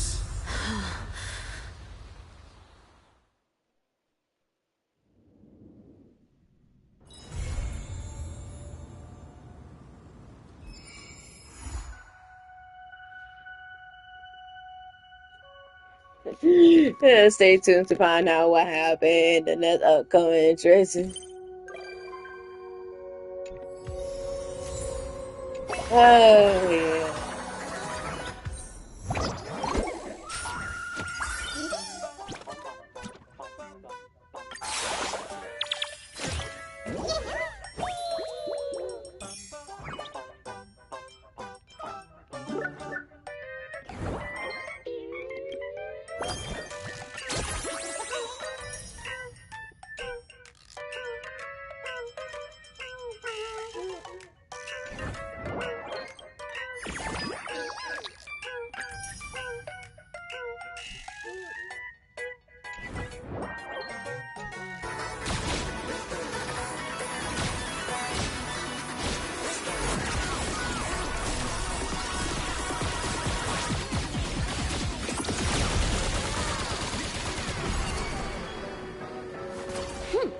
Combos across the board. Now I gotta wait.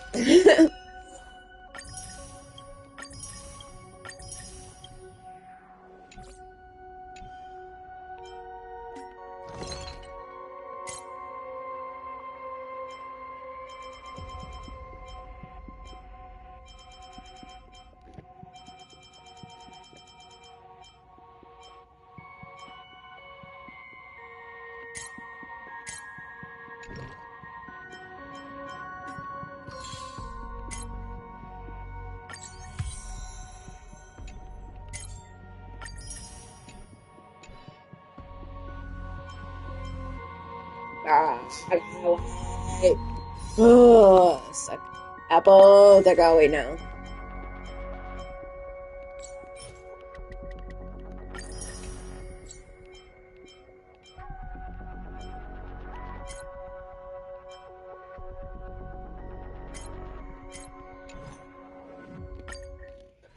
I gotta wait.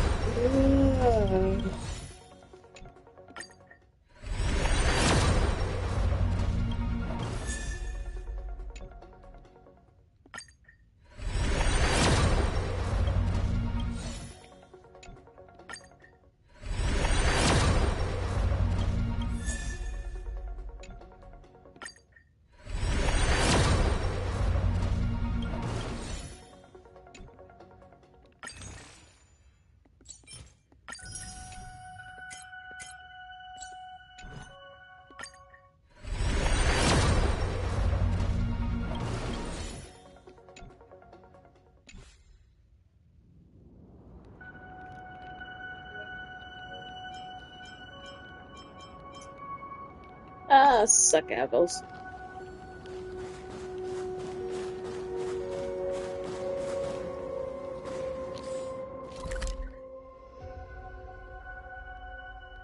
Oh, wait. I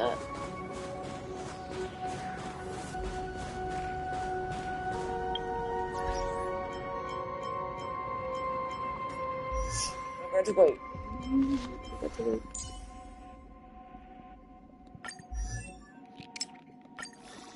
Journeys never end.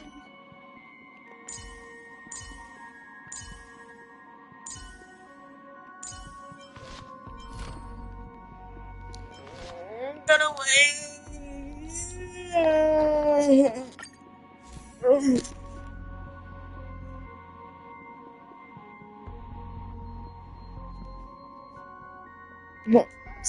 I both.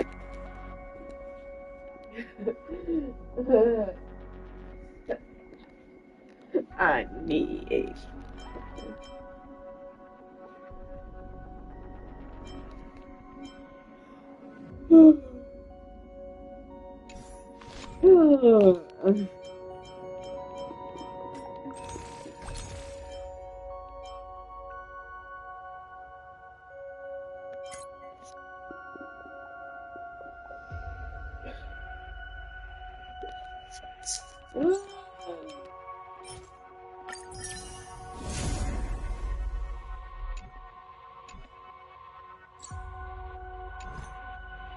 I'm trying to hold off. Can we use that, please?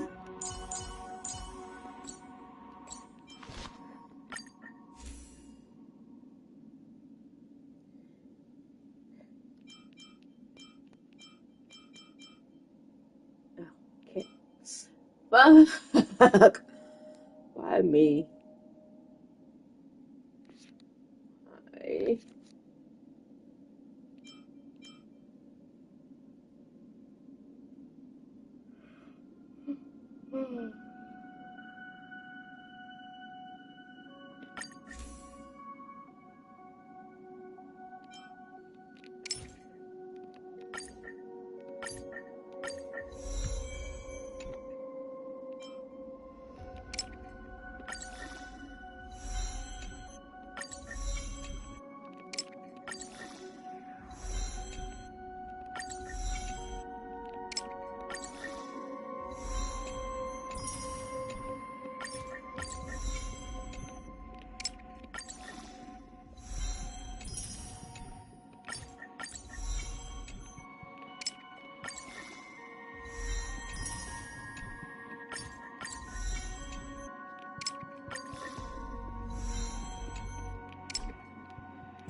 I know.